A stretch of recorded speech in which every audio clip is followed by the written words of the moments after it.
Thank you. So when the Second Vatican Council issued Nostra Aetate on October 28, 1965, it opened a new horizon for the Catholic Church, one of dialogue, respect, and collaboration among peoples of different faiths. 60 years later, we gather here in Nairobi to ask how far have we come, what remains unfinished, and how can the African context enrich and advance this vision of interreligious friendship. We are deeply honored by the presence of Professor Francis Clooney from Harvard University, whose scholarship and witness continue to model what it means to learn and act interreligiously in a global church. You are most welcome, Frank. Please give him a round of applause. We are equally grateful to our distinguished panelists who will help us reflect on Nostra Aetate through African eyes and in light of our shared human experiences. At the Center for Interfaith Studies in Africa here at Ekima, we believe that dialogue is not an option, it is a vocation. It is a calling that arises from our shared humanity and from our faith in a God who speaks, listens, and enters into relationship with creation. Dialogue for us is therefore not merely an academic exercise or a polite exchange of ideas. It is a way of life rooted in mutual respect, openness, and the search for truth. In the African context, where diversity is both our richness and our challenge, dialogue becomes a sacred duty. Our continent is home to profound spiritual traditions, ancient wisdom, and vibrant communities of faith. Yet it also bears the wounds of misunderstanding, prejudice, and conflict. Nostra Aetate reminds us that genuine encounter has the power to heal memories, to build bridges where walls have stood for too long, and to open new pathways toward peace and shared flourishing. To live this vocation of dialogue is to resist the temptation of indifference and to engage courageously with those who see the world differently. It is to believe that the Spirit of God is already at work in every culture and religion, and that our task as believers, scholars, and citizens is to recognize, affirm, and collaborate with that divine presence wherever it is found. I wish to thank our organizing team, colleagues, students, and partners who made this day possible, especially under the shadow of national mourning. Their dedication is itself a testimony to the conviction that dialogue must continue even in difficult times. A special word of gratitude goes to the principal of Ekima University College and his team for their unwavering support for the work we strive to do at the Center for Interfaith Studies in Africa. Their encouragement, trust, and generosity make it possible for us to pursue our mission with hope and creativity. Gathering and creativity. We are especially grateful to them for providing the logistical means for today's gathering. The hospitality of our tea break and lunch, and the many unseen gestures of support that sustain the spirit of dialogue on this campus. As we begin this conference, let us do so in a spirit of gratitude and hope, committed to the vision of Nostra Aetate, that we may work sincerely for mutual understanding and to preserve as well as to promote together the social justice and peace of all humankind. Thank you, and once again, welcome, welcome. Thank you. Now, I'm going to give the floor to the principal to welcome you more formally, not so, and then from there we'll proceed. So, for an asset.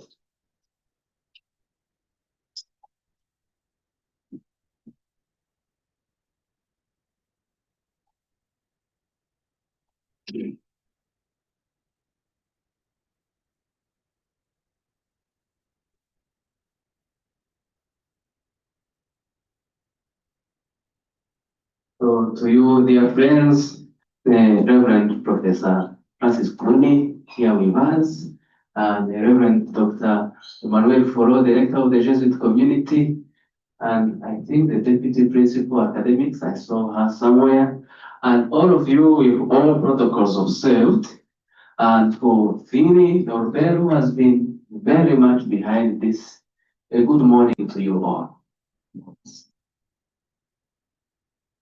And a warm welcome to Ekima University College, home to the Center for Interfaith Relations and Studies in Africa. It is with deep joy, gratitude, and hope that we gather today to mark 60 years since the promulgation of Nostra Aetate, a document that forever changed the Church's relationship with the religious other. And this would give us a glimpse, has given us a glimpse of life and mission and vision, certainly, of our institution. As I welcome you to Hekima University College, and some of you have come here for the first time, especially Francis Kundi, we would like to play just a short clip of Hekima video so that we have an idea of what Hekima stands for. So I hope our ICT had asked them to set it up. Please go ahead. University College, also known as HUC, is anchored on the core values of justice, academic excellence, ardent faith, and discerned truth. Founded in Nairobi, Kenya in 1984 by the Jesuits, a religious order in the Catholic Church whose finest humanistic tradition spans over 480 years. HUC offers a holistic education, enabling men and women to proffer value-based and context-driven responses to questions and problems of local and global concern. Our programs have been designed to foster this agenda, as evident in our two schools, the Jesuit School of Theology and the Institute of Peace Studies and International Relations. The Jesuit School of Theology is the theological school par excellence in Africa. In a world upset by atheism and religious extremism, HUC commits to delivering much-needed global theological leadership. Our bachelor's and master's programs in theology provide rigorous theological formation where contextual wisdom shapes global trends. We do not just teach theology, we create theological traditions. Besides offering civil degrees, our School of Theology also grants ecclesiastical degrees, baccalaureate and licentiate, in line with Veritatis Gaudium. Our 2-year master's degree program in Peace Studies and International Relations addresses the growing menace of bad governance, conflicts, religious extremism, and intolerance on the African continent and beyond. It also tackles the global crisis of leadership deficit and offers lasting solutions to conflict issues by preparing peace leaders. HUC is the only Catholic institution in Africa that offers a master's program in peace studies and international relations to respond to a broken continent. Ours is to reconstruct the tragic stories of Africa into a peaceful tale. Beyond these schools, HUC also has institutes that pay closer attention to the continent's needs. Our Center for Safeguarding promotes a culture of well-being for all, especially minors and vulnerable adults. The Jesuit Historical Institute in Africa preserves African stories and memories to promote historical consciousness. Our Center for Interfaith Studies in Africa is keen on fostering dialogue and peace across various religious traditions. Our well-stocked and state-of-the-art library elicits and facilitates a passion for quiet study as well as in-depth research. With hundreds of thousands of physical and digital resources in various disciplines which are accessible from anywhere in the world, our library is committed to meeting the intellectual needs of its users. Our index peer-reviewed journal, Hekima Review, and our Center for Research, Training and Publications further demonstrate HUC's commitment to responding to matters of theology, governance, conflict analysis, and peace studies in Africa and beyond. Moreover, studies at HUC transcend the spatial constraints of the library, classrooms, and conference halls. Virtual spaces, chapels, hostels, student commons, pastoral fields, excursions, cultural exhibitions, gyms, and sports grounds are also didactic milieu. With students and faculty from over 30 countries and 5 continents, our international community offers a global experience. Our competent, experienced, and internationally trained faculty imparts quality education using the latest and most effective pedagogies. Our collaboration with leading universities within and outside Africa offers our students and faculty the chance to expand their horizons and networks. Our location in the prime of Nairobi is highly accessible. Our modern hostel facilities at the 2 campuses provide students with a home away from home feeling. Finally, our integrated pedagogical model is inspired by the Ignatian spirituality of finding God and goodness in all things. As a Jesuit institution, our modus operandi transcends mere academic achievements and focuses on holistic formation, with special emphasis on character, competence, commitment, and conscience formation. Certainly, our growth is spurred by committed fidelity to our strategic plan 2024-2030, which provides us with a roadmap and clarity of vision. So, if you desire a better you, a better humanity, a better Africa, a better world, HUC is the place to start. Join us as a student, a friend, a collaborator, or a benefactor to be a part of this rewarding mission. Together, let us champion human and societal transformation. See you soon. Thank you very much. If you don't mind, you can give a round of applause to those who are behind the video. And Francis, I hope this gives you a glimpse of what you have already experienced in the last 2 days, but also a picture of what we have ahead of this small and growing institution. It gives you the vision and the mission of our institution as we hope to continue growing. Now, the beauty of the dignity of difference.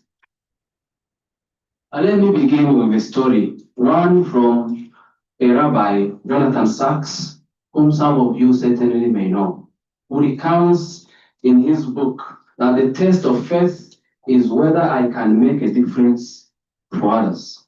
Can I recognize God's image in someone who is not in my image? In a world that often fears that what it does not understand, Nostra Aetate reminds us that the difference is not a threat, it is a divine invitation. Today, as we sit together, Christians, Muslims, practitioners of African religion, men and women of goodwill, we embody that sacred truth, that diversity is not a burden to bear, but a beauty to behold. Why celebrate Nostra Aetate in Africa? It is profoundly fitting that we mark this diamond jubilee here at Hekima. Africa's spiritual landscape is vibrant and very plural here, woven with the threads of Christianity. It just suffices to go down on the 3rd floor to see the wealth of scholarship that we have in the Historical Institute. But also, this center has helped us to engage with Muslims and new movements of faith. It is here that interreligious dialogue is not just a theoretical exercise, but a lived reality, played out daily in our families, neighborhoods, and communities. Nostra Aetate calls us to acknowledge the shared spiritual and moral values of other religions. A vision that finds fertile ground on this continent where coexistence is not merely possible, but essential.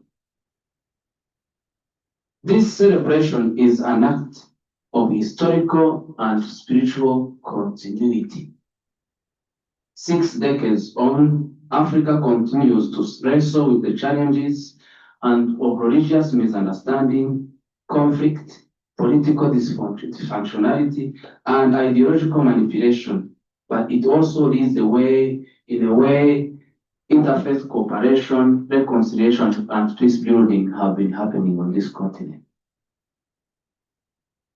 And so we are blessed to have you, Professor Clooney. We are deeply privileged to welcome our keynote speaker, Reverend Professor Francis Clooney, the Pacman Professor of Divinity and Professor of Comparative Theology at Howard University, a man whose life and scholarship exemplify what Nostra Aetate calls us to be, seekers of understanding across boundaries.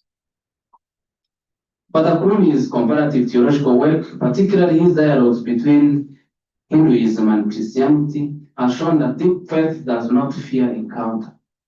It flourishes through it. His presence here at Hekima today reminds us that dialogue is not about diluting truth, but about discovering it together.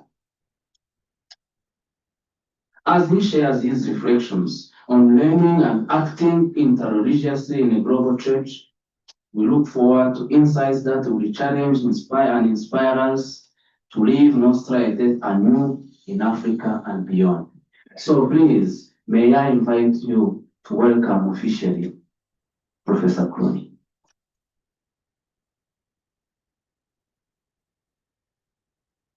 This conference captures the very heartbeat of interfaith dialogue, reflecting on the legacy of Nostra Aetate, promoting interfaith collaboration, and addressing contemporary challenges. And these will be tackled also in each of the panels. Each panel and reflection today will help us deepen this legacy, reimagine interfaith cooperation, and shape a more inclusive theological imagination for the future. Here at Hekima, Professor Clooney, this is a place of research and dialogue. This conference joins a vibrant sequence of intellectual and spiritual events that have defined this semester at Hekima. We have hosted the International African Women's Conference on Synodality and Leadership. We celebrated the voices of women and seek to keep amplifying them. We welcomed Father Paul Beret, who led a powerful conference entitled Power in Crisis of Kings and Prophets in the Book of Kings 1 and 2. We had the honor of welcoming Professor Dieudonné Bilibindi, who guided us through his rich reflection on the prophetic church Africans need, which offered a rereading of ecclesiology in an African context. We have also had a conference in our safeguarding department, and one of these conferences helped us to look at how we deal with false accusations in an era of clergy abuse. Another conference dealt with political leadership and policy formulation and implementation. And in this center of interfaith, we had another wonderful international conference on law, education, and interfaith relations in Kenya. These have just happened in the last 8 weeks. So just to let you know, this is a place of scholarship. So may I invite you, please, to thank all those who have been behind all these conferences. These encounters have been accompanied by 3 new publications, and I will mention just 2. Living Together Differently, Women and Synodality in Africa. 2 new books. And a few days ago, we hosted a public lecture on how Western Jesuit missionaries studied Hinduism, insights, and blind spots. So the very last lecture we had. These initiatives, I don't mention them to boast about Hekima. They speak of what it truly matters for a university. A community committed to the promotion of the culture of research, publication, and dialogue. In a sense, Hekima is small, but it's not about size, it is about significance. We owe special gratitude to Reverend Dr. Norbert Ritwam, whose leadership and courage have transformed the Center for Interfaith Studies in Africa from a humble idea to what is becoming a vibrant academic and spiritual home for dialogue. Norbert, we are proud of you. May I ask the audience here to give you a round of applause.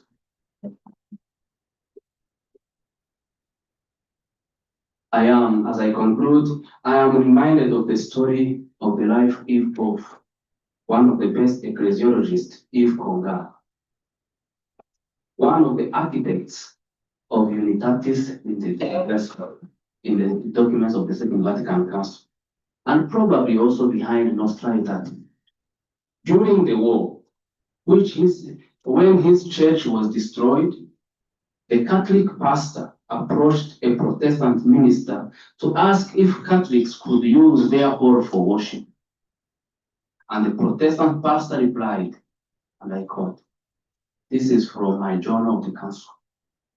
Of course, in the face of broken walls, let there be no broken hearts. We can pray together." That gesture of hospitality became in many ways a prelude to the spirit of ecumenism that marked Ifkonga, a recognition that faith cannot be confined by walls of doctrine or difference, but must be lived in solidarity and compassion. And so, we are here to celebrate and to expand not only ecumenical dialogue, but interfaith relations. And so as I conclude, may this conference inspire us to dream anew of what our university, our continent, and our church can become when we focus on what truly matters, not focus on triviality, and the courage to meet the other as a brother or a sister. Once again, welcome to Hekima University College. Welcome to the Center of Interfaith Studies in Africa, and welcome to this historic conference on Nostra Aetate. To my knowledge, the first on this continent. Thank you very much, and may God bless you.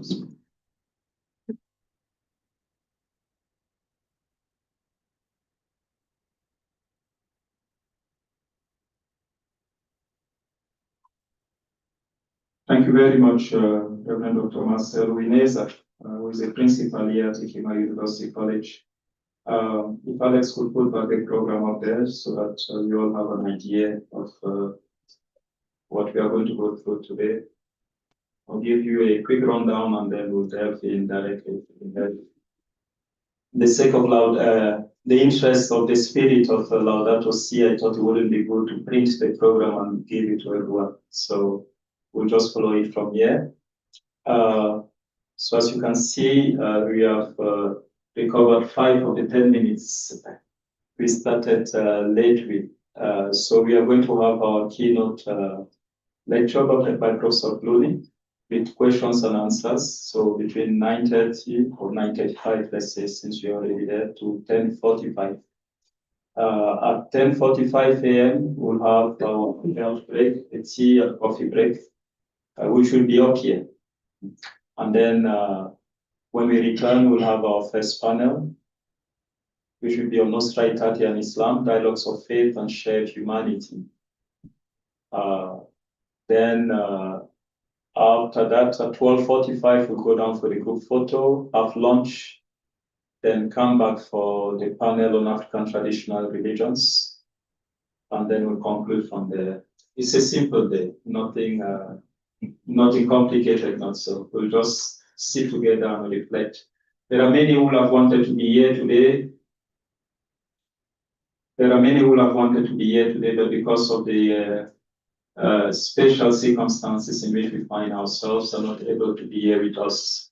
And I'm grateful to all of you for making the time to be here with us today. So I hope that our conversations will be enriching for everyone present here.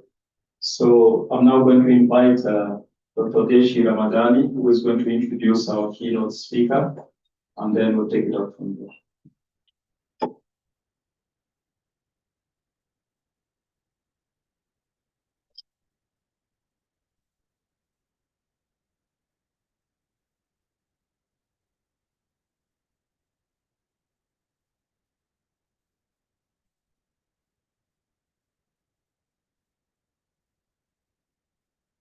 Thank you, Father Norbert, for this. Allow me to introduce briefly our keynote speaker, Professor Francis Clooney. Professor Francis Clooney is the Parkman Professor of Divinity and Professor of Renown and Professor of Comparative Theology at Harvard Divinity School. A Jesuit priest and renowned scholar. I just met him personally yesterday. It's a great honor. He is internationally recognized for his pioneering work in comparative theology, particularly in deepening dialogue between Hinduism and Christianity. Professor Clooney has authored numerous influential books, including Hindu God, Christian God, and comparative theology, deep learning across religious borders. there's a lot more. Of course, you can Google and you can find all those publications. His scholarship combines rigorous textual study with profound interreligious insight, making him one of the leading voices in contemporary theology and interfaith engagement. Most recently, he was inducted into the American Academy of Arts and Sciences in recognition of his outstanding contributions to theology and interreligious understanding. And I'm sure that we will listen to Professor Clooney, but I'm sure also that you can feel that he has been doing this for many years with all his heart, his passion, and his commitment and dedication. So without further ado, let us welcome Professor Francis Clooney.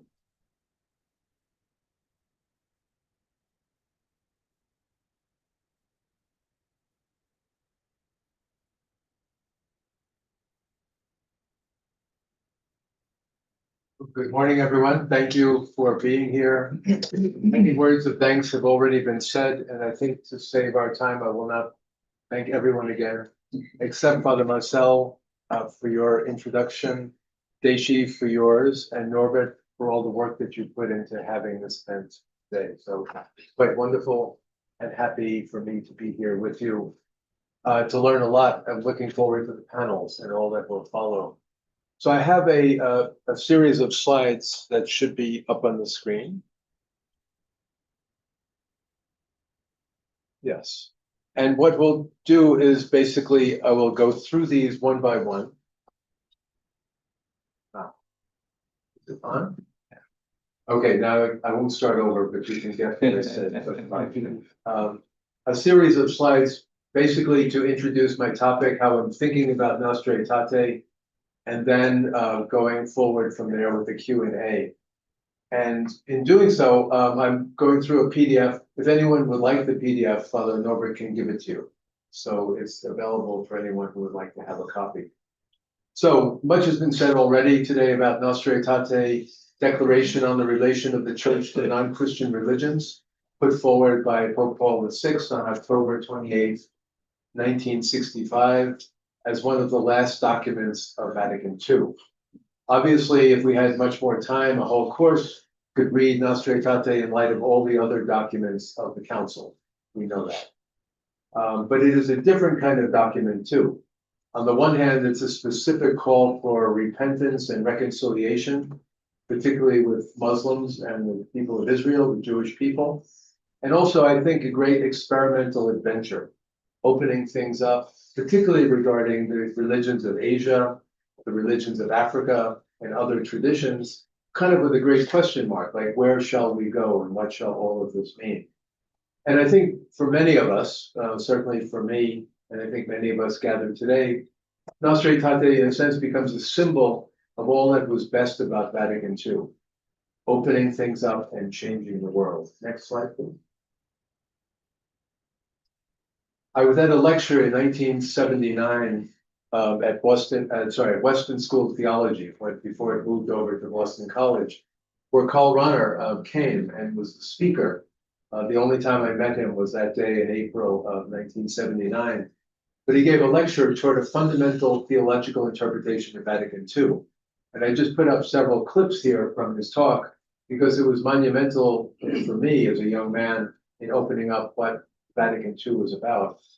I quote him, I say, the Second Vatican Council is in a rudimentary form still groping for identity, the Church's first official self-actualization as a world church.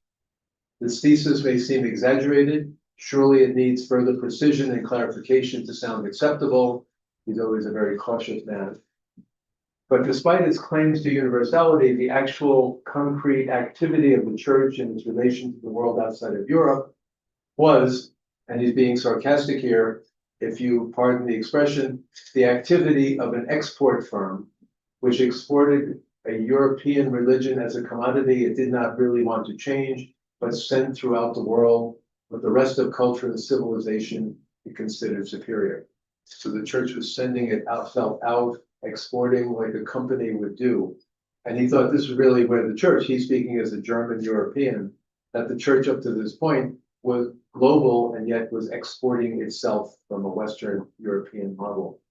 And then he says, in this light, it does appear meaningfully and justified to consider Vatican II as the first major official event in which the church actualized itself as a world church. We can talk about that. What do you think of a statement like that? But my idea is our reflections today on Nostra Aetate and the 60 years of its life thus far. What really are we to learn from so brief a declaration? So it's Vatican II, Nostra Aetate plus 60 years is the life of a document over time. Next slide, please. The legacy of Nostra Aetate in general, I think, is clear in its afterlife. All the changes that have taken place in the way the Roman Catholic Church changes slowly over time. The consistent leading role in very different ways according to the personalities of the popes, Paul VI, John Paul II, Benedict XVI, and now Leo XIV, each pope taking seriously Vatican II, and each one taking seriously Nostra Aetate, putting it forward in their documents, their travels, their interreligious dialogues, saying this is serious, and we really want the church to live up to what we said in Nostra Aetate. Next slide. There have also been very specific kind of institutional dialogues we know about, dialogues specific to different traditions, most notably in the beginning, the relationship to the Jewish people, rectifying the horrible history of Catholics and Jews, and the dicastery for promoting Christian unity within that, the Jewish-Christian dialogue, the Pontifical Council for Interreligious Dialogue, now the dicastery, and all kinds of leaders in different parts of the world, here in Africa, in the United States, in Asia, bishops and their delegates leading dialogues with people of different faith traditions. All of this has been going on very seriously for a long time. Efforts to dialogue at a local level. I was part for some time of the dialogue the US bishops had with the Hindu community. And the ups and downs of trying to establish the dialogue and have the conversations were mixed in terms of the result. And yet it was very impressive that the American bishops, with all that they had to do and all that they were thinking, nonetheless wanted to give time to a special relation with the Muslim people, with the Jewish people, with the Hindu people, and eventually had planned to have a dialogue with the Buddhist community as well. So all of these things are going on institutionally. Next slide, please. And documents have come out that actually have mattered and changed the church. So these are three, and I won't have time to go through them, of course, but nonetheless point out three of the most important in terms of the history and reception of Nostra Aetate. 1991, on more or less the 25th anniversary of Nostra Aetate, dialogue and proclamation, reflection and orientations on interreligious dialogue and the proclamation of the gospel of Jesus Christ. Trying to talk about how the church can be engaged in proclaiming the gospel, preaching the gospel to all nations, and yet also genuinely in dialogue at the same time. The document points out it's not either or. You can do proclamation or you can do dialogue, but they go together. And in a different way, Dominus Jesus, Joseph Ratzinger's document before he became Pope Benedict, is a hard document, very kind of sharp edges and various points, but trying to hold on to saying, what do we really mean when we say dialogue and proclamation together? How do we hold on to the uniqueness, the depth of the Christian faith, the integrity of the faith as expressed in the creed? And then how do we show ourselves to be open? I don't think he very well succeeded in explaining this, but nonetheless, seriously, as an intellectual cardinal, a great theologian, was trying to understand and explain what does Nostra Aetate mean in terms of Christology, the identity of Christ, Christ in the world. And then the beautiful document, somewhat controversial in a different way, in 2015, on the 50th anniversary of the Council, Commission for Religious Relations with the Jews put forth the document, quoting Romans, the gifts and the calling of God are irrevocable, a reflection on theological questions pertaining to Catholic-Jewish relations on the occasion of the 50th anniversary.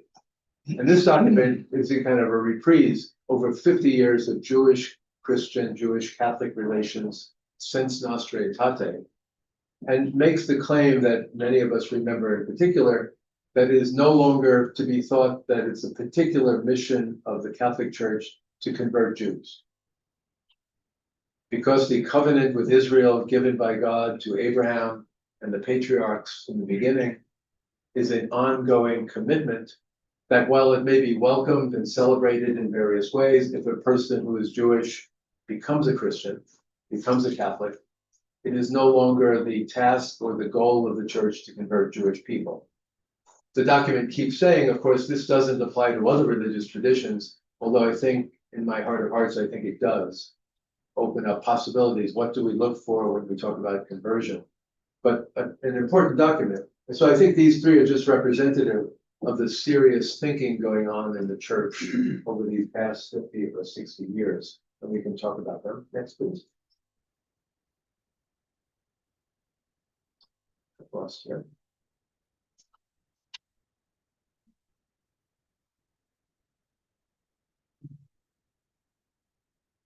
I lost on my screen, not on your screen. So what does Nostra Aetate tell us to do? How do we get beyond the generalities about what this document means? I think it is partly important to understand that the document has a structure to it, and that in an odd way, it's actually better to read it backwards than forwards. It's not a progression from indigenous traditions to Buddhism and Hinduism to Islam, all the way up to Judaism and then the Catholic. But actually, in terms of the history of the document, it was written originally, as you all know, I think, in response to the church realizing, and John the 23rd realizing, that after the Holocaust, and in light of thousands of years of anti-Semitism in the church and cruelty toward Jewish people, pogroms and massacres and so on, and the horror of the Holocaust itself, that something had to be done. And that the church could not have a Vatican Council some 15 years plus after the Holocaust and the end of World War II without saying something about Catholic-Jewish relations. As I understand it, there was some concern that we should do this, but that the bishops from the Middle East and parts of Africa saying, but our relationship with Islam and people of Islam also has to be rethought and reconsidered, and that to talk simply about Catholic and Jewish without talking about Muslim and Christian would not be adequate. And therefore, to open things up and to talk about how we relate to the people of Islam, the Prophet, the Quran, and so on is important as well. And then the story, as I've heard it, is that the bishops of Asia said, well, it wouldn't be very opportune to leave out the great religions of Asia, which are billions of people, that we also have to take into account. And then sort of tucked in, and I think there'll be more talk about this in the panel later, well, we should say something about indigenous traditions. Here in Africa, certainly the Native American populations of North and South America, the Aboriginal peoples of Australia, and so on and so on. The document tried, written in a short time, voted on in the last days of the council, to try to include everyone and say, how can we think about this together? But if you think of it, it's really a document about Catholics and Jews that then includes Muslims, then includes Hindus and Buddhists, and then includes everybody else who are often unnamed. And the way of reading it is to realize that there's this kind of awkward structure to it. Next slide, please. Sorry, my screen keeps jumping.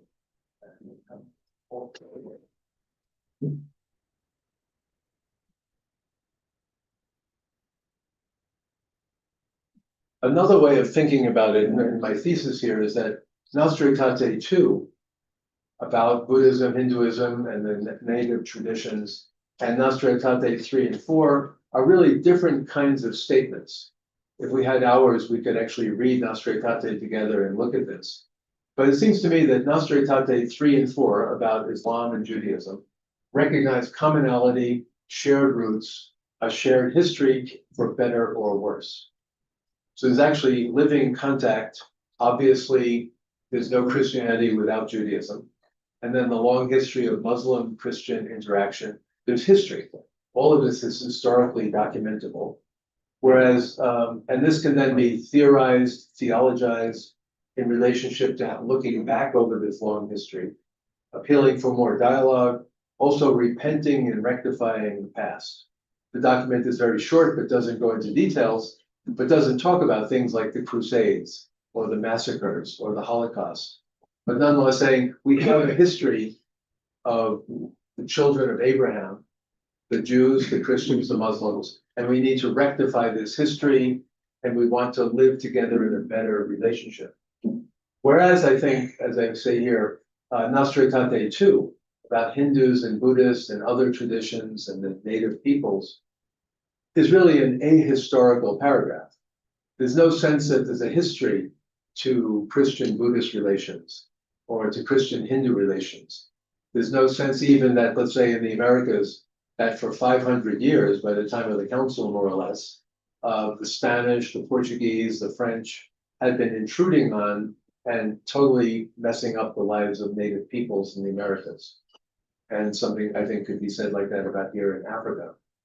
All of this, in a sense, is there's no history there. It's sort of vaguely, people with a vague understanding of the divine, the Hindus and Buddhists who have their own pathways. We should also think about them as well. But I think in some ways, not blaming the document writers because they had a very short time and did a wonderful job.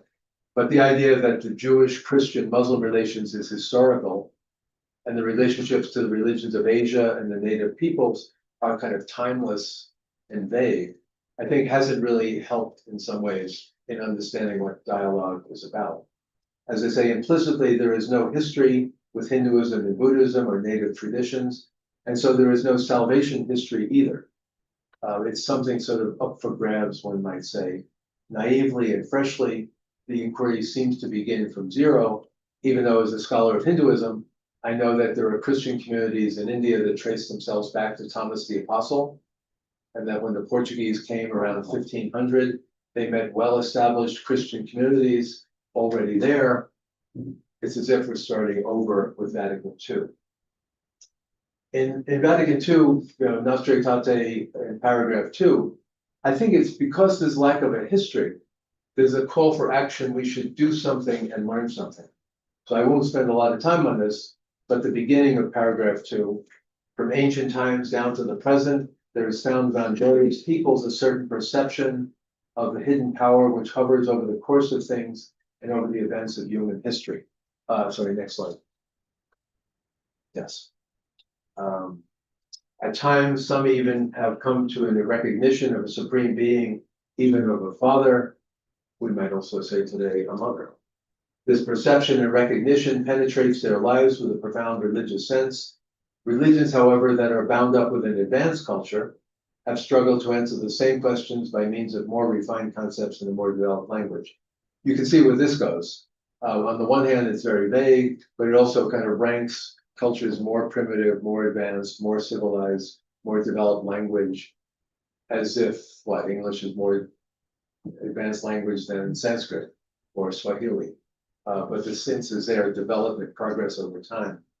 And vaguely, there's a few nice comments made about Buddhism and Hinduism, which are okay, but very, very general, concluding, likewise, Hinduism and Buddhism and other religions found everywhere, meaning Confucianism, Taoism, Shintoism, kind of the big book religions, try to counter the restlessness of the human heart, each in its own manner, proposing ways comprising teachings, rules of life, and sacred rites. Next slide, please. So there's a great effort being made here, but I think what happens is that the ahistoricity, the lack of history regarding the Asian religions and native traditions basically means you people out there reading this document, you figure out what to think and where to go. The part that has inspired me since I was a young man with my work in comparative studies, comparative theology, the church rejects nothing that is true and holy in these religions, whatever it may be. She regards with sincere reverence those ways of conduct in life, those precepts and teachings, which though differing in many aspects from the ones she holds and sets forth, nonetheless often reflect a ray of the truth which enlightens all people. And that claim, whatever is true and holy in these religions, the church does not reject. She accepts this, gave me a message as a young man beginning my scholarly career Well, we can't say this in general. Whatever is good in Hinduism, okay. What is it that's good in Hinduism?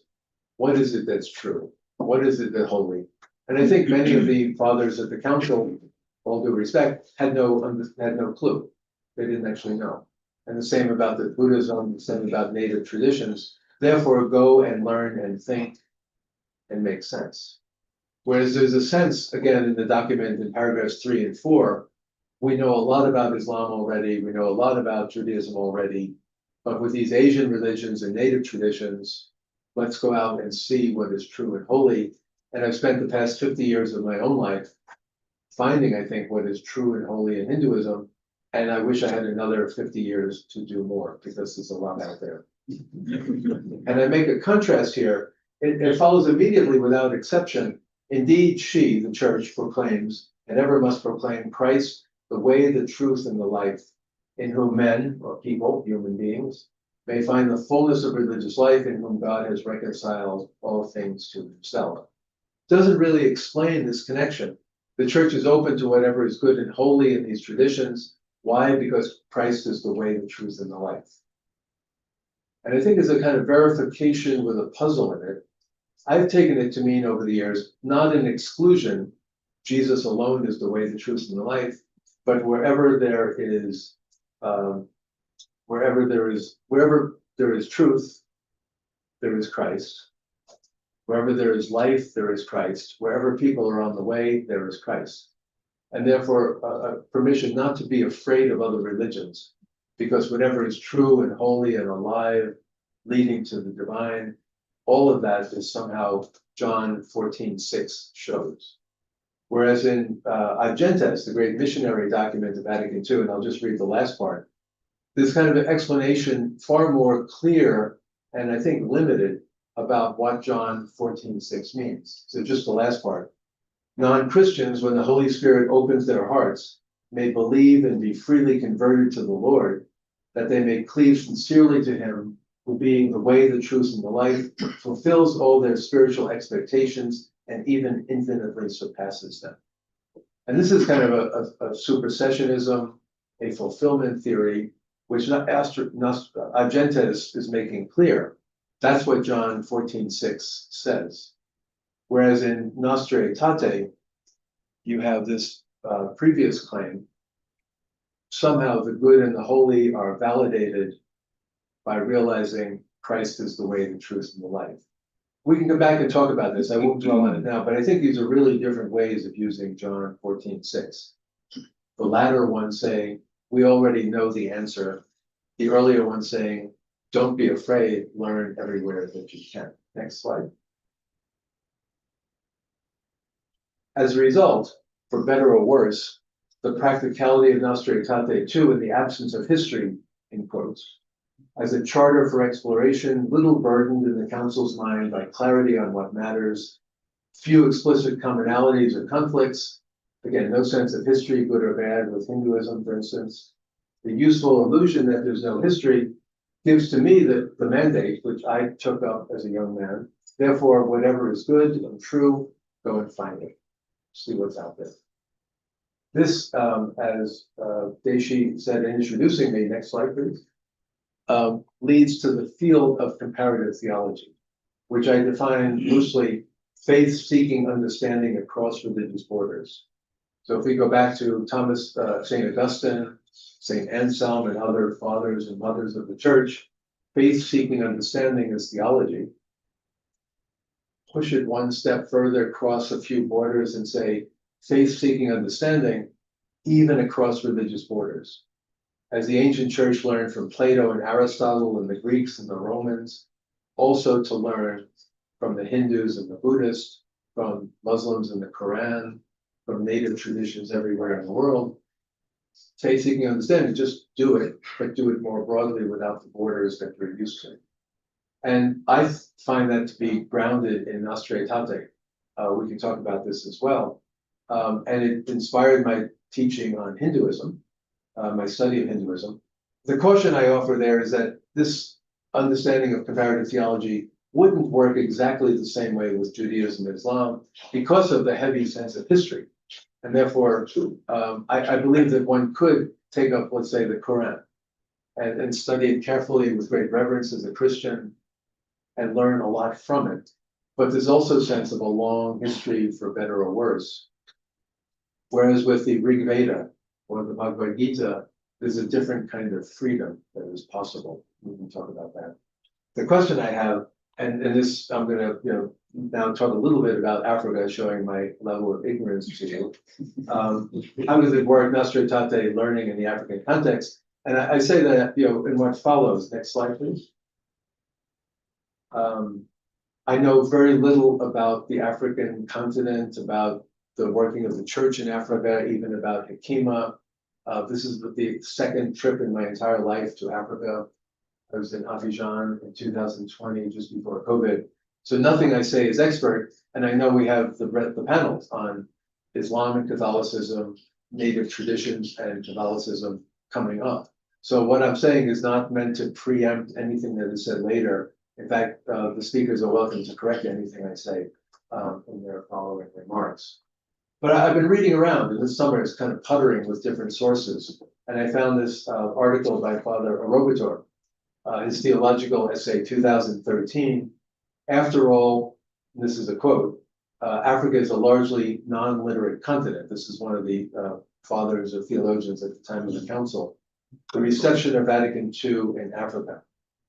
So the idea that it's basically Africa is non-literate, so they don't have a big role in the council.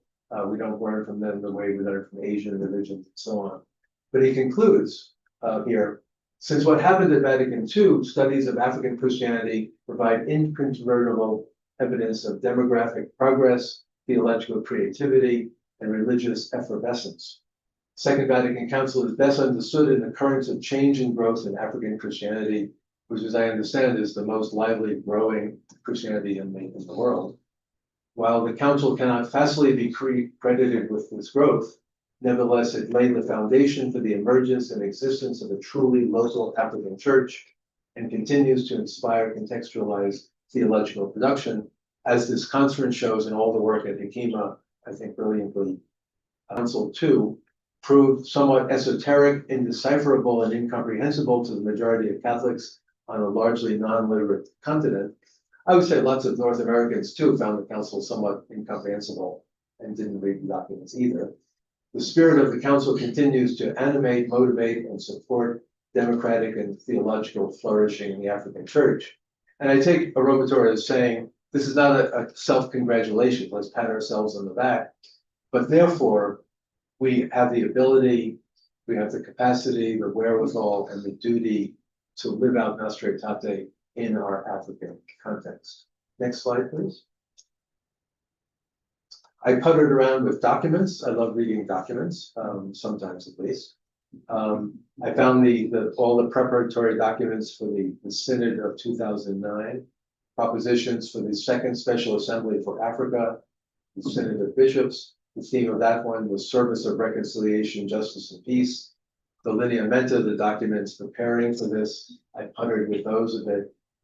And noticed, I think, the first parts of it talked about the need for the Catholics, the bishops, and the people of Catholic Church in Africa finding their voice, standing on their own 2 feet, being self-confident as speaking to the entire church, and also ecumenically with other Christian communities in Africa. Next slide, please. With the Muslim community in Africa. And this again is so interesting. And Father Norbert, in his dissertation work at Harvard University, takes up the case of Senegal and talks about pilgrimage practices, Catholic and Muslim in Senegal. One of your opportunities and duties after we're done can be to read Norbert's dissertation and to enjoy the in-depth study in a particular African context, Senegal, with a large Muslim population and a tiny Catholic, the pilgrimage practices back and forth. But the document is very clear, the instrumentum. In some places, living together with Muslim brothers and sisters is sound and good. In other places, mistrust on both sides hinders a peaceful dialogue, conflicts rising from hot mixed marriages, intolerance of some Islamic groups sparks hostility and feeds prejudices. The matter is not helped by doctrinal positions and vows by certain proponents of jihad. Again, I'm not the expert to know what that means or refers to, but nonetheless, it's in the document. How can the church's members work toward peace in the dialogue and process of reconciliation, which the Christian faith teaches? I would say, as far as I understand, Muslim faith teaches as well. The tendency to politicize religious affiliation is a dangerous tendency seen at the outset of dialogue.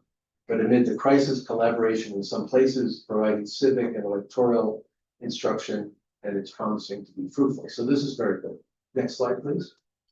And then with the, again, that same document after the 2009 meeting, relations with the African traditional religions, this suggested pastoral approach with followers of African traditional religion, open-minded study of both this religion and its culture.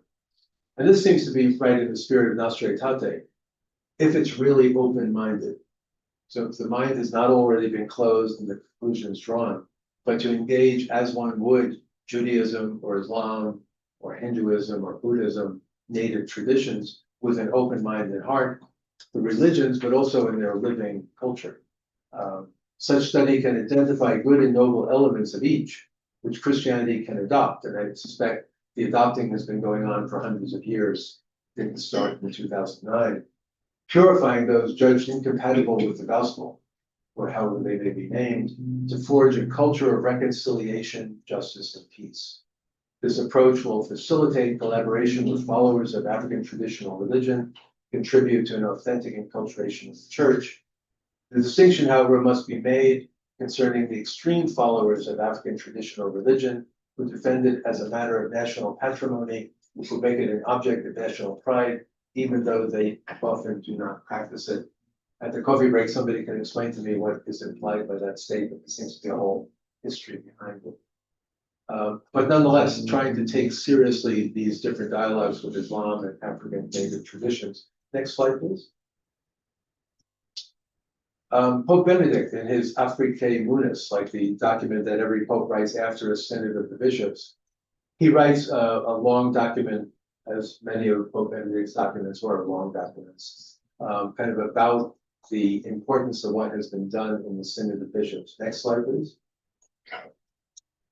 He cites Nostra Aetate. In this regard, regarding African native traditions, natural indigenous traditions, the council taught that the church urges her daughters and sons to enter into prudence and charity into discussion and collaboration with members of other religions. Let Christians, while witnessing to their own faith and way of life, acknowledge, preserve, and encourage the spiritual and moral truths found among non-Christians together with their life and culture. So he's very much strongly affirming Nostra Aetate. And then he goes on to say, it would help to manifest the treasures of the church's sacramental life and spirituality in all their depth, to pass them on more effectively at catechesis, if the church were to carry out a theological study of those elements of the traditional African cultures in conformity with Christ's teaching. So this, again, is brilliant, and we'll have a panel this afternoon showing us how all of this works. But it's a very much a certain kind of cautious statement. The learning should take place, we should have theological study, and then pick out the elements that are conformable to Christian faith. And how Benedict thought that would work, he never really says, as true of many of the things he said about religions. Be careful and don't make any mistakes. So next slide, please.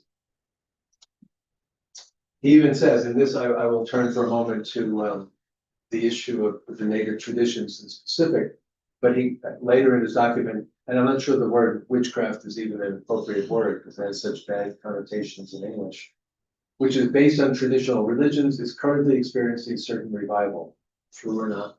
Old fears are resurfacing and creating paralyzing bonds of subjection, anxiety over health, well-being, children, the climate, protection from evil spirits, at times lead people to have recourse to practices of traditional African religions that are incompatible with Christian teaching. Again, he doesn't really say what he finds incompatible, but he takes it for granted. Dual affiliation remains a challenge.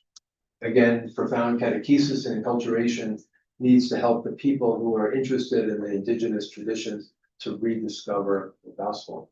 And then he has a very strong statement it is important to determine the profound meaning of these practices of witchcraft by identifying the many theological, social, and pastoral implications of this scourge.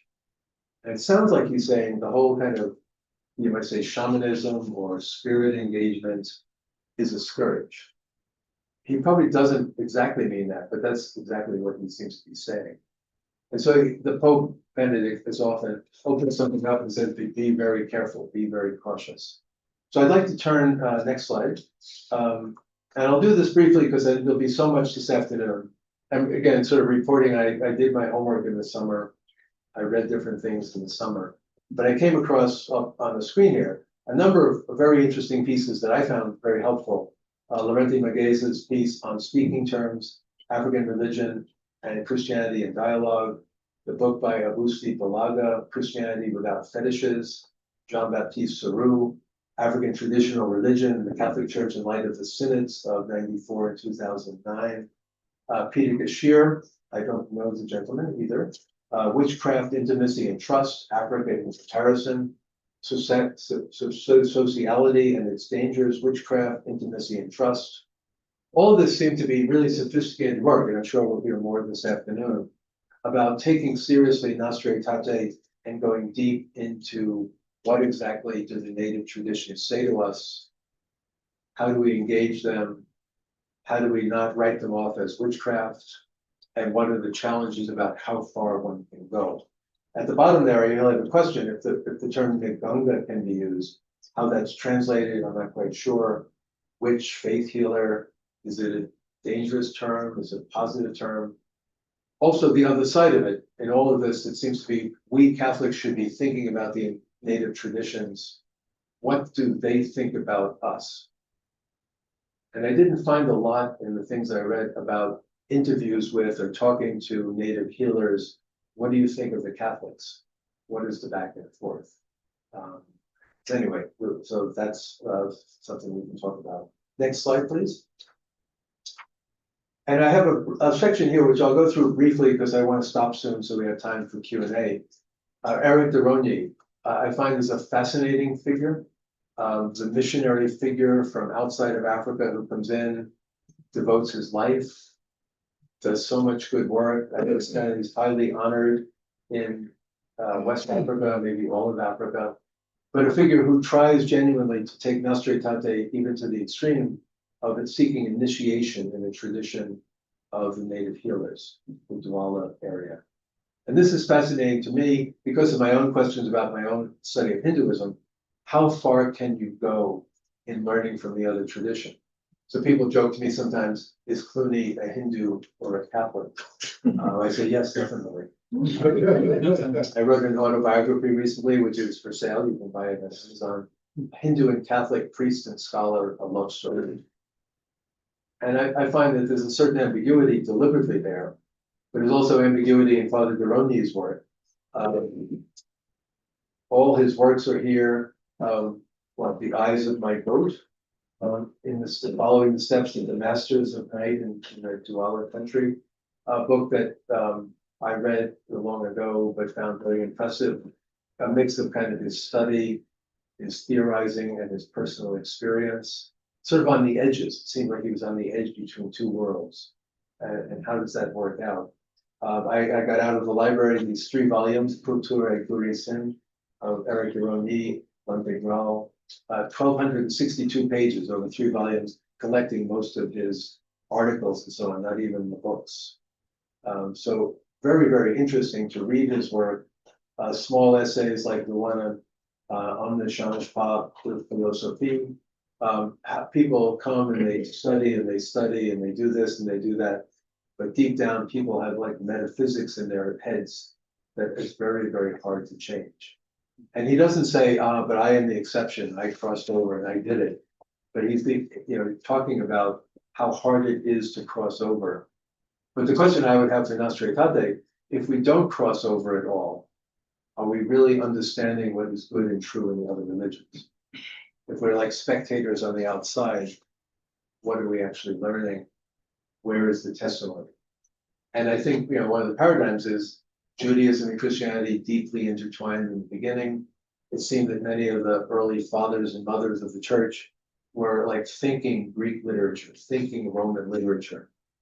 Can we imagine that happening with African traditional religions? I think Father Duroni tried to do this. Next slide, please. Sorry. And I have some questions here, and I won't answer them because I do want to stop them very shortly. Is he a true pioneer? And I mean by pioneer, somebody who's charting a path that others will follow. Or is he kind of the person out there who does something brilliant and everybody applauds and admires it, and then hardly anyone follows, hardly anyone travels that path? Is he one of the European explorer missionaries doing what Africans will never do? And that's a real question. I don't mean to apply an answer to it. Did he, when he was initiated in a healing tradition, did he heal people? I'm not clear on that from the limited read, and some of you may have a quick answer. Or did he take up the work of the initiated healer and use like kind of Catholic priestly initiated healing powers? I get the sense that maybe he didn't, but I'm not sure of that. And it's a question for me, just as might ask for something analogous with Hinduism or Buddhism. Does one reach Satori when practicing Zen Buddhism? Do you have this enlightenment experience or not? And if you don't, did you do something wrong along the way? How did Duroni, in relation to the cautions of Benedict and others, how do we think about him in relation to those who caution against witches and witchcraft? I didn't get any sense there was like a big controversy. As far as I know, he didn't get in trouble with the CBF. But nonetheless, going further or doing something differently than Benedict would have done.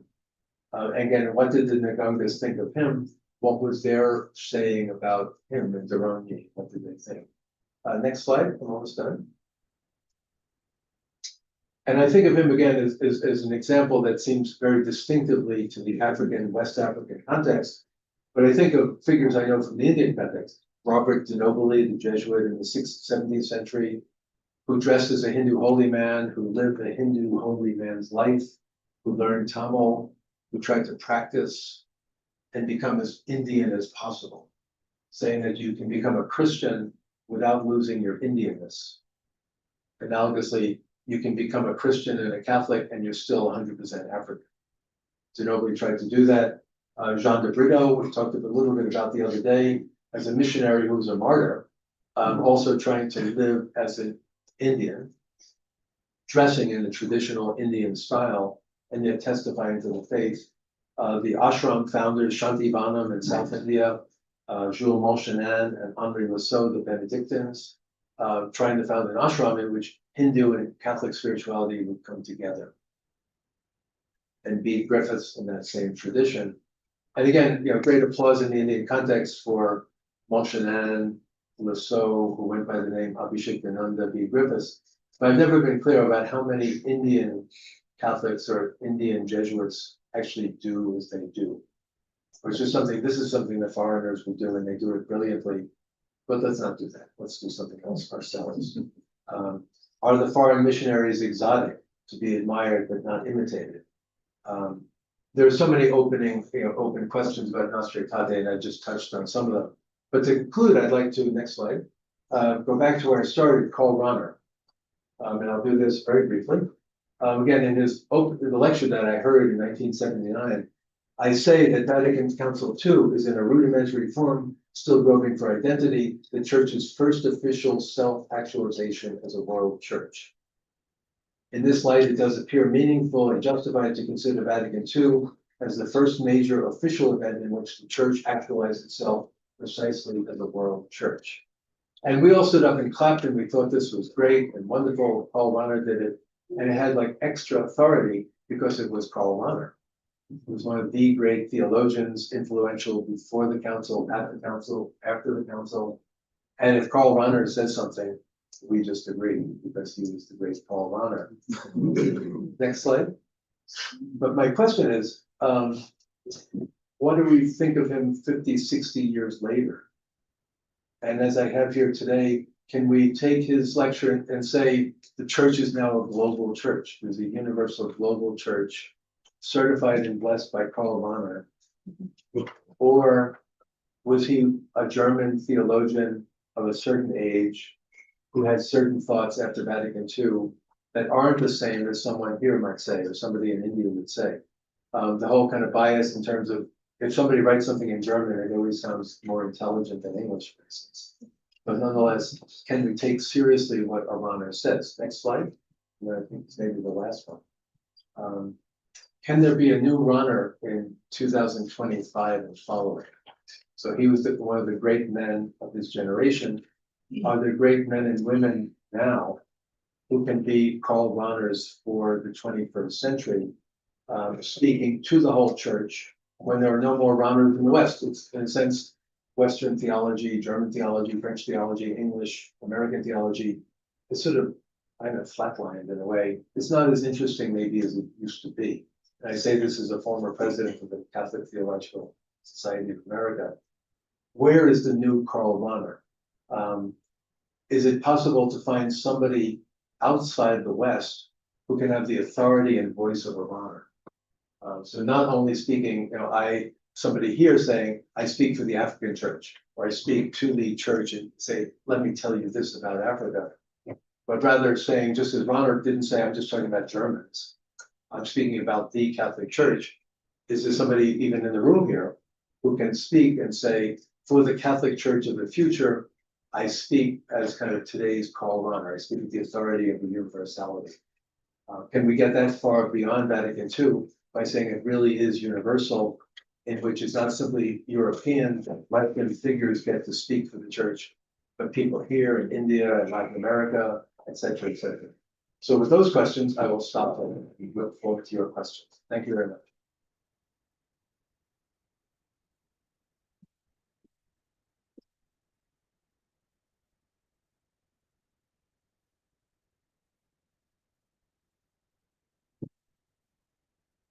Thank you, Professor Clooney, for the amazing presentation and talk. And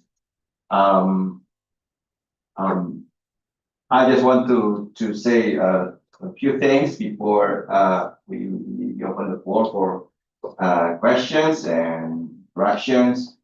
And I think it would be good to remember that that definition of comparative theology as basically understanding across religious borders. And I think there's also questions of there are also different things when we are engaged in that kind of interaction, prudence and charity, dialogue and proclamation. But the good question is, we are always invited for repentance and reconciliation. And the question is, how far can I go? And but Professor Clooney has shown us that for him, it has been, and it is, and it will always be a love story in that kind of a journey of crossing the borders. And if you not cross the borders, can we really, if you don't cross over, can we really understand? And there are many things that I think the invitation is still true until today, to find whatever good, whatever true, whatever holy out there, find it. And with freedom, with prudence and charity. I think the last question is for all of us. Who will be the next or the new Karl Rahner? Will there be someone who can voice out Africa, this context of in the spirit of Nostra, Aetate? So once again, Professor Clooney, thank you very much. Yep. And now I open the floor for questions and intervention or interaction. Maybe I also invite those who join us online through Zoom. Please also participate if you have some questions or interaction. Please, there's one there. I think I will start with 3 and then we start. There's one over there, one over here, one more on this, 3 here. I'm gonna get a piece of paper. If it's 3, I need to write them down. Yeah, one by the time we get to 3. That's it. Yes. Yeah, yes.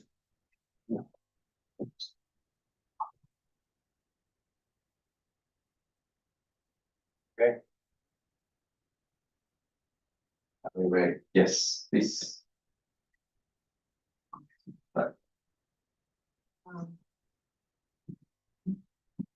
Thank you so much for that lecture. My name is Laura, I'm with the Baha'i community in Kenya. I think I echo your remarks, Dr. Gashi. The question, and I think to some extent, you have the same question. So I found it quite insightful and thought-provoking when you talk about this idea of a balance between proclamation and dialogue. And you mentioned that Nostra Aetate was sort of marked the turning point for the church and how it interacts and views the faiths.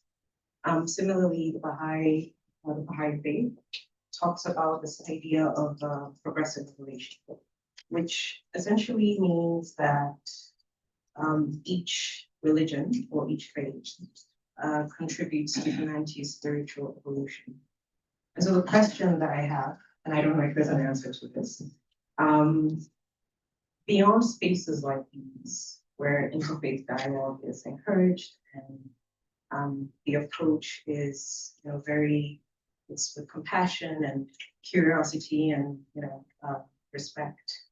Beyond spaces like this, how, in your experience, how is the church sort of navigating this idea of continuity and diversity while still remaining true to its core proclamation? That's all there. Okay, thank you. Yes. So thank you very much for that presentation. I'm Parapatrick Spirit from Tangaza, Iridis. It is 6 decades down the line since Nostra Aetate was promulgated. Definitely, there have been isolated applications, theological and individual engagement with other religions based on Nostra Aetate. But as a document of the church, if you want to read it comprehensively with the subsequent documents, how can we gauge what has been the impact of Nostra Aetate in light with what came after the other documents? How consistent the other documents are with what was initiated 6 decades ago? Thank you. Brother Francis, thank you for your brilliant lecture. I am Martin Iwoki. I am a member of this. Please rise. Yeah. So,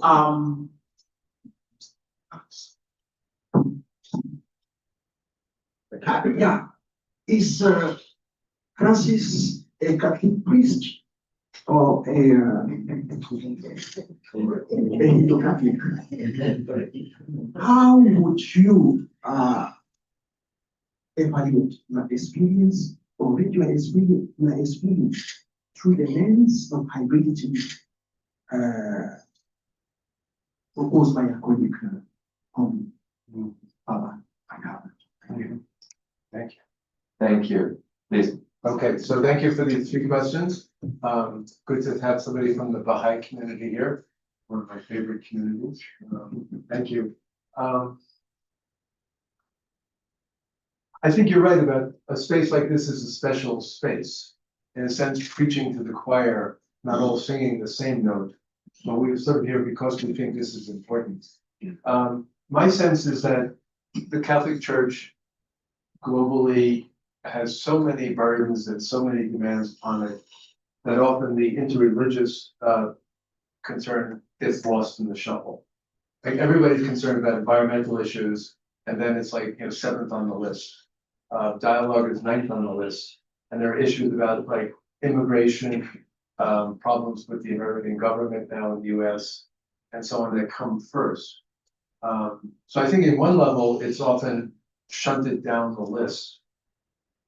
Very rarely will you have a bishop speak against interreligious dialogue. However, you do get in some cases a sense, this is really not that important to me.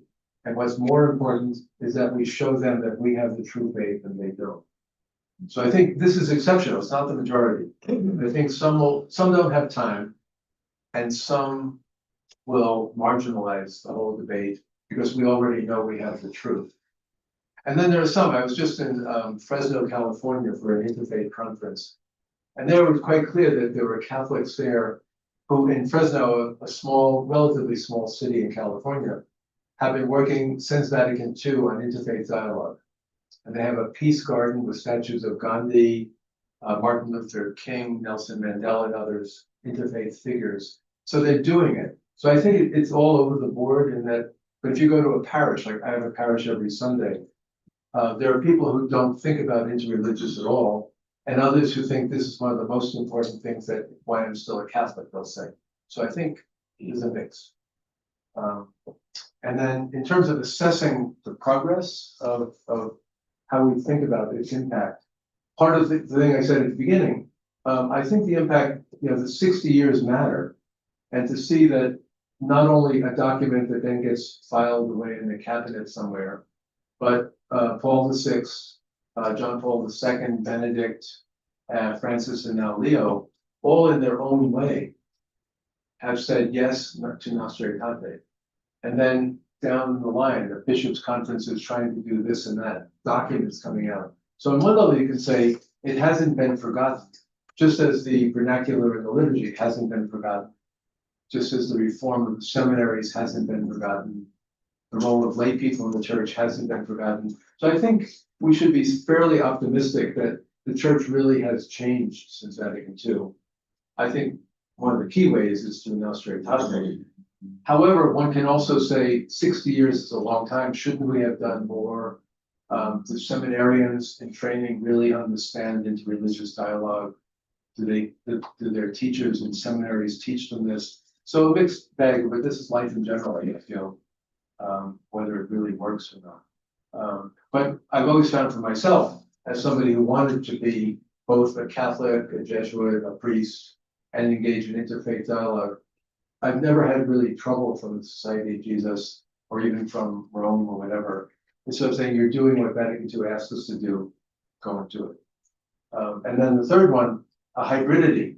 Yes, my colleague at Harvard, Homi Bhabha, who I see about once every 2 years, so we're not exactly having coffee together every week. But nonetheless, a great man, a great thinker, kind of about hybridity, the idea that the categories, fixed categories, essential identities have broken down. We're all fluid beings. In a sense, we all live in like a third space, which is neither firmly this or firmly that. I think in some ways, I try to say, I don't believe that I'm a hyphenated Catholic, Hindu Catholic, but I say I'm a Catholic, practicing Catholic, Jesuit, 57 years at this point, who for 50 plus years has been studying Hinduism and learning from it, which is not what every Catholic priest does. So it's a little bit different. But nonetheless, 100% Catholic and 100% or 98% dedicated to learning interreligiously. Is that a kind of hybridity? I guess so. But I wouldn't say, like Raimundo Panikkar would say, I'm a Hindu, Buddhist, Catholic, Muslim, Jew. I wouldn't say something like that, because that seems to be pushing identity issues in a way I wouldn't want to go. Thank you all for those 3 questions. 3 more? Yes, this another round, one there.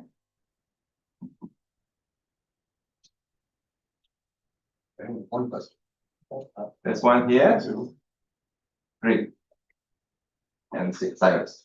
Yes, thank you. The thing that stood out to me was there's different interpretations of John 14:6, is it? Yeah. And the way that we come alive, that Nostra Aetate is sort of saying, okay, this means whatever is true and good, let's go find it.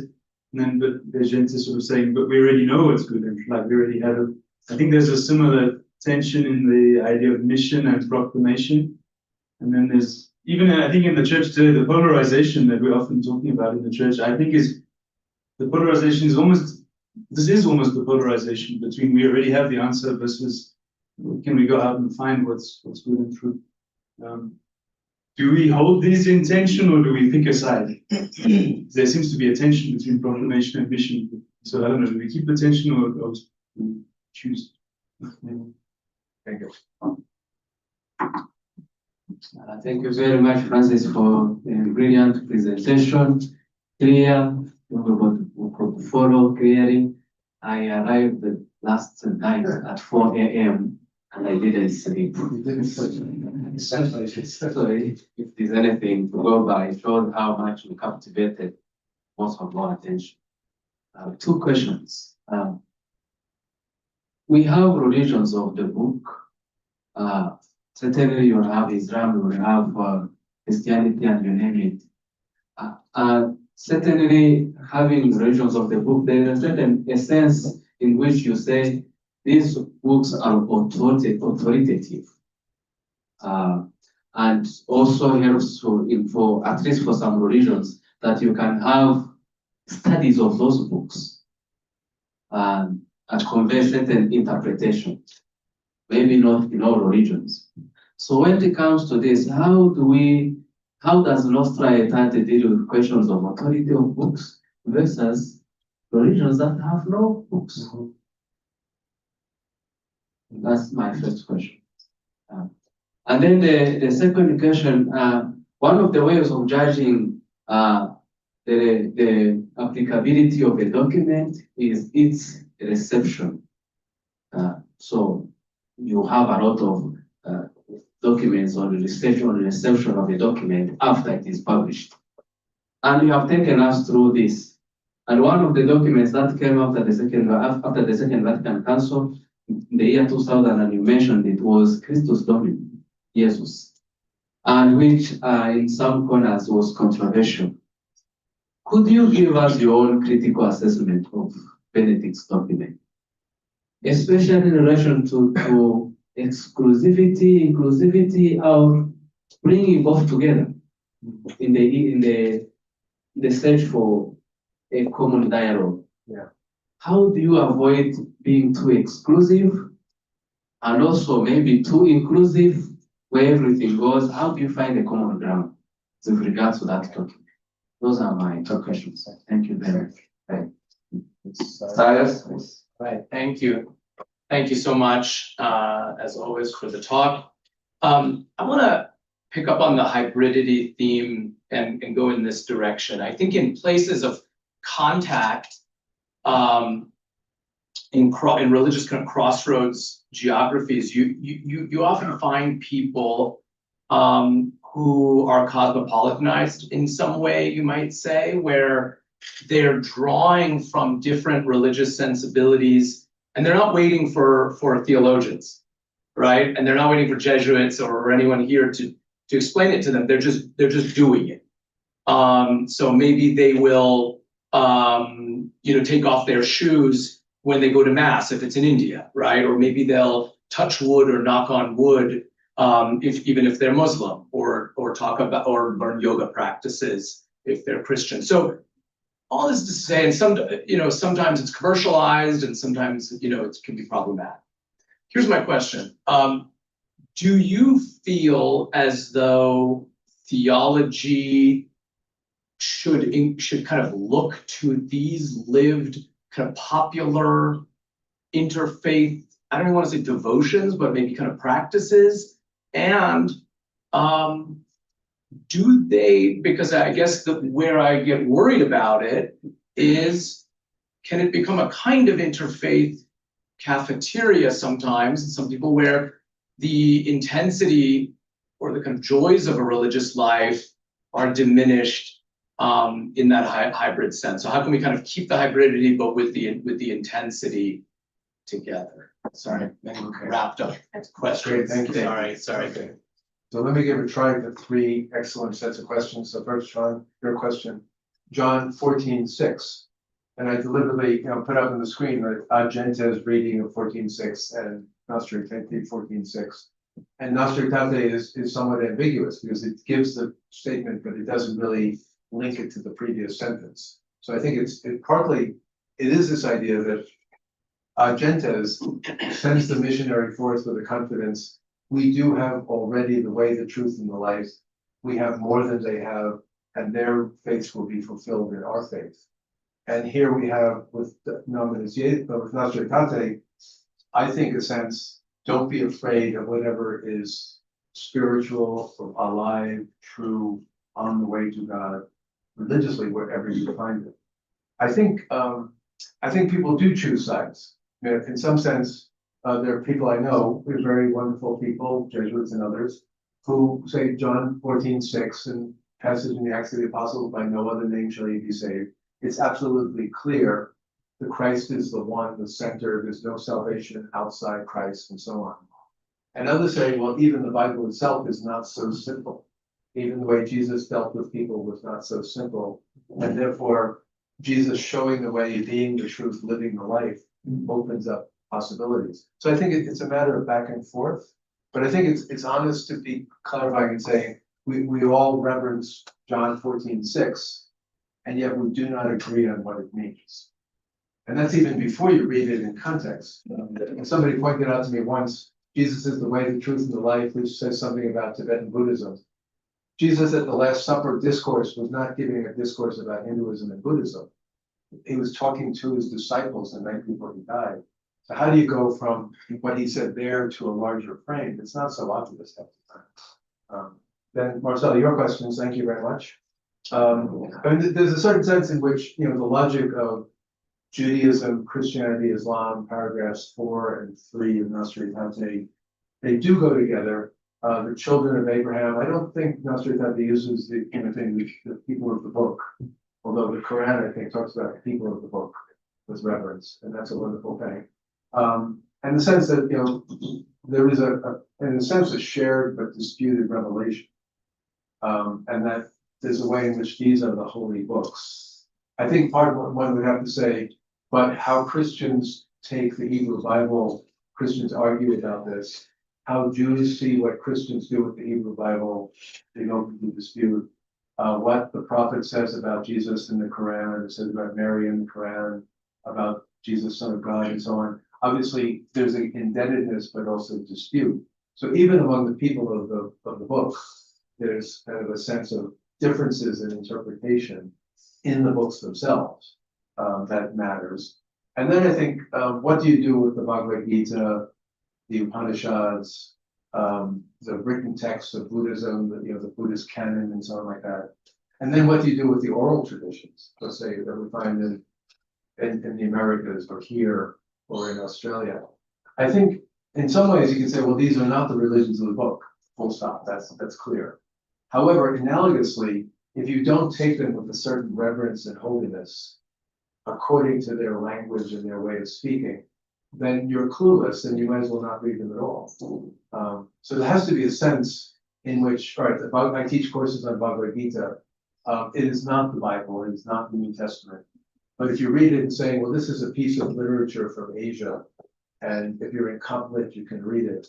Or isn't it interesting what the pagans philosophize? You're not going to get it. You have to have your heart in it. And likewise, I've been asked from the beginning about, so my work is very textual. I'm reading Sanskrit texts, Tamil texts, and so on like that. What about religions of the Americas or Africa, where it's oral tradition? And I just admit, well, I don't do that, or I'm not prepared to do that. But I would not want to say only if it's in writing and published and canonized is it important. But how do you read oral traditions? How do you learn from them? Again, with some sense of, they failed to write it down, no. But rather, this has to be taken with respect and vulnerability to learn from. But the skills are different.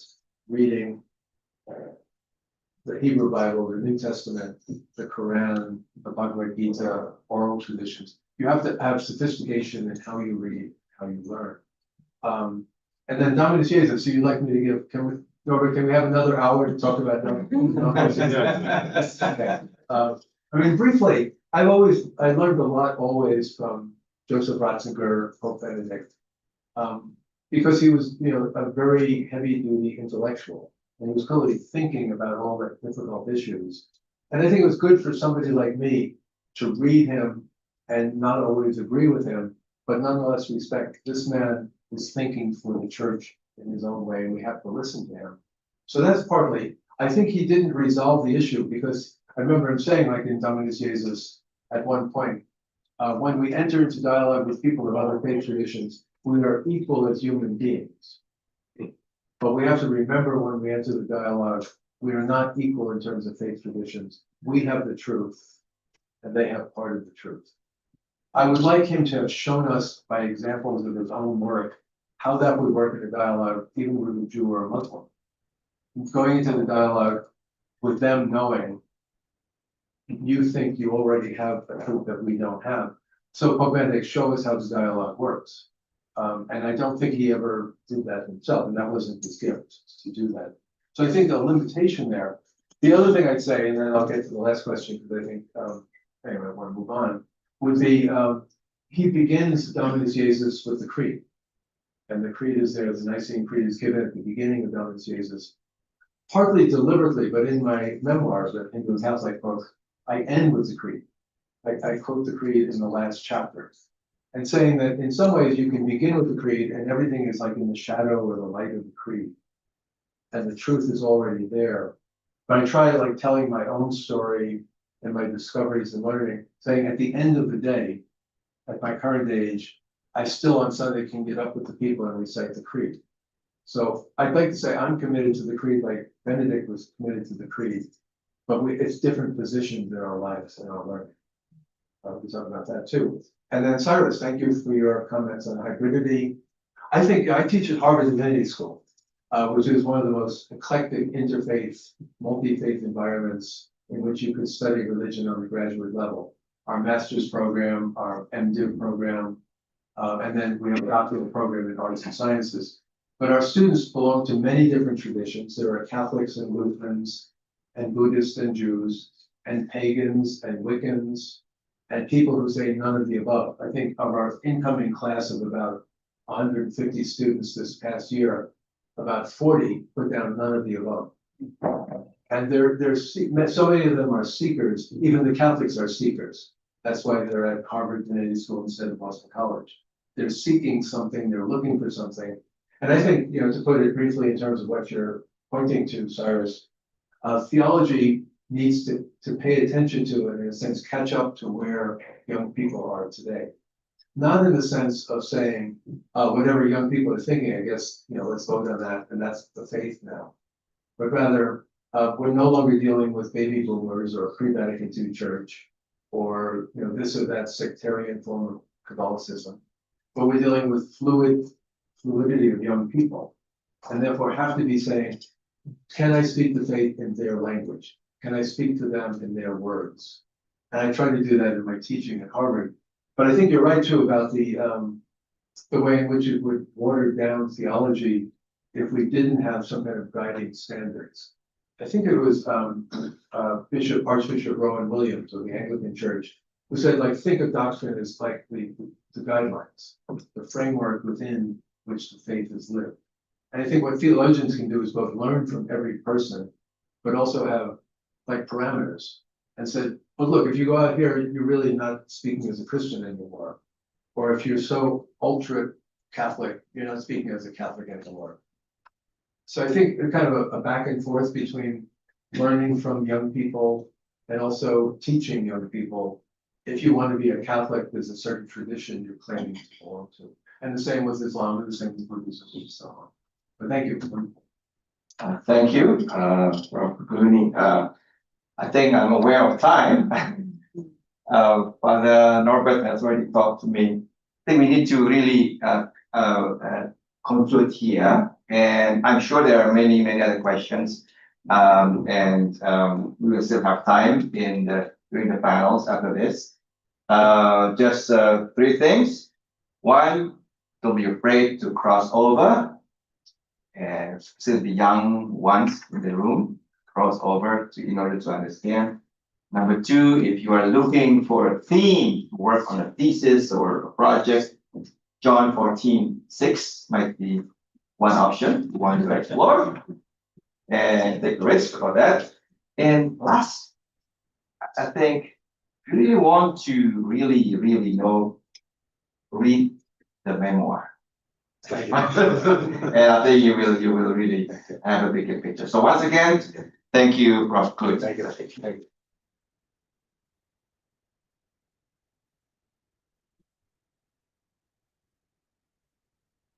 So thank you very much, Professor Clooney and Todeshi Ramadani. So we are going to take the tea break now, just in the corridor here. And as you go out or as you'll be returning, feel free to grab a bottle of water. There shouldn't die of thirst also while we are here for the conference. As you will notice, we are still running 10 minutes behind schedule, but I know we'll catch it up with the photo session also. So we'll take a break now and we'll go until 11:20. We resume at 11:20. That's okay. Thank you. So it's just out here as you go out next to the lifts. You'll see it. You can't miss it.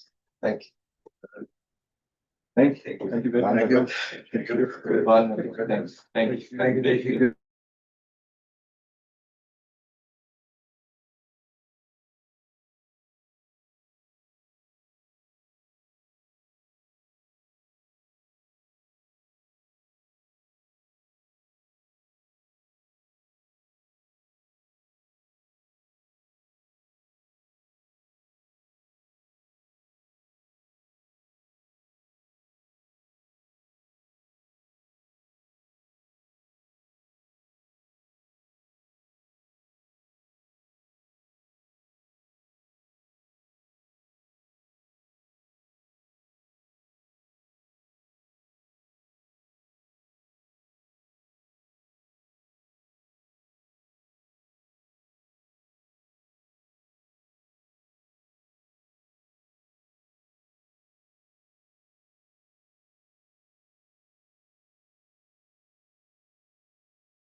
You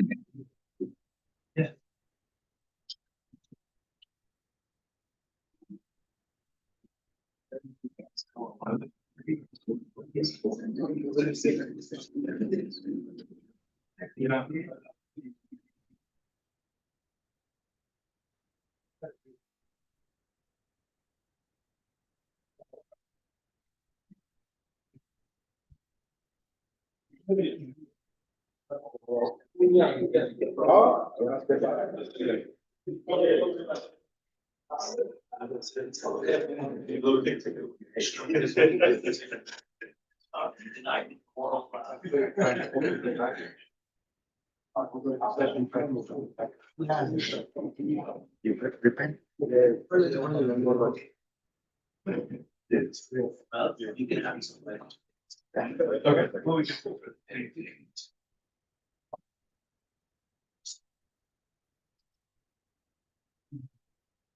We got to.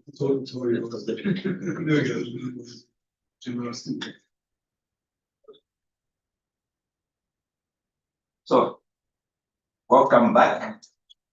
So after that wonderful presentation by the keynote speakers, we are more than inside the topic. We are ready to continue. And this first panel is going to make a presentation mostly about the Nostra Aetate and Islam. One of the faith communities mentioned explicitly by this document are the Muslims. And therefore, we are trying to see what can we still retain from this document 60 years later. So we are supposed to have 4 themes under this topic, but one of the presenters couldn't make it, so that topic has been dropped. So we have only 3 presentations. And the first one to make the presentation is Father Musa Sej Traore, who is a member of the Missionaries of Africa. He is from Burkina Faso. He holds an MA in Study of Religions and Cultures from the Pontifical Gregorian University. He is waiting for the defense of his doctoral thesis in history at the School of Oriental and African Studies, University of London. He is currently on the staff of the Institute of Interreligious Dialogue and Islamic Studies at Tangaza University. So Father Sesh will take us through the topic, preserving the question which was severally asked during the first presentation, preserving and promoting the true and holy in Islam, revisiting the Nostra Aetate at 60 from an African perspective. Welcome, Father Sesh. Thank you. Good morning.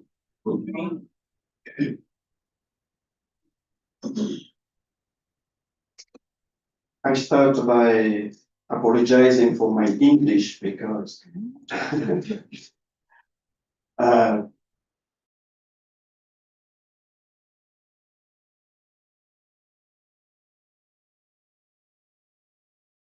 and since we are talking about African perspective, sometimes there is the African aspect and perspective and feeling that will come out, and it's difficult to express it.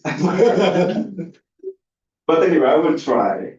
So welcome to this reflection, and I want to suggest a critical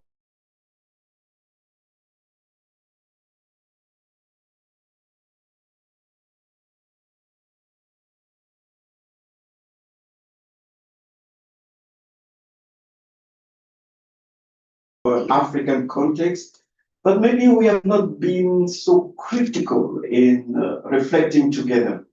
So I want to invite you to really a kind of critical reflection together.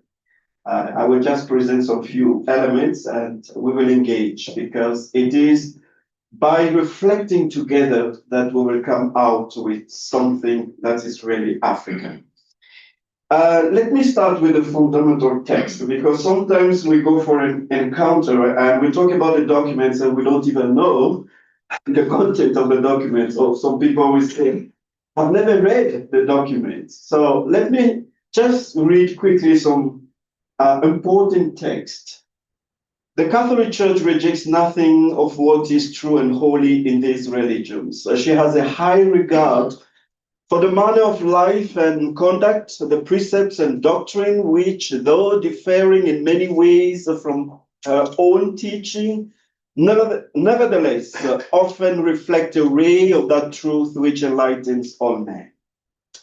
The Church therefore urges her sons to enter with prudence and charity into discussion and collaboration with the members of other religions. Let Christians, while witnessing to their own faith and way of life, acknowledge, preserve, and encourage the spiritual and moral truths. Well, this is a translation of Flannery. It's more about spiritual and moral good found among non-Christians, also their social life and culture. The Church has also a high regard for the Muslims. They worship God, who is one, living and subsistent, merciful and almighty, the creator of heaven and earth, who has also spoken to men. They strive to submit themselves without reserve to the hidden decrees of God, just as Abraham submitted himself to God's plan, to whose faith Muslims eagerly link their own. Although not acknowledging him as God, they worship Jesus as a prophet, his Virgin Mary, they also honor and even at times devoutly invoke. Further, they await the day of judgment and the reward of God following the resurrection of the dead. For this reason, they highly esteem an upright life and worship God, especially by way of prayer, alms deeds, and fasting. Over the centuries, many quarrels and dissensions have arisen between Christians and Muslims. The Sacred Council now pleads with all to forget the past and urges that a sincere effort be made to achieve mutual understanding for the benefit of all men. Let them together preserve and promote peace, liberty or freedom, social justice, and moral values. So if you have never read Nostra Aetate, this is the text I would like to build my reflection on. So we have been given a task, which is very important in 1965. We Catholics. And the task is recognize or acknowledge, preserve, encourage, and promote. What is true and holy in the religions, the spiritual and moral truths or goods, social cultural values. For what? That's the vision of the Catholic Church. For social justice, moral goods or welfare, peace, freedom. How do we African Christians receive the task given to Christians in Nostra Aetate? This is the question we have been asking ourselves. And Francis has spoken about the reception of the Vatican Council in Africa. How can an African Christian recognize, preserve, and promote what is true and holy in Islam? And Islam in Africa, which is also a very important thing. Is there an African traditional device that can help us recognize, preserve, and promote what is true and holy in Islam? I would like to base my reflection here on a personal journey, a personal life and academic journey. First, I cannot remove it from my identity. I come from a Muslim Christian family. My mother is Muslim, my father Catholic. My Muslim friends will say, impossible. This is not allowed. And then I will answer, It's impossible for us people, but for God, nothing is impossible. It happens. And she tried really. She never converted to Christianity. And she was going to church with us on Sunday. And she was always with us, keeping her faith. And she tried to teach us a few things about Islam. And that's why I have the name Musa. Because I think I was the fourth born. So she said, I suppose there was a kind of discussion between her and my dad. And she said, listen, I've given you 3 kids. The fourth one, please, give it to me to become a Muslim. So my dad said, okay, you will give him a Muslim name, Musa. Great. And then he said, I will add Serge to make sure that he's a Christian and baptized. And even he added another name, Yassé, to make sure that this one will remain a Christian. And I'm the only one who became a Catholic priest. But it's important, what I mean here is that I cannot remove that from my identity, that I've been raised in a Muslim Christian family where we have never thought about religion, but religion was part of our life. Then as a missionary priest, I had some very powerful experience, missionary experience. And I will call it a mission inter gentes. It was not a mission ad gentes, going towards and preaching the truth of Jesus Christ. It was basically living among Muslims in Africa. And this is a very important element. First, I've been a missionary in Rwanda after the war, just after the war. And when I went there, people were expecting me to be only with Christians and Catholics. And they were surprised to see me going to the Muslims. And they said, you're going to be excommunicated. Here we don't associate with Muslims. And I said, this is precisely the point. If Muslims and Christians can come together and get rid of the minority and majority device that is destroying us, then we will work for peace. Then we will build something new. And my work was to work for a Muslim Christian program in Rwanda, where we put Muslim and Christians together to be a sign of hope, of reconciliation, and help people understand that differences can be a powerful means for peace and reconciliation. Then I lived for some time in Egypt and in Mauritania. Mauritania was quite an experience because I was living in the center of Mauritania in a place called Aetate. And Aetate is a town in Mauritania, in the middle of the desert, and I was the only Christian. Now imagine, this is a very important thing to shape your understanding, your life, and even your academic reflection. When you live in a place where you are the only Christian among Muslims, and they all know who you are, and you go from houses to houses, you establish a relationship with them, you dress like them, you eat like them, you speak, you try to speak like them, you enter into the world without losing your identity. But you cannot also get out of the experience the same. It's impossible. And this is where, when we talk about what is true and holy in Islam, it's not something that is from the head, truth, like the way St. Thomas will explain. It becomes something very deep. It becomes something very personal, something you have lived, you have experienced, you have touched, you have really, you became part of them. Then from there, you can speak.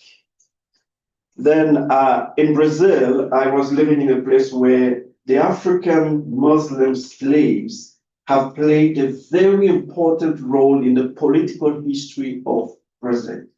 And I was living in Salvador da Bahia among those people. Already. Okay. Thank you, Father Felix.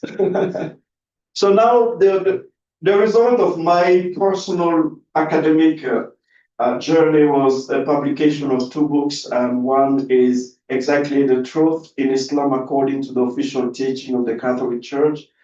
I published it after an experience of the Fulbright program in the US, where I was based at Hartford Seminary. And it has been for me an experience of deepening that. And then with some friends, Leonard Swigler, who is the founder of the Dialogue Institute at Temple University, and another Muslim friend who was at San Diego University, but he passed away before the publication of that work. We decided to work on a graphic novel from the whole experience of Nostra, Aetate, and we constructed dialogue between people and between the Pope and between the president of Iraq, and how with a graphic novel we can reach many people and spread this message of what is true and holy in our religions and how we can promote it for peace in the world. So now let me go to that search for an African approach and perspective. First, there have been a lot of centers and institutes, academic institutions promoting the study of religion in Africa and from an African perspective. A lot of studies are going on. It's impossible to synthesize all these or to put them together, but it will be good for us Africans to know what is being produced in terms of new knowledge.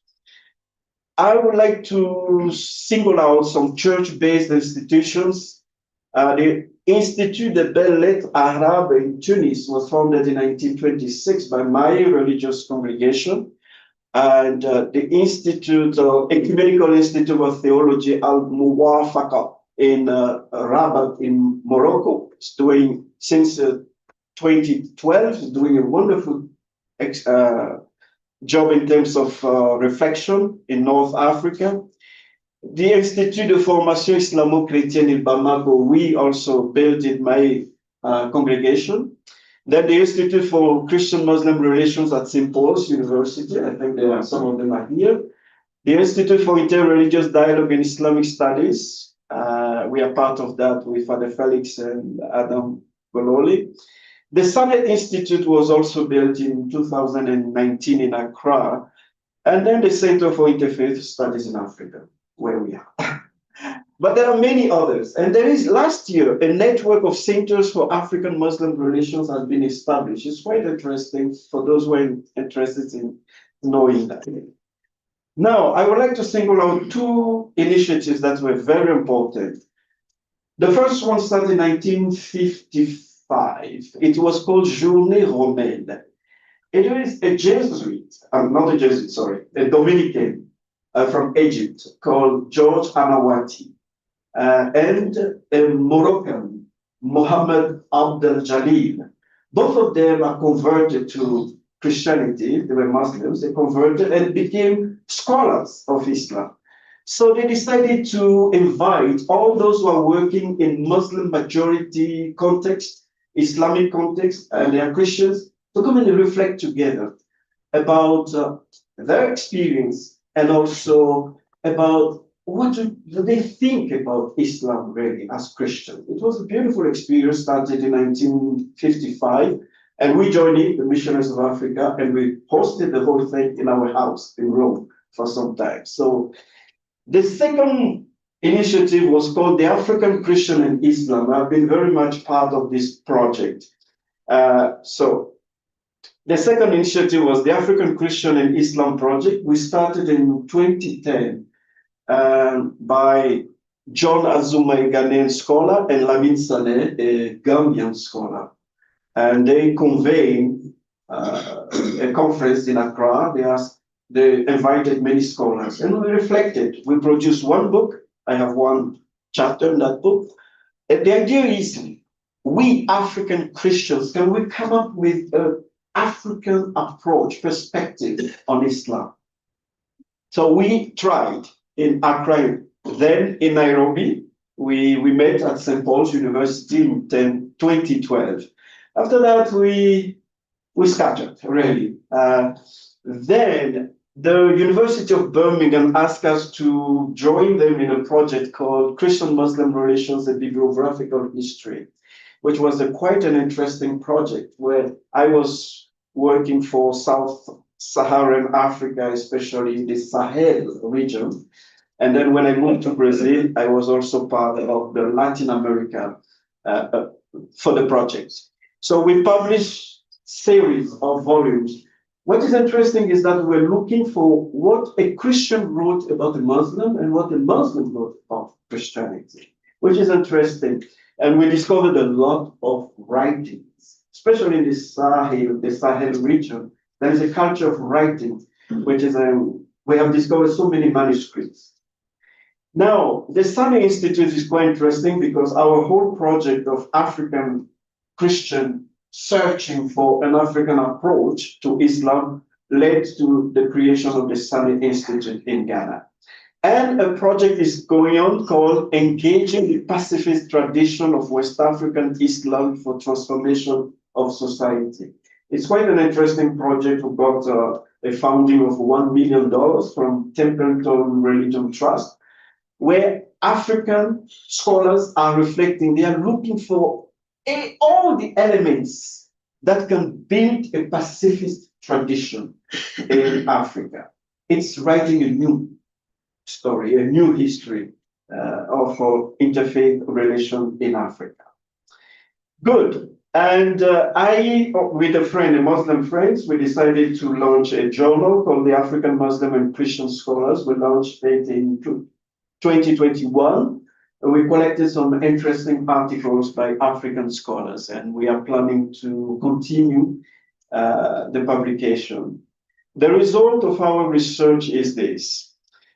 Some of the African scholars have written from the African traditional law and wisdom. Others have been more interested in writing from the history of encounters between Muslims and Christians. Others from the reality of relations between Muslims and Christians in Africa. And others were interested in writing from the stories of Muslims and Christians' common initiatives in Africa. In our project of the African Christian and Muslim, we have always a kind of a paper discussing the African traditional wisdom, and also country reports, what's happening in each country and the academic research. Now, I would like just to explore for our discussion today, I wanted just you to know what has been going on. Maybe you knew already, but I've been involved in that, and it's important for me to understand what I'm going to say now as a personal reflection. Do I have time to continue? 5 minutes. Oh my God. Okay. You all know what is Africa, our particular elements and defining characteristics. We talk a lot about community belonging, family, abundance of life, the living and the dead, ancestors. Mogoya is from my place where scholars are studying a lot about the Mogoya, Ubuntu, Ujamaa. Good. I would like to suggest two things from my experience. The belonging to one another is important. If we can reach to that dependency, we belong to one another. Our relationship is so deep. Our roots are so deep that we need to really reflect and see ourselves as people who belong to one another. We could use another term, like you are owned by the community, you are owned by the other. And another element that has not been very much stressed in the studies is the Council of Elders. The importance of the Council of Elders. And we have seen that in some of the African communities, where Muslim Christians and elders of the traditional religions will come together as a council to create a new tradition of the place, of the village. Belonging to one another is about deep ties, bonds, unity. Nostra Aetate speaks about spiritual ties, common spiritual patrimony with the Jews. And our critical point is that it's not only with the Jews, it is also with the Muslims that we have deep ties and bonds and spiritual ties. The Muslim, along with us, Nobiscum, adore the one and merciful God. It seems to me that this is the most powerful statement of the Vatican Council about Islam. Because we say that we believe in our constitution of the Catholic Church, we believe that the Muslims, along with us, Nobiscum, with us, communion of adoration, they adore the one and merciful God. The Council of Elders, we have it already in our church. We call it the Synodus, Synhodos, together journeying. And the Muslims, they have it with the Ijma, which means a consensus of the community. But be careful, it's not about preserving a tradition.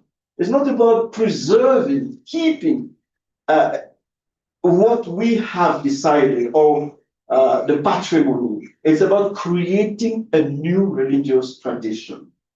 And this is very important. So, what is true and holy? I will go because I have only 5 minutes to finish. What is holy and true for us from an African perspective is what belongs to God. It's not so much about what you think, but it's what belongs to God, what is owned by God. So what is owned by God is not for you alone. It is for us to live it together. It's universal. It's for all of us. Then what is true and holy in Islam?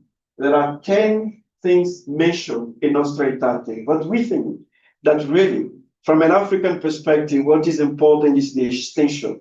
They adore the one God living and subsisting in himself, merciful and all-powerful, creator of heaven and earth. They worship God essentially through prayer, almsgiving, and fasting. Prayer, almsgiving, and fasting are acts of worship. And this is very important. The Muslims, along with us, Nobiscum, adore the one and merciful God. What is missing really from an African perspective is that spiritual bond to say, has been asserted that we belong to one another. We together adore the one God. Good, but 2 critical points. First, the church seems to see the relationship of God and the Muslims in terms of submission to the will of God, submission to the decrees of God. From an African perspective, it's not that. It's about relationship with God. What is your relationship with God? It's not about decrees and plans of God or will of God. It's how you stand in your relationship with God. So this has to be deepened and changed because Muslims say that they belong to God. So they have a relationship of being owned. That's why they call Abdallah, the servant of God, Khadim Allah. So it's important. It's not just about service. It's about your personal relationship and deep relationship with God. The second thing that we think important is that in Nostra Aetate, we talk about the church. When the church speaks about Jews, the church says Adam's stock, people, populum, but about Muslims, it is Muslims. Individuals who believe, who have faith. And we say, no, Muslims also, from an African perspective, are a community of faith. They're a family of faith. They're people of faith. And not only individuals sharing the same faith. So to preserve, do you allow me 2 minutes to finish that? Only 2 minutes. Yeah. So to preserve the true and holy in Islam, there have been already the teaching of Islam in our institutions. And even we are now teaching Islam the way Muslims themselves are teaching, and we even call them to come and teach. There have been a lot of initiative to study together Islam, and it is going on.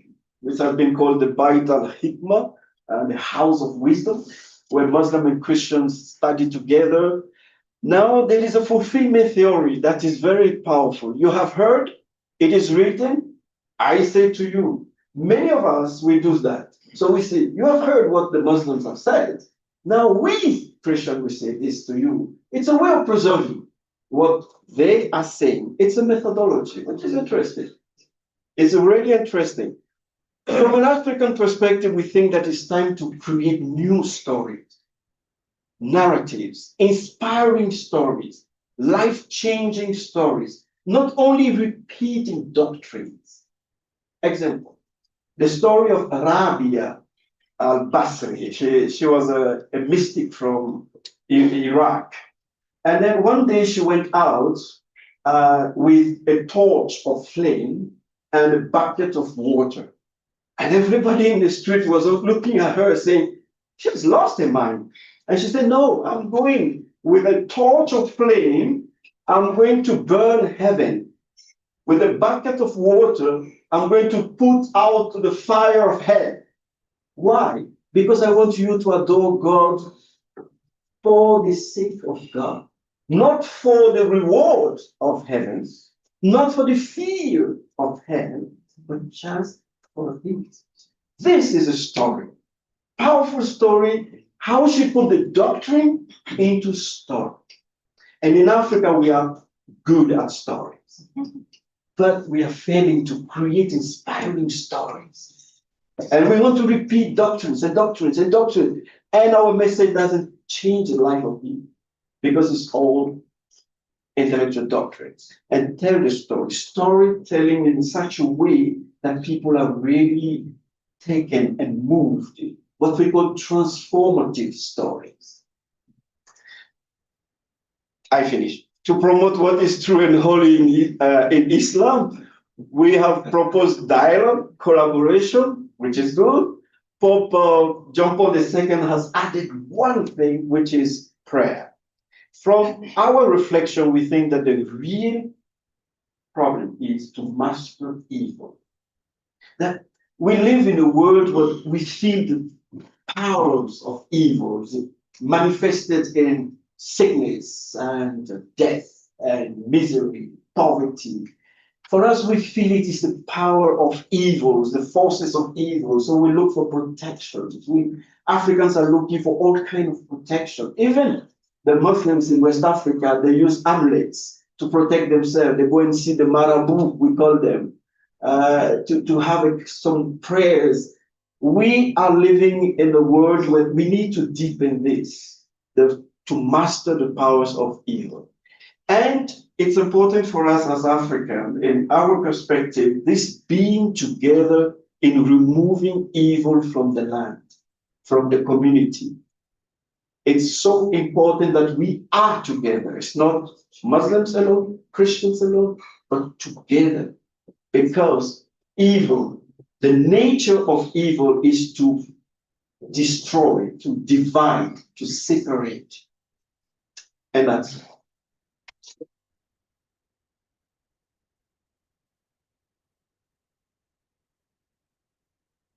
So thank you very much, Father Sesh.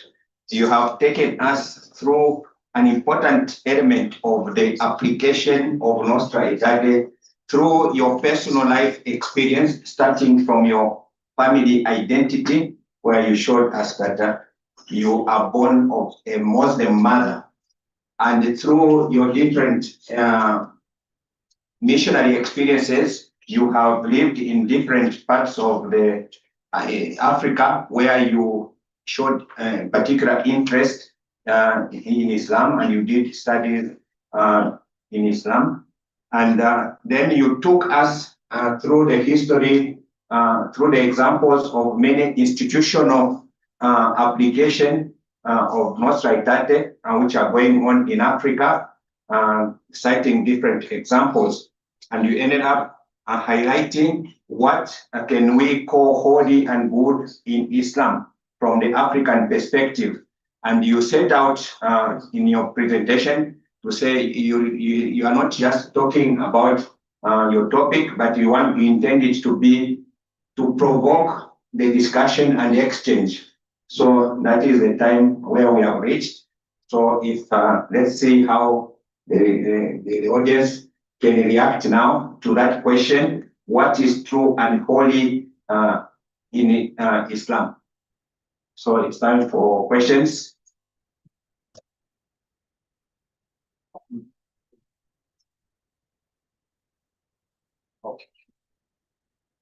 Okay, so I've been corrected to say, as I said, we have 3 presenters. So we can listen to the 2 other presenters, and then at the end we can have a collective time for questions and answers. So the second speaker.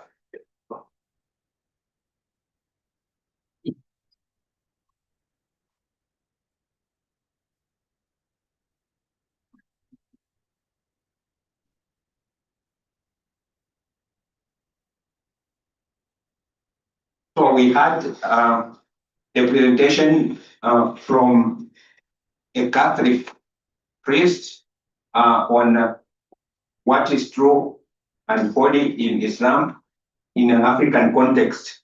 So the second speaker is going to talk to us about Nostra Aetate through the eyes of African Muslim, a reflection on dialogue and respect, shared humanity.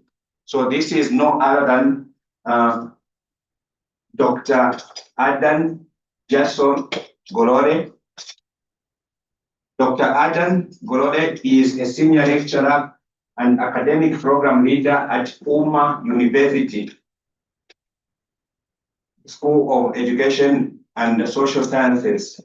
He holds a PhD in Islamic history from Sakarya University, a master's degree in Islamic philosophy from the Ankara University, Turkey, a bachelor's degree in Islamic studies from the International University of Africa in Sudan, and he is a 2023 fellow of the IFE, that is Institute of Advanced Studies. His areas of research interest include Islamic studies, history of Islam, Islamic philosophy, religious education, and interreligious dialogue. Let us welcome Dr. Adan Golore.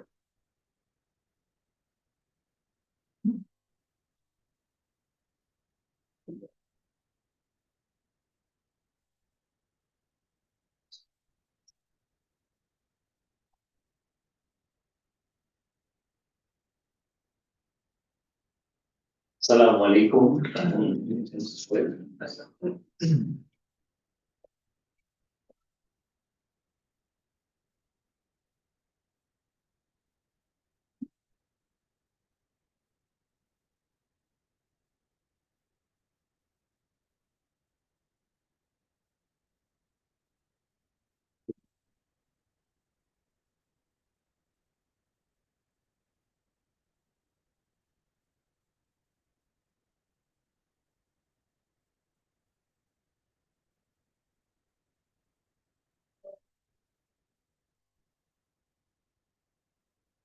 I think mine is more of dissecting and understanding the declaration from an Islamic perspective. Basically as a Muslim, and just to see what actually this declaration is showing us. Reflection on, first of all, on the declaration. I also started with reflecting on this declaration. To me, if I study that declaration or I read that declaration, what normally comes to my mind, that this declaration reminds us of the following. That it actually starts from even its first stanza or first paragraph, that mankind are drawn together. That therefore, even the statement used there is mankind. So it's in that case, and this is actually sometimes even you find it in the Quran, especially in the first part of the Islam, the verses in the Quran, especially the Makkah surahs, normally address people as mankind. Mankind is when now you talk about everybody regardless of religion. So in this case, even the statement, like from a Muslim perspective, it even borrows that state of mankind. And therefore, as mankind, it seems that there's something which is drawing us together. And that what is drawing us together is the challenges that we face, other than the spiritual things. So many other challenges which is common to all of us, regardless of whether you are Christian or Muslim or any other thing. That's the social, political, and economical challenges from my own perspective. That's my own interpretation of the declaration. Our brothers in Christianity understand better than me in that case, but that is from my own. That says, actually, it goes on and says that challenge starts among what different people are getting what stronger. That ties which is bonding us together is becoming stronger and stronger day by day, and also, and therefore there is need for now that we need now, regardless of our religions, we need each other now more than before. That is in our daily life, we need each other more than before. Why do we need each other? To overcome human conditions of today. And that is all the calamities and the problems that we have. There are so many calamities, whether it is natural or human-made, generation after generation. For a historian, our doctor is also a historian. From a historical point of view, actually you understand that it comes, generate time after time, there's powers which are strong powers, and then these strong powers are using the power to what? In one way, suppressing what another group. And because of that, you're going to see a lot of suffering, what you see now, nowadays. So we need to focus on what mankind, that is God creation, has in common. So therefore, our focus will be now what we have in common, mostly. Yes, we know our differences, but what we have in common, that should be our focus as mankind now, with regardless of, without looking at now our identities of religion. Then my reflection on the dialogue now, this interreligious dialogue. I was even to ask the professor one question at that time, and then he told yes, a lot. Normally, it also comes whenever you participate in dialogue. Because for Muslim, the truth is Islam. For a Christian, truth is Christianity. There is nothing. I was asking whether there is something called part of the truth. Truth is truth, I guess. It has no parts, you know. So truth is what? Truth. So it's a dialogue. I was asking that question, is dialogue accepting that there is truth? Or we see religion as culture that we can share. But anyway, but if you make focus that one truth is, that one is truth and the other is not truth, and all where you forget that conversation, and then you look from also cultural perspective, then we have so many things to share as a culture, different cultures. So one, as a dialogue as a solution now to those differences that we have. Instead of digging on the differences, dialogue is a solution. Solution to what? One, promote unity and understanding among the nations. One, that it promotes unity. That instead of focusing on the differences, we now focus on the unity. What unifies us? What do we have in common? What problems do we have in common? I think that is also what I can understand from that declaration. And also understanding among the nation. Then also not only unity, but also to understand each other. We see you going to mosque, churches. You also see us going to church and to mosque. What are we doing there? Or what are you doing there? So we understand each other. We read each other's books, and also what? Get to know each other. That what we are doing is just that brief.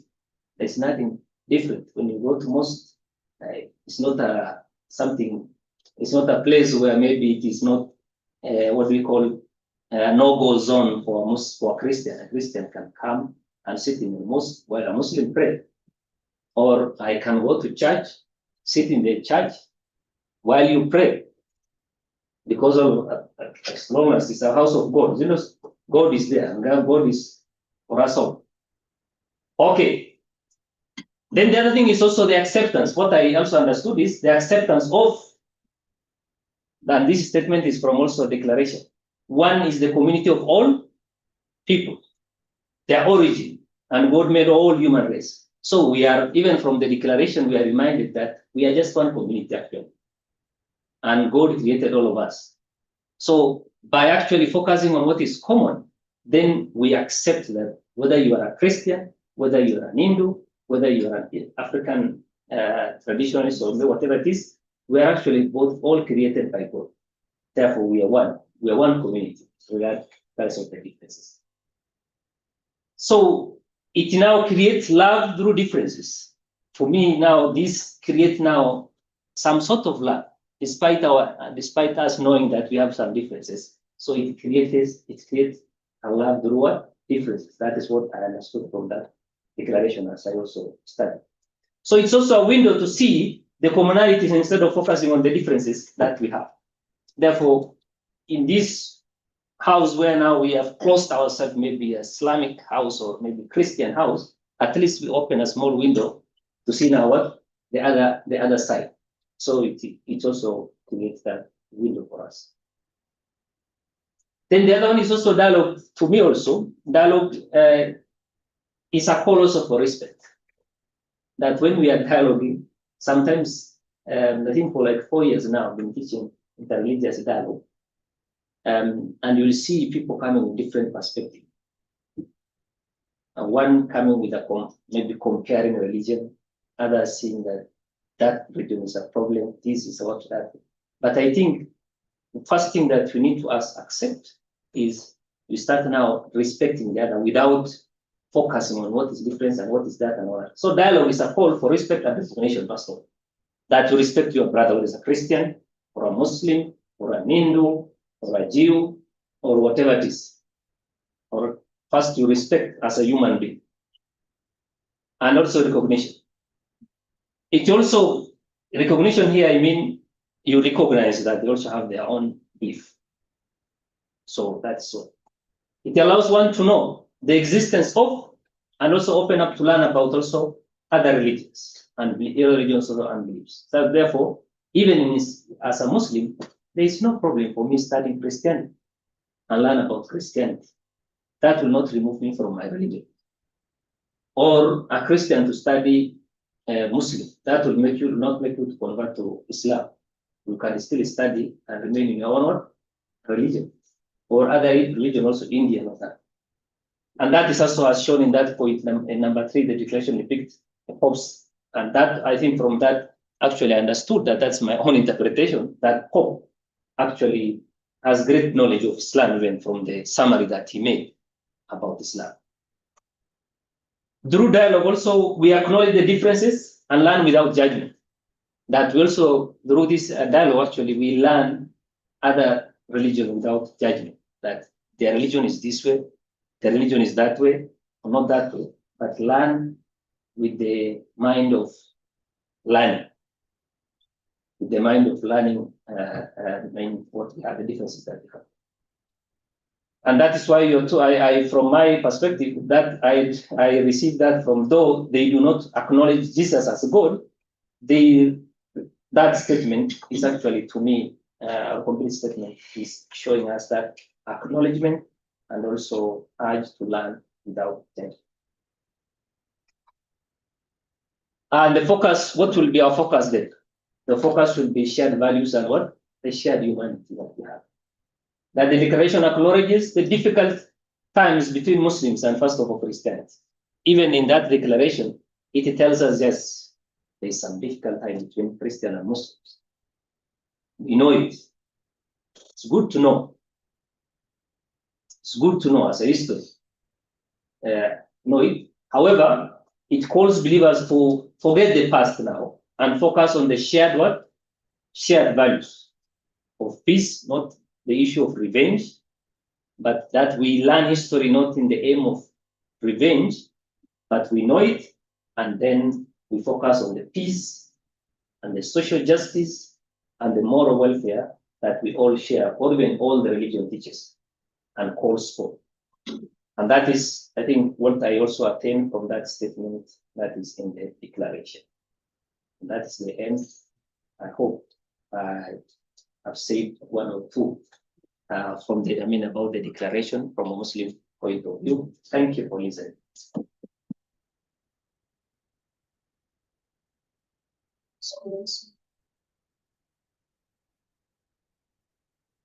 So thank you very much, Dr. Golode. You have given us a Muslim perspective on this very important document. You have insisted on the common humanity and also the need to see more points that kind of bring us together than to go back to what is the difference between our religious tradition. And you have highlighted the importance of respect and mutual recognition.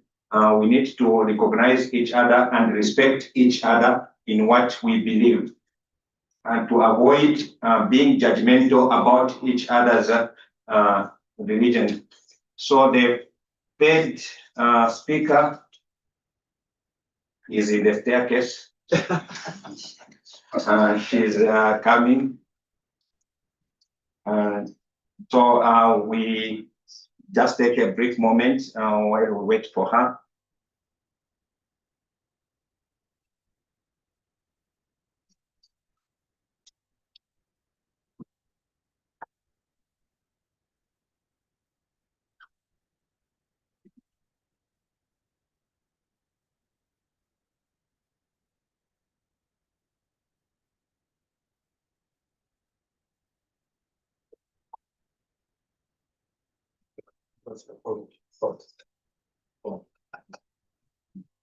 Brother Ted is asking me to improvise.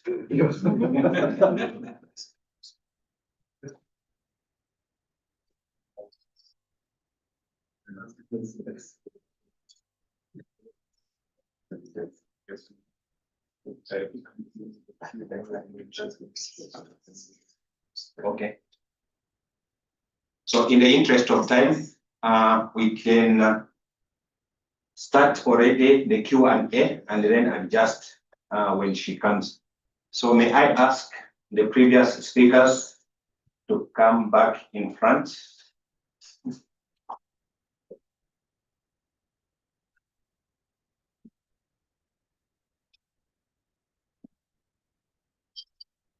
So we had the first speaker, Father Sesh. He talked about preserving and promoting what is true and holy in Islam. And Dr. Golode just finished talking to us about the Islamic perspective on Nostra Aetate. So maybe we can engage on those two themes or on the theme of Nostra Aetate in general. So can we have maybe 3 questions and then we see how to move on.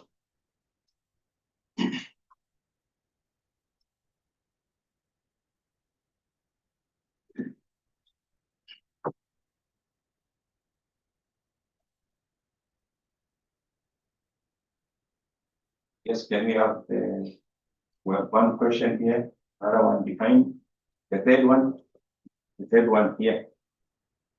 Okay. Good afternoon. Good afternoon. Good afternoon. Good afternoon. My name is Julian Sodiambo. I'm from Bahrain. My question goes to Father Musa. Within the Baha'i community, we are learning how establishing communal prayer sessions shape how the community works together to address various issues and definitely inspire community to accomplish a lot together. So from your perspective and your experience, because I saw you had a slide on prayer that you didn't touch on. So how much did you see the effect of people coming together to pray, inspire conversation, and resolve to work together?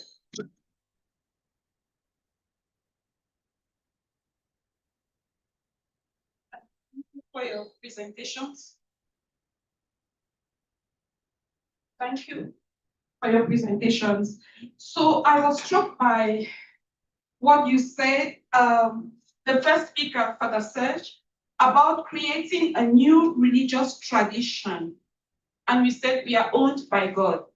And the second speaker was actually asking a question contrary to that.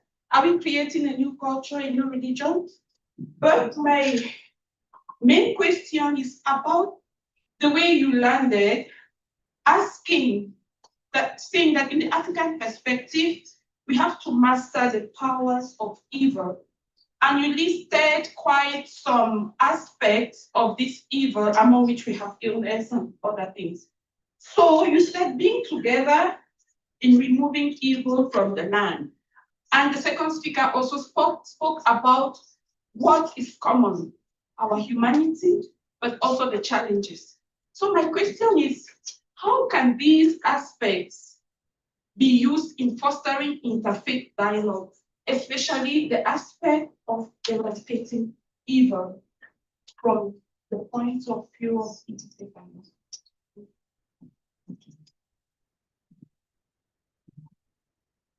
Good afternoon. My name is Shadi Donald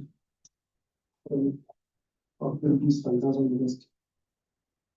Now, exploring the richness and the importance of the Nostra Aetate, I wish to comment that for quite some time, the years spent, the document has tried to see how humanity can coexist despite the different religious affiliations. Now, in a community where you have different faiths that coexist, but we discover there is disunity and lack of mutual respect for certain religious beliefs, which has solved kind of state of discord, where a particular religion, let's say Christianity, is daily calling for dialogue with faiths or religions that in a way are not ready for this dialogue. And on a daily basis, you find people not living as human beings as created by God. There is a difference, there is a dichotomy that has been created. On a daily basis, you find the issue of confrontations. So how has this document really reflected in practical terms where you seek dialogue with people who are not ready for dialogue?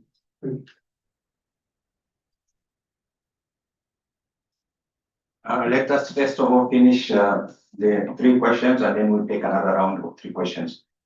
So who is ready to answer? I think most of the questions. Yeah.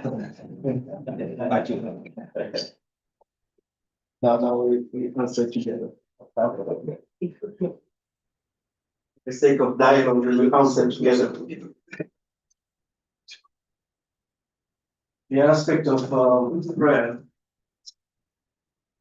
it's very important because first I recognize that the council didn't speak about prayer as a means for collaboration. What is written in the Nostra Aetate is through dialogue, colloquium, which means conversation, and collaboration, collaborare, which means to work together, having actions together. Now the prayer has been developed. I think maybe I don't know the real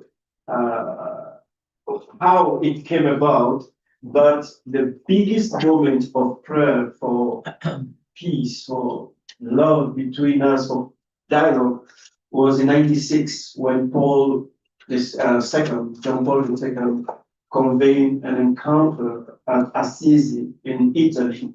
He invited all the religious leaders to come together for a day of prayer and fasting for unity and peace. It has been a success, and every year it's being done by a community called San Egidio.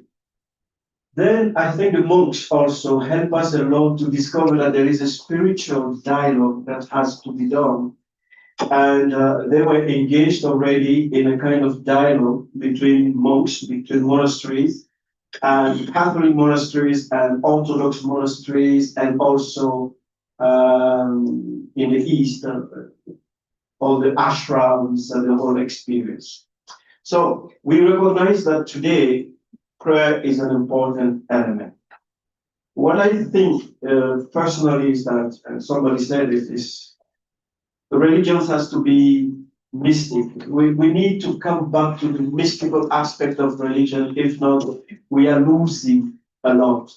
By mysticism, we mean that we need to go beyond the reasons, beyond our doctrines. We need really to meet at the level of, at the deepest level. And how do you meet at the deepest level? Maybe by praying, by being together praying, which is another expression used by Cardinal Ratzinger, to be together praying, and praying together is quite different. But it's important because there you have a communion that is going on. But be careful, because the way you are putting it is as if there will be a kind of discussion in that prayer. This is where we have to be very careful what we mean by conversation, spiritual conversation, spiritual dialogue, spiritual, to allow the divine reality to take possession of us and to create a communion between us. Because if we ourselves would like to create that communion, it will fail. Because everything that is coming from us is limited, conditioned, and has always an interest somewhere. But when it is coming from God, when God makes it, then we are, I will use the expression, we are owned by God.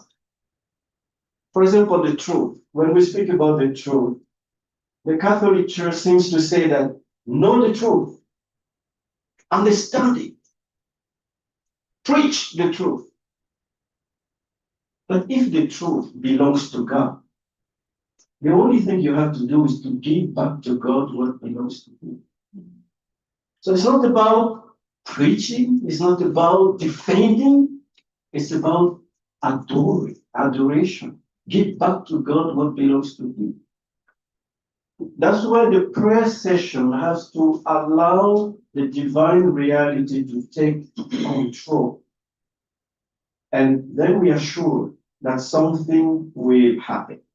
The second question about this unity, about creating a new tradition and how can, if I got it right, how can this dialogue be used? Is it what you mean? Sorry.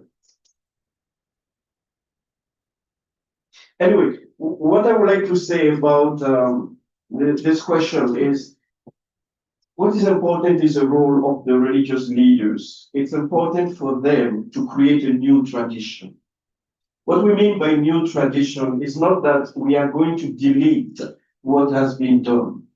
It's how we use our historical background, all our doctrines. How can we use it in a new way? How can we create a new tradition?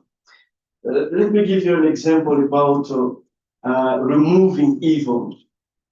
It happens in one society in Africa, people were killing twins because they believe that one child belongs to God, the other one is the fruit of the devil. So they didn't know who is the fruit of the devil, who is the fruit of God. Since we don't know, we kill both. Now, the council of elders will meet, and one missionary was asked to be part of the council of elders in that village.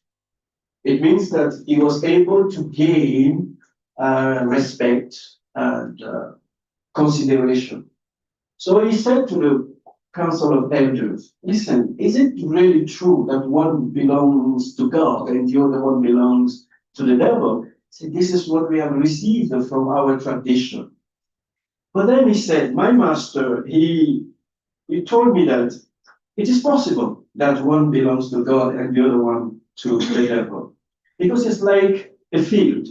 You plant a good seed, and then your enemy will come and plant and sow a bad seed.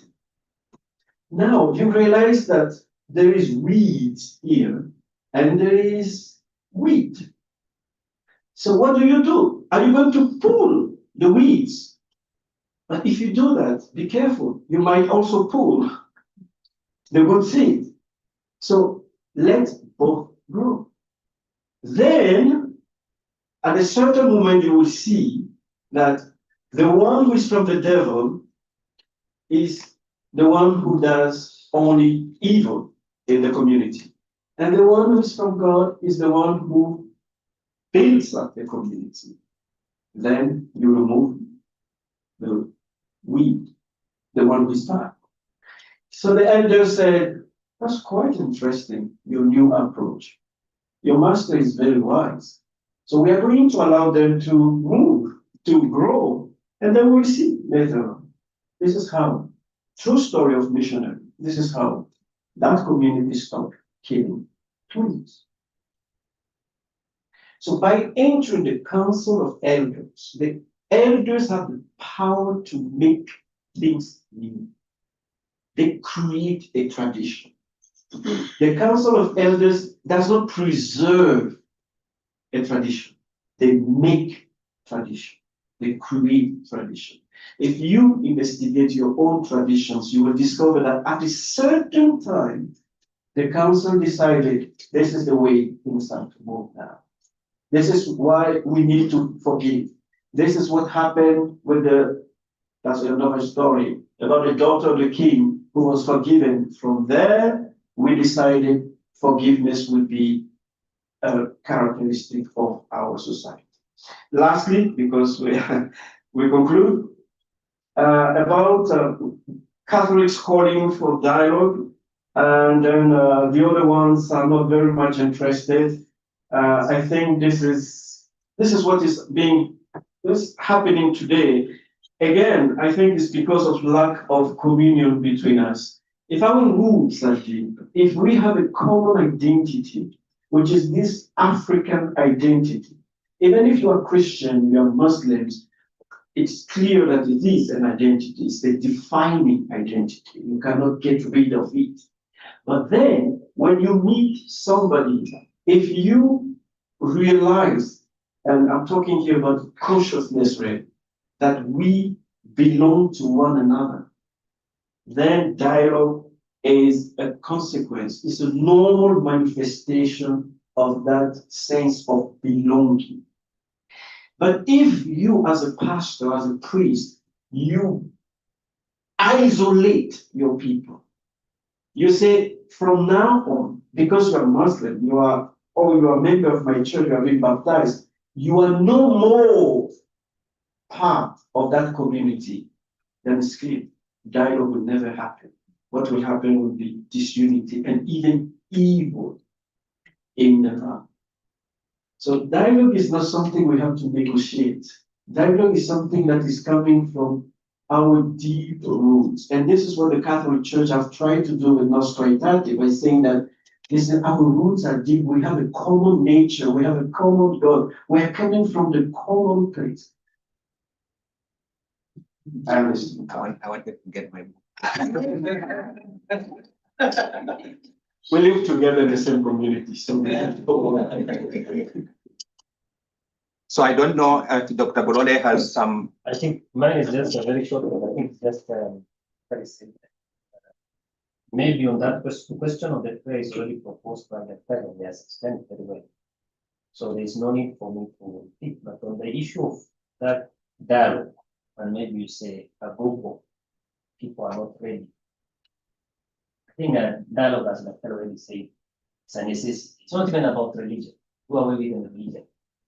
For other activities, your social, your political and economic activities. As a human being, you have to dialogue with your neighbors, you have to dialogue with them. So there is no need or there is no way you will fail to dialogue now on the issue of religion. The same way now you also on the religious part, despite knowing your differences, yes, we have this and this and this, we need to talk and discuss on 1, 2, 3, and 4. And then for that reason, I think even if it is difficult, it is good always to come up with ways and means of starting that dialogue process. Then it will take 10 years, it will take 5 years, it will take how many years, but you keep on trying and trying.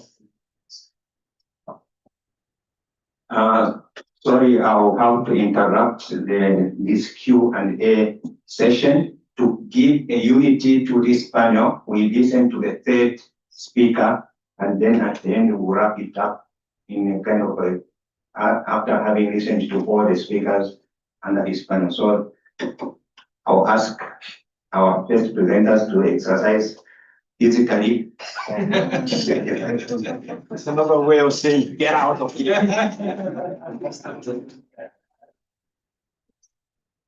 For scholar, we will do it.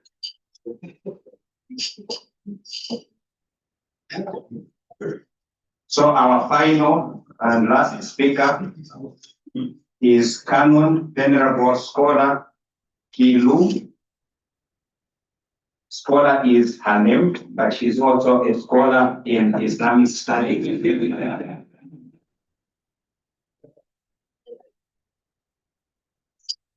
So Canon Scholar Wayua serves as the coordinator of the Center for Islamic and the Center for Islam and Christian-Muslim Relationships in Italy. She has won various national and international awards on Christian-Muslim relations, including diversity, equity, inclusion, and belonging category. She is completing her PhD from St. Paul's University. She holds an MA in Christian-Muslim relations from St. Paul's University and a BD from the same institution. So Canon Scholar is going to speak to us about women as bridge builders, gender, faith, and interreligious dialogue in Nairobi's Eastleigh. So welcome our last speaker.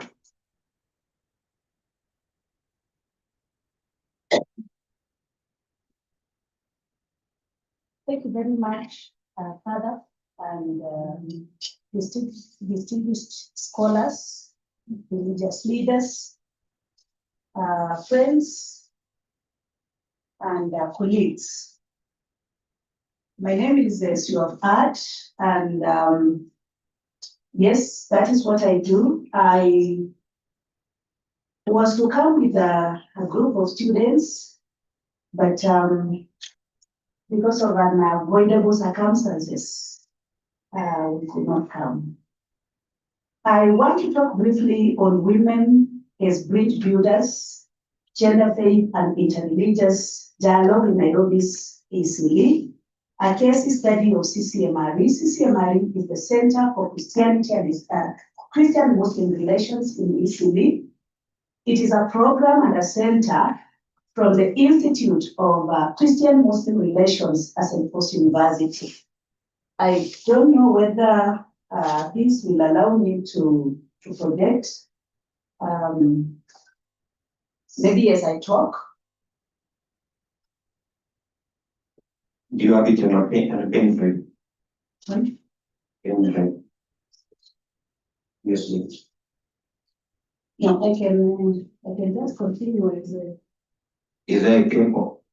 Yes. You can share screen. You have a cable? Sorry for. Sorry? Or you can move to the, go down there. What did you do?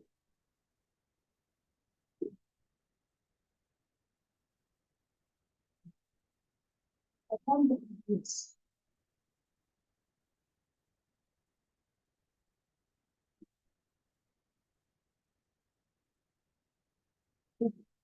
So I think I will just continue talking is because of time.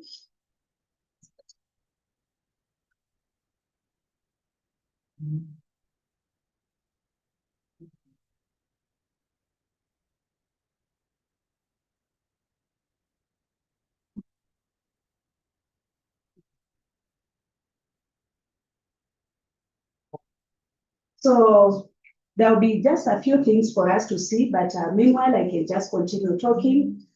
I teach at St. Paul's University as of Art in the School of Theology, Department of Religious Studies, Mission, and Practical Theology. And at St. Paul's University, we have an institute, which by the grace of God, I coordinate the Institute for Christian-Muslim Relations, Inter-Religious Dialogue, and Interfaith. Among the centers and the programs that we run in this institute is the Center for Christian-Muslim Relations in Isili. And of course, Isili, for a majority of you, you know, is located in the heart of Nairobi. Of course, is a vibrant and a diverse community with, of course, both Muslims and Christians living together. They trade together, they interact on a daily basis, and over years, of course, the area has faced both harmony and tensions, making it a crucial space for interreligious dialogue and peace building. So within this context, women have, of course, emerged as, yes.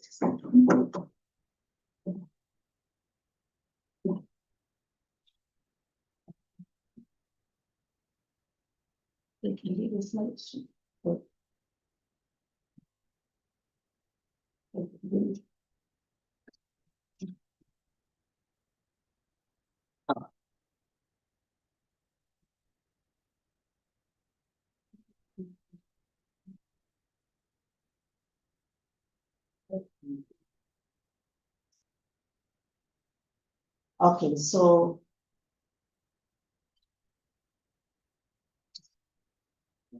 I think it is feasible. Okay, thank you very much. So as I have said, I'm coming from St. Paul's University, and you can see, and within this context, of course, we have the Center for Christian-Muslim Relations, and it is an initiative of St. Paul's University which provides a platform where, of course, students can translate theory into practice. And at the same time, it provides a platform where women and other community members can, of course, engage in dialogue, community dialogue, research, and joint action to promote peaceful coexistence. This case study, of course, explores how gender, faith, and interreligious collaboration, intersects in Isili, highlighting the transformative role that women play in building bridges between Christians and the Muslim communities.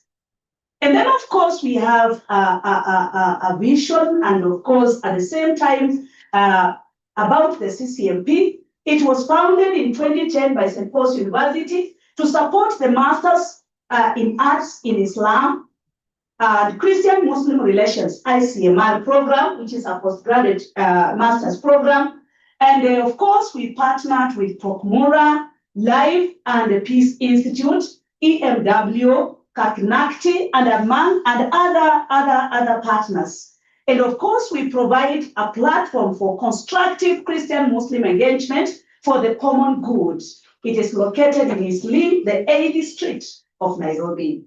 And then the mission is that, the vision and the mission is that it is about the vision is to expand cooperation and information in exchanging between educators, academicians, and also religious leaders of different faiths in sub-Saharan Africa.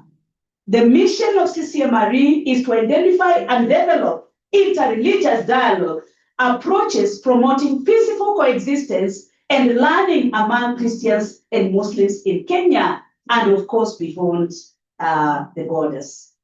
The objective is to enhance understanding between Christians and Muslims, recognize and overcome stereotypes, encourage joint participations in dialogue and peace building and initiatives, and of course to facilitate research, seminars and workshops on interfaith studies, as well as promoting inclusion, gender balance, and community transformation. We have women as peace builders, of course, as you can see. Women play a unique role as mediators, nurturers of life, and at the same time, connecting both genders, and also the world. CCMRE has empowered women. And of course, the first empowerment is that the coordinator is a woman. Who is me? CCMRE at the same time has also embraced interfaith fellowships and joint economic initiatives and activities. Women-led groups manage community level dialogue and peace educators. And interestingly, the peace agents that we deal with, the chief peace agent is also a lady. Yes, you can see here, because we both the Bible and the Quran highlight women as stewards of peace and compassion. Women embody faith in action, translating dialogue into daily relationships. Gender inclusions transform interfaith and of course the work from theoretical to sustainable practice. And one of the things that is historical, the photo you see there is the person, the lady you see standing there is me with the late Pope Francis in the Vatican, just because of peace building. So at least I had an historic moment because of peace building after I was recognized as an ambassador of peace to meet the Pope. And out of over 500,000 people who are gathered at the St. Peter's Square, I got the opportunity to go and sit, meet and greet with the late Pope.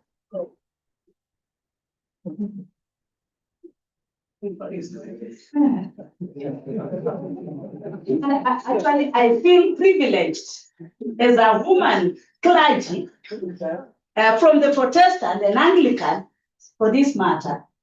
Having an opportunity, this graceful opportunity to meet is holiness. May his life rest in peace. Amen. And of course, some of the key activities is that we do community dialogues in Isili, Majengo, Mlango Kubwa, and Kamkunji. We have held over 110 dialogue sections. Of course, between 2017 to 2020, and we are now counting the others now. They are almost 115. So we have held sessions of dialogue. After every month, we hold a dialogue session. And I'm telling you, it has changed the community, the perspectives of one another. Then we also have peace walks. We organize peace walk, open forums, engagement in mosque, and even media outreach. Joint trainings and workshops with faith leaders, women, and youth. But of course, women at the forefront.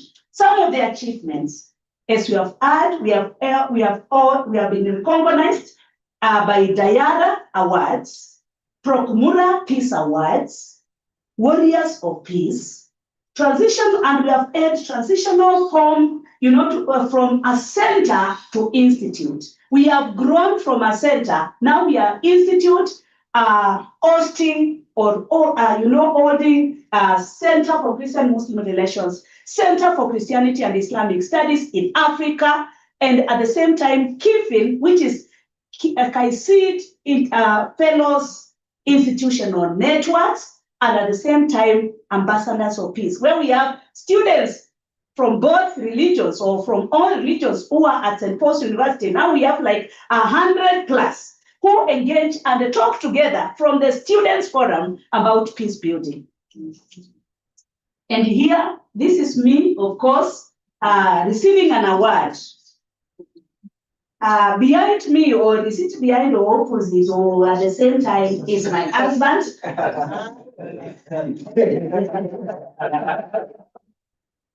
And of course, I've been recognized as a global peace ambassador to institutions of learning internationally by the grace of God, and also awarded a trophy and award by United Nations.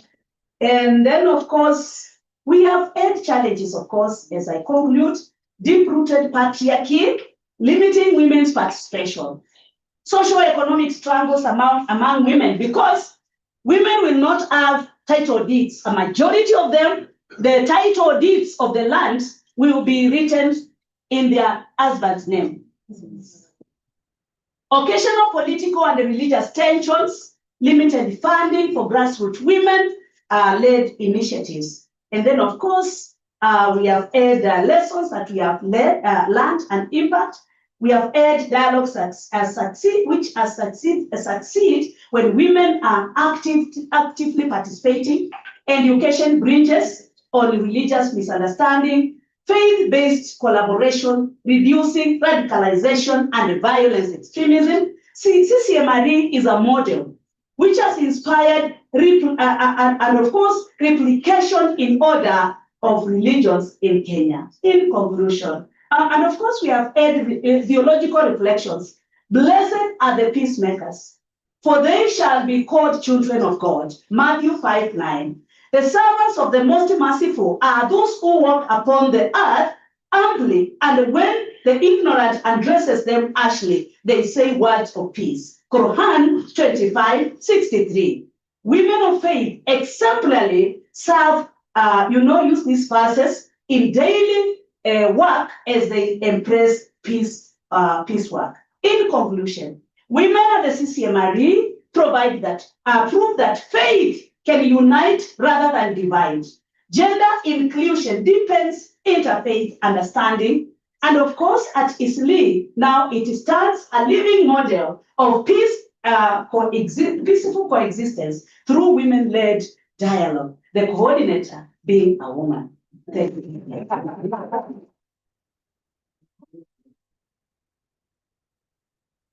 Thank you very much. For coming late. I hope I'm forgiven. From where I sit, we always apologize after.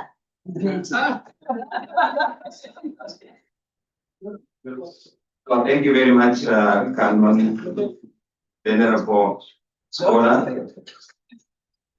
And she was so efficient with time management that she avoided me distributing the book with the note that she had. So with this talk, we conclude the panel.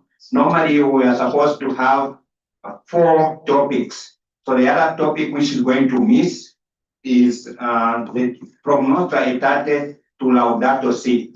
So the presenter didn't come. So we remain with the 3 topics that have been presented. And so with this unity of view of the panel, I will open the Q&A. We continue from where we stopped. You can connect from one speaker to the other. So I will ask once again the former speakers to come forward.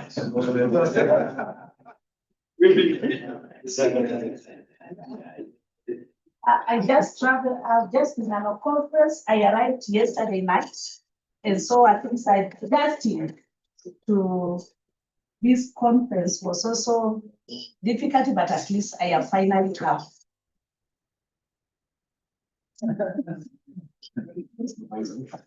So let us have a round of 3 questions addressed to any of the speakers in front here. So we already have 3 hands up here. One has the mic already, so you can start and then give the mic to the one up there behind. Yeah, please. Thank you very much for all the presentations. They showed that there is quite a lot in common that makes dialogue really easy and possible. My question really is not on what you have said, but on what you have not said. And probably this one might be addressed to Dr. Bolore directly. And this question is not coming from me, but it's coming from an encounter I had with someone who is telling me about, what do we do with violence, especially which is associated or attributed to Islam?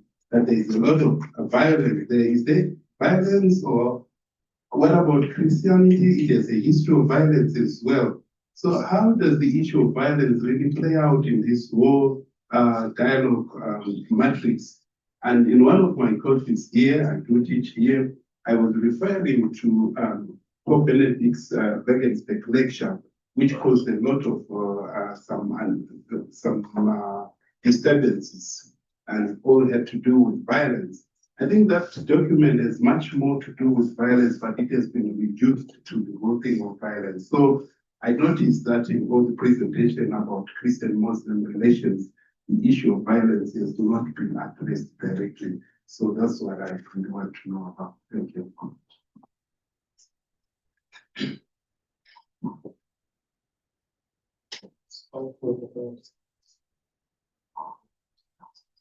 All protocols really observed. I'm Father Aloysius from Tangazo. Mine is just to commend Dr. Mrs. Scholar. When you were speaking with enthusiasm, I was overjoyed. And you are blessed among men. You're the only woman here. Thank you so much. And you did mention that there has been 110 dialogue, which has changed the community.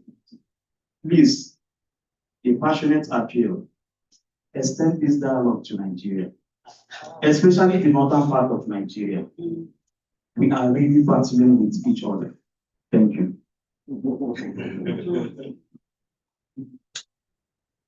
Okay, there's a question here, first. One, and then we'll take the third one. The other one was only a question, it was a comment. Good afternoon. Good afternoon. Siabonga, a student of Purpose at Talaza. I'd like to ask Father Musa, when we speak of Nostra Aetate, we see that it has opened the doors for dialogue, but your work has gone much further.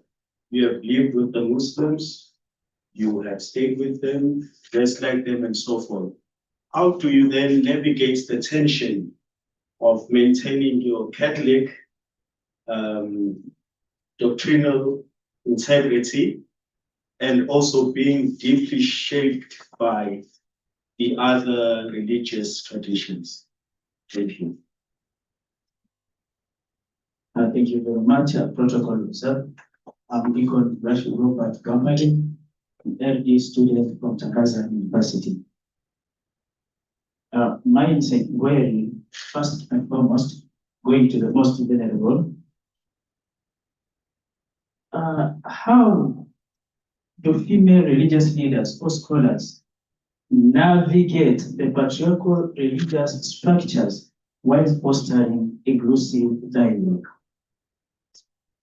Then to Father Musa, indeed, from your African experience and the sharing you really share with us, how does Nostra Aetate inform a theological understanding of salvation outside Christianity in the African context?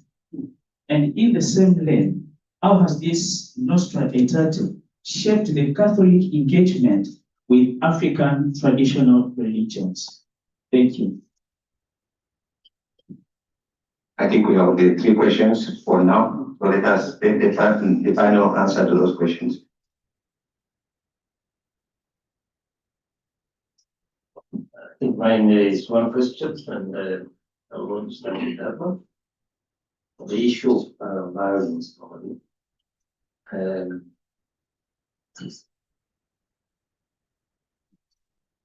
I think violence Yeah, in as much as violence is everywhere in all the religions. But nowadays, I think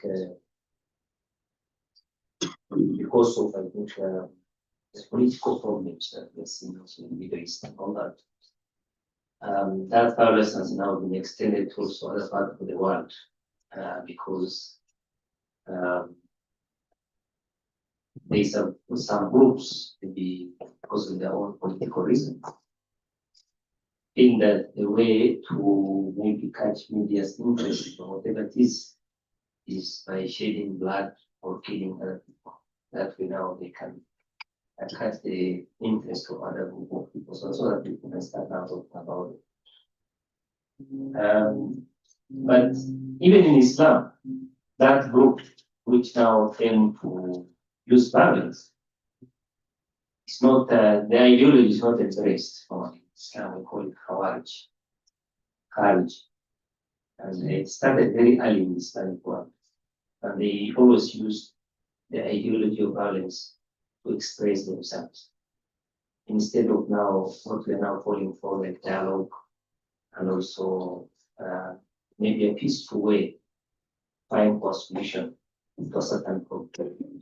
But it seems that small group now is catching the interest of many people. Just it requires only one or two people to detonate a bomb somewhere. And that one, I mean, the decision of that one person will reflect on the rest of the Muslims now. It doesn't matter how many millions of Muslims are living in Kenya. Bomb result was caused by some one person in East. It's now whenever you go outside, somebody has to about the violence. I remember at once when it was student exchange program to Norway. My first question always is, they ask me question is Islam and violence. Islam and violence. I said it also affects us. It also what? Affects us. So whenever if you are a Muslim and you go to any conference, nowadays the first question is what? Islam and violence. But we find that that violence actually is not for Muslims as whole community. That's from few individuals who felt that maybe that is their only way to address their own problem, especially the political problem, not even socio-economic. It's mostly political problem, and to question the media's interest. And for that reason, as a Muslim, the only thing I can tell you is that these are only few group of people, and that is what they embraced. It's not a reflection of Islam or Muslims. Actually, Muslims are the ones who are suffering a lot from that violence. Even the Al-Shabaab, call it Al-Shabaab, Boko Haram. I don't know Boko Haram, most people in Nigeria tell us. But ICS, I don't know what it's called. ISIS kill more Muslims, I think, than the others. So for that reason, even us, we are suffering from the violence. But it's the ideology which they best. But the best way to now solve that problem is through line. At least we know that within Muslims also have different ideologies. And the ideology which is called for this violence, it's called Khawarizm or Khawarijit. And therefore, when you see that, then you will not say that it's all problems, not all Muslims, but this group. Which maybe will ask how we're going to collaborate now to suppress it better, all of us as a humanity now, because we don't want violence. But that's what I can say. Thank you. Thank you very much for the questions and also comments. And thank you for commenting about the Nigeria issue. This year, around July, August actually, I was in Uyo University, Nigeria. I think it is southern Nigeria, Uyo University, where actually we were presenting a book that we have, which is in the process of coming out about the handbook of dialogue, interreligious dialogue and intercultural dialogue. And we also have colleagues that we are working with within the Africa, actually from the KICID, that is KIFIL, KICID Institutional Fellows Network. Some of the fellows are in Nigeria. And so we were working together as a network. And I know, even if probably we don't come there, they who are there, who are also in the same network, may also do that. But at least we are also getting chances once or twice in a year to be in that space. And then again, on the issue of the female scholars and how they can navigate, or rather how they navigate the patriarchal systems, one of the things is that empowerment is power.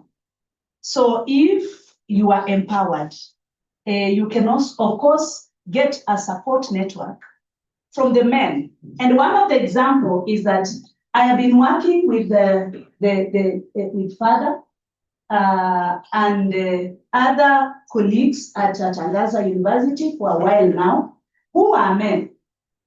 And of course, they are also giving me space. And you see that my colleague has also, through him, I've also gotten an opportunity to present something in this forum. And so networking with colleagues who are also men empowers also at the same time. I took over in 2017 this center from a colleague. My predecessor was a man. And the question is, will you make it? I mean, you know, and it is like people are pitying me, but I don't want to say that I have done better than him, but at least I have tried. From where I took over from, at least I can see that my predecessor did not have a chance to meet the Pope. But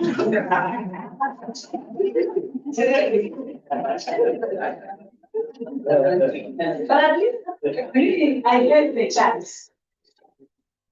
Being a woman, but at least on the other thing is that we also have scripture backing, because the scripture, both from the Bible and the Quran, do not count women as nothing. Actually, from the biblical perspective, when we use the word helper, for those of you who are biblical scholars, the Old Testament scholars who are here, the word Ezra, which is a Hebrew word to mean helper, has been used 21 times to mean God as the helper of Israel. And if helper is also, you know, the Bible says that the woman is a helper of the man. So if helper, which is Ezra, has been used 21 times to refer to God as the helper of Israel, do you think that Ezra is a weak thing? Wow. If it has been used to refer to God himself. So we also get, when we are also enlightened through capacity building and advocacy, of course, knowing that we need a space as women, and then of course, working together with colleagues who are also men, we also are. By the grace of God, I am the coordinator or the chairperson of women theologians in Kenya.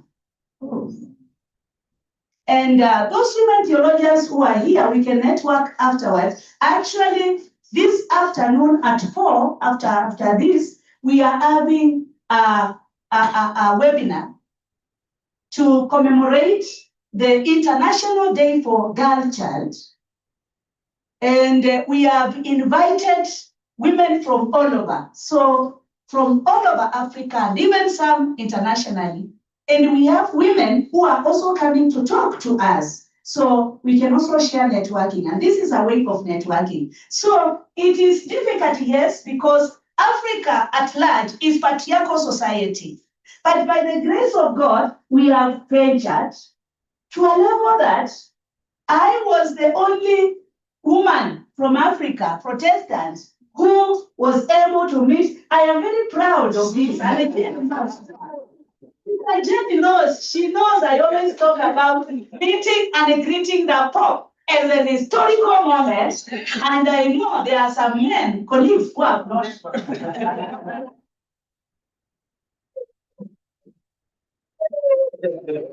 Nothing to add.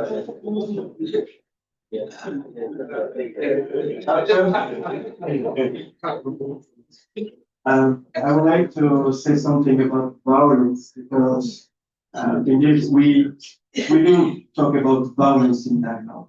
My experience in Rwanda, for example, all our interfaith dialogue was based on a reflection, a meditation on human violence, how the brother can kill the brother.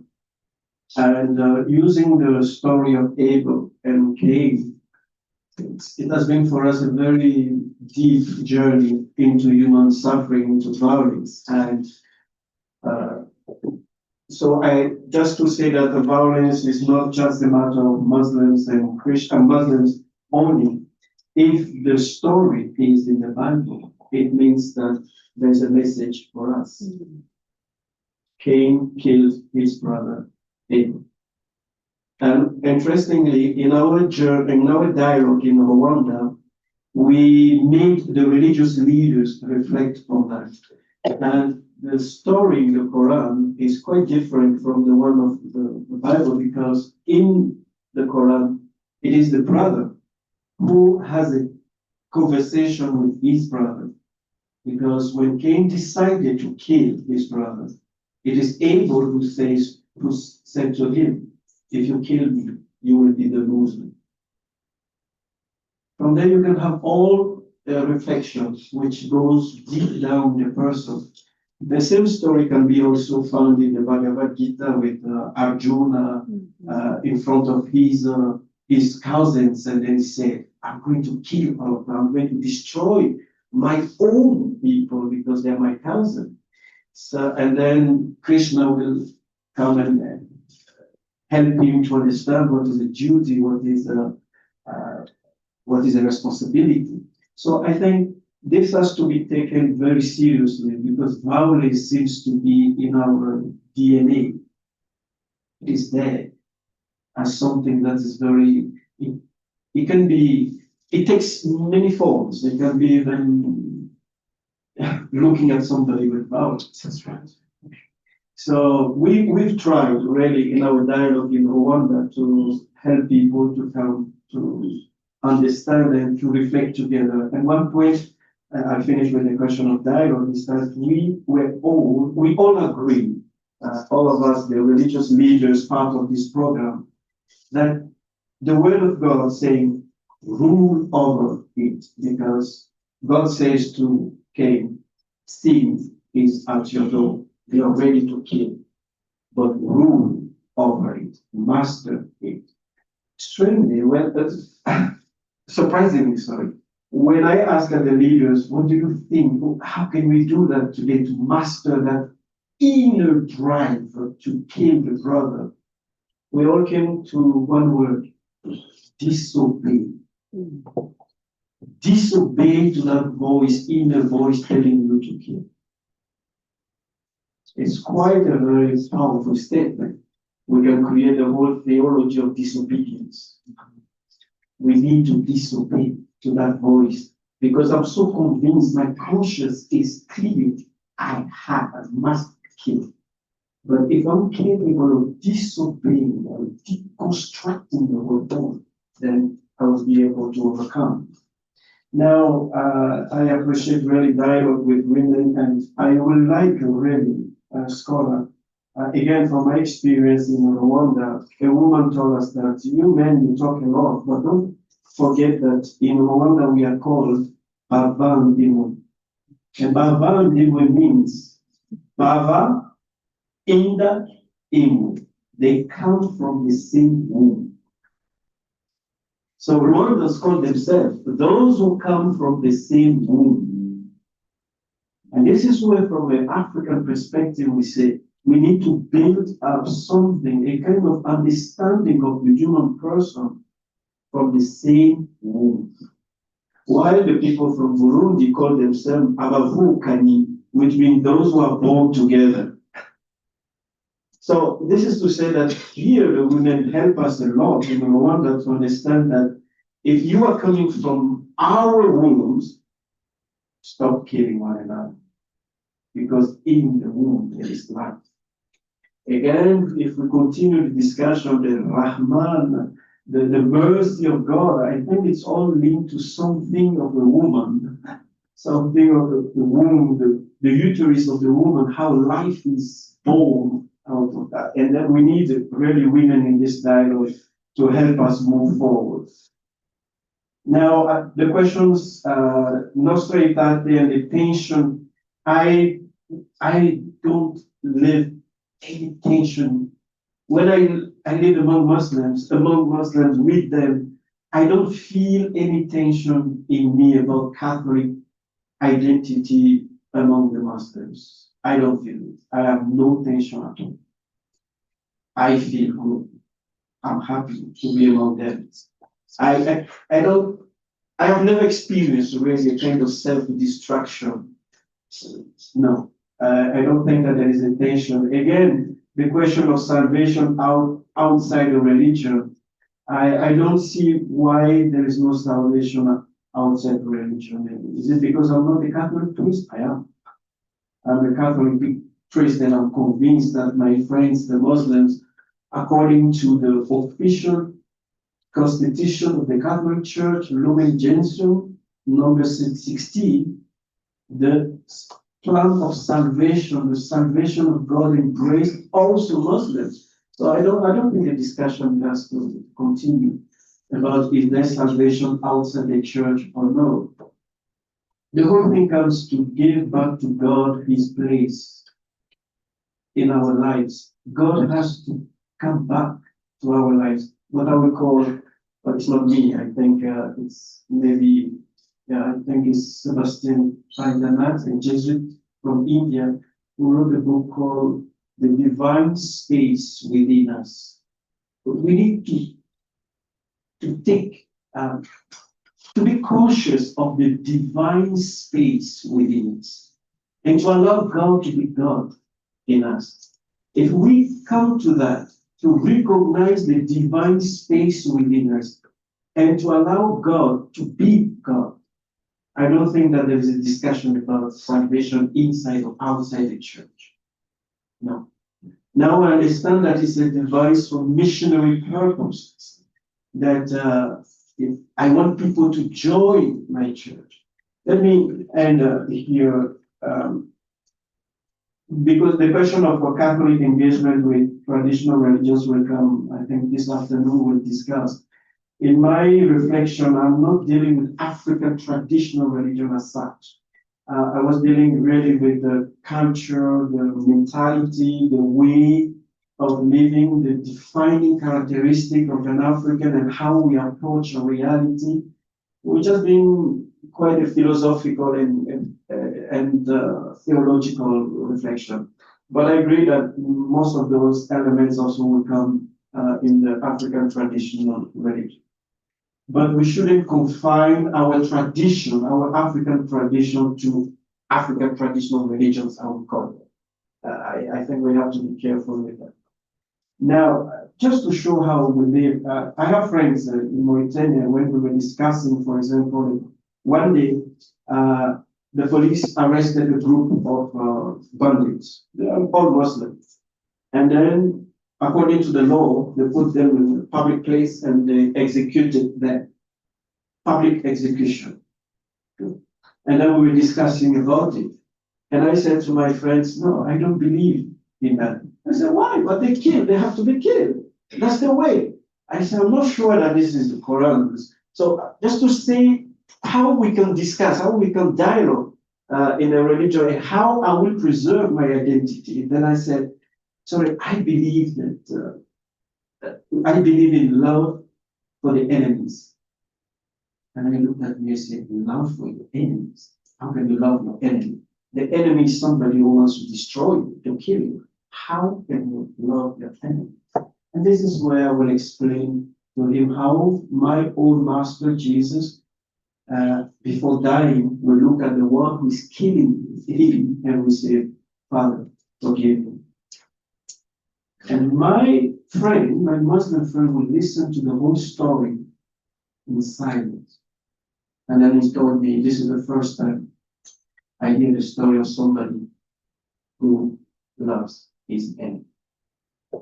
So maybe we have a treasure, we have a religious treasure that we are not capable of transmitting sometimes, and we get trapped in doctrines. And I'm not saying that we should get rid of our doctrines. What I said in my presentation is how to translate all this doctrine, which is quite pure, into life-giving stories, so that people can be transformed and remove that evil that is inside. Thank you.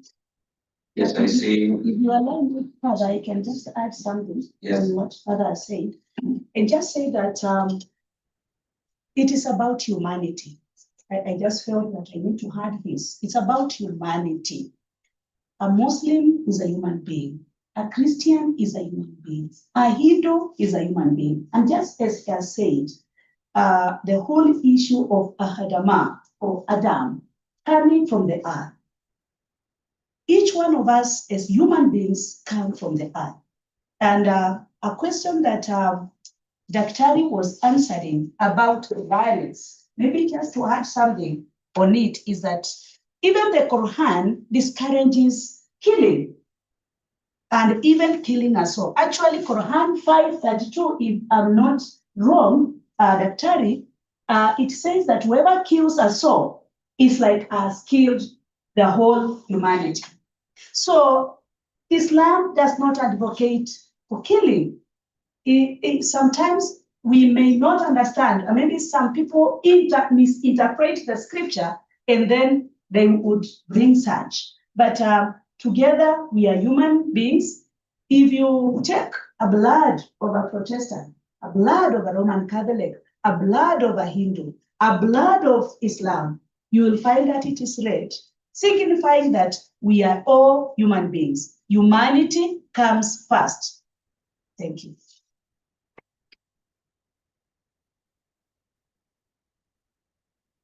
So thank you very much to our panelists. It is time to break, and then we can come back in the afternoon. So where do you want to go? So I would like to thank the organizers of this whole sessions from the first one up to this morning. I think you agree with me that this was a very good selection of presenters on this theme. So we have had 3 different aspects of the same theme being presented. One from the perspective of a Christian who took us through a personal experience, life experience. And then the second one, a presentation from a Muslim. And finally, a presentation from a woman who shared with us the role of women in interreligious dialogue. So that has given us more or less like a complete view, at least level. And so that in a sense, we can build on that, on some of the questions that may still remain hanging.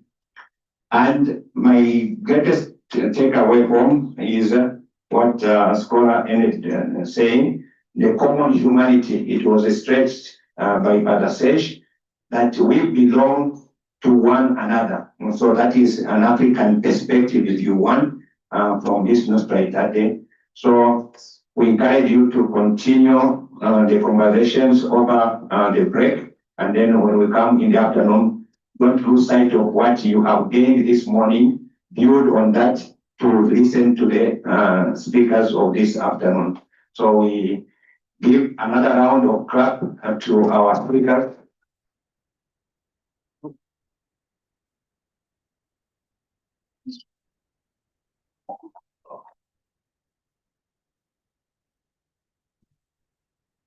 So thank you very much to our panelists, and a very big thank you to Dr. Felix Spiri, who was the moderator for this panel. So join me in clapping for him also. So we are going down for a quick group picture. We'll not waste time there, and then we're going for lunch. So the only thing standing in between us and lunch right now is a group picture. It will not take time. and we'll take it outside. So we go all the way down and out. Is that the right place, Sean? Yes. Okay, we'll take it outside. And then for lunch, you come back into the building on the ground floor. There's a cafeteria just there. That's where we are going to eat lunch together. And please stay with us. There is a panel on African traditional religions that promises to be very engaging after lunch. So we reconvene here shortly. Thank you. Are you a student? Yes.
Recommendo also online Kaedi.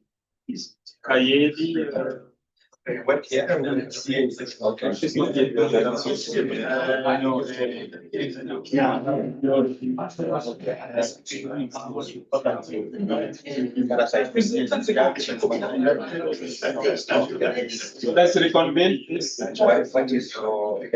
Let's reconvene. Alexis.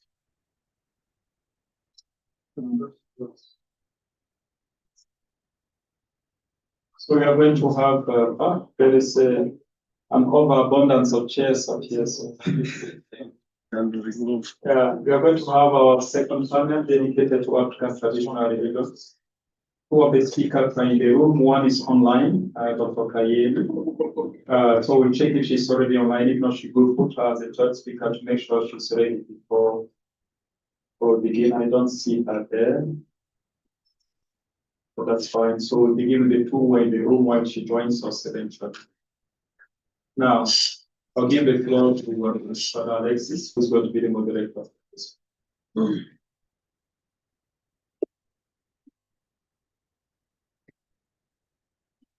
Thank you, Father Norbert.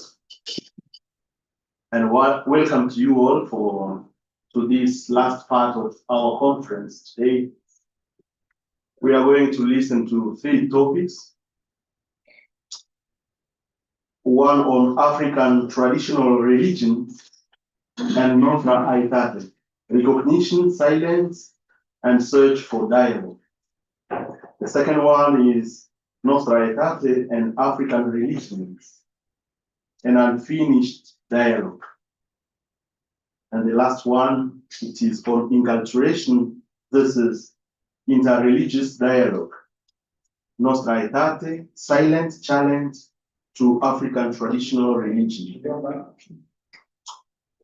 As Father Norbert has said, yes, the first to present is not yet ready. We are going to start with the second, the one who was supposed to present at the second time. Father has just told me that she's now ready. And this is Dr. Edith Kayali Chama. Edith Kayali is a lecturer in religious studies at the Department of Philosophy and Religious Studies at the University of Nairobi, Kenya. Her academic interests include African religion, African Christianity, religion and development, and religion and ecology. She's a member of the Cycle of Concerned African Women Theologians, Kenya chapter. She holds a PhD in religious studies from the University of Nairobi, as well as a master's in religious studies and a bachelor in sociology and religious studies from the same institution.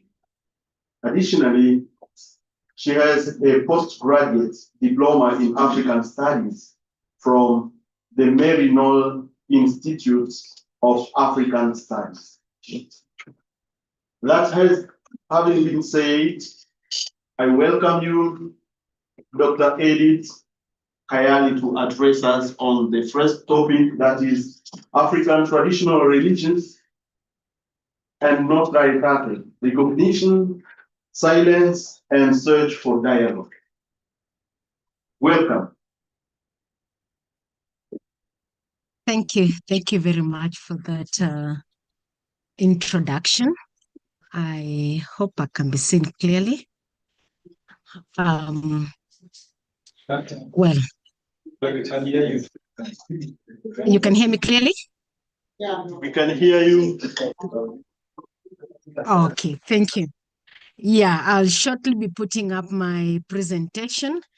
Maybe just to say, as part of the introduction, what I denied further and the rest is knowing that I am a Quaker by practice. So it means I'm quite peaceful. but a Catholic at heart. Yeah, for my PhD, I concentrated on the sacraments, mainly of marriage, baptism, and death. And I was looking at them in relation to my community's rites of passage of birth, naming, marriage, and death. Why do I say this? Because it's one of the things that I thought of even as I was preparing this brief talk on Nostra Aetate. Thank you so much for the Robert for having welcomed me to this. Sorry, I'm beginning from the end instead of the beginning. I hope that is visible. Let me try and put it in slide mode.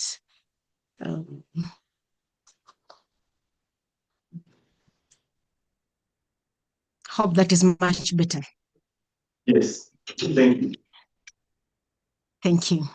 So yes, I tried to look at the African traditional religions in Nostra Aetate, especially my focus is on the recognition, the silence, and search for dialogue.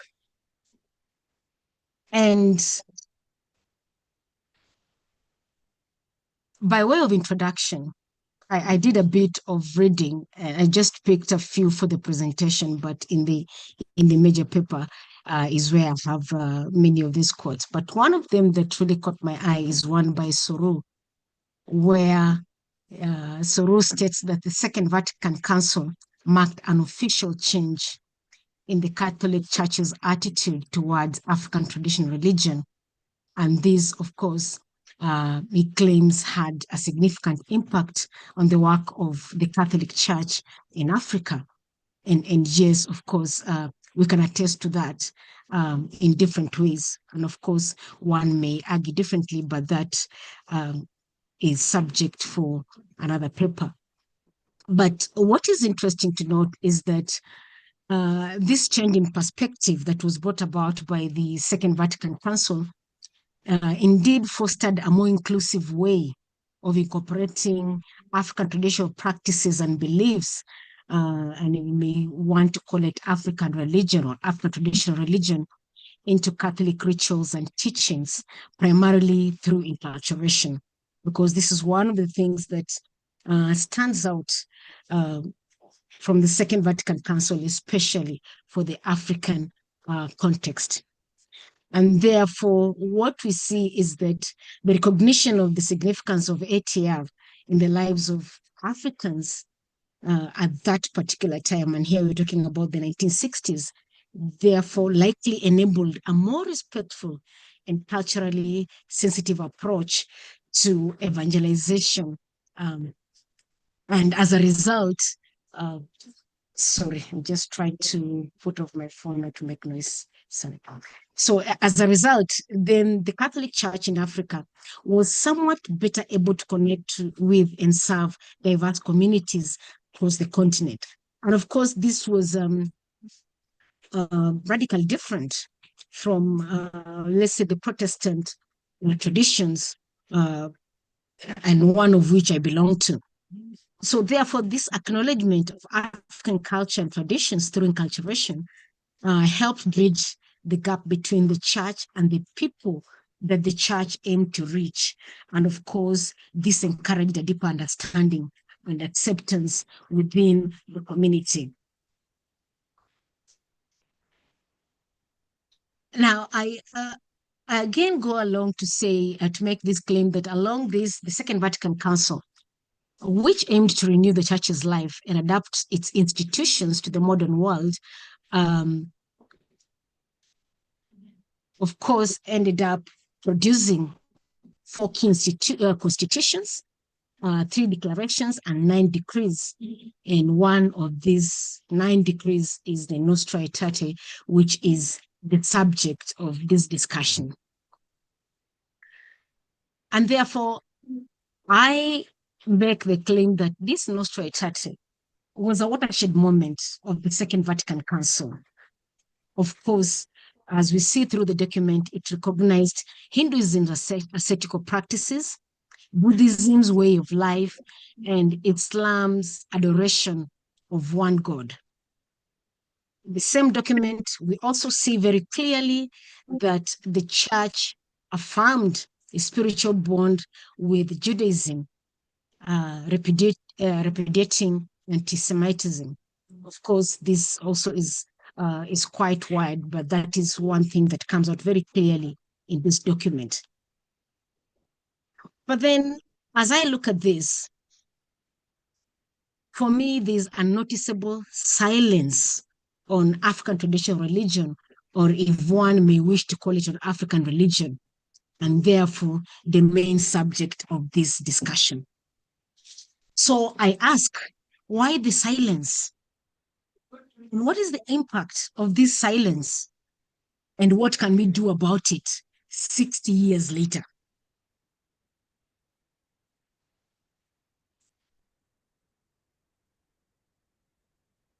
Why do I talk about the silence? I begin from the point of recognition.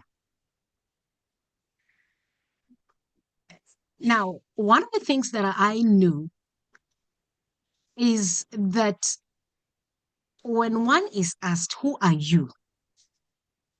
It's always in reference to identity. We often find that an object, a place, or a person is identified through naming, because it is through naming that we recognize the person, the place, or the thing in relation to another. In this sense, a name is not only a connector, but also influences our self-perception and shapes the external perception. So it influences how I see myself, for instance, and it will shape how others see who I am, of course, in so many other different ways. We also find that traditionally, even in the most insignificant cases, people or places that were not given identifiers in the form, the most insignificant cases, people or places were not given identifiers in the form of a name. So even when we look through our religious texts, if I use the Bible, for instance, as an example, you'll find that we have unnamed people. So many times we have instances of unnamed women, unnamed people. We only get to hear of their circumstances. And of course, that signifies that they're not that significant in that particular story. What is significant may be either their actions or their attributes or what has happened to them. So I make the claim that one is recognized through a name. And therefore, failure to name African religion in Nostra Aetate implies for me the non-recognition of the religion, and suggests it's consequential to the important discussion on interreligious dialogue at that point, and especially in a key council that seemingly acknowledged the need for inculturation in Africa. But then what can we allude this failure of recognition or this silence to recognize African religion to? And I postulate a few ideas. One, I am thinking it probably is as a result of the historical context of the 1960s. Remember, the Second Vatican Council is taking place between 1962 and 65. And at that point, the council was mainly focused on religions with international geopolitical importance and those with which the church had a long and often complicated history, particularly here, I'm pointing to Judaism and Islam. Aetia or Aetias, depending on how one may want to frame it, mainly seen through a colonial and missionary perspective. And what was this perspective? That these were local, tribal, or pagan systems, and not world religions that required a theological response at a global council. I'm also postulating that it may have been as a result of the theological and anthropological preconceptions. At that time, ATR was often labeled as animism or primitive religion. Of course, this is a categorization that was based on the 19th century evolutionary theories, such as theories that were propagated by Edward Tyler. So from this viewpoint, then African religion or African religions were viewed as a preparatory or even undeveloped stage of religious consciousness, not complex theological systems that are comparable to the world religions. But again, it could also be an issue of definition.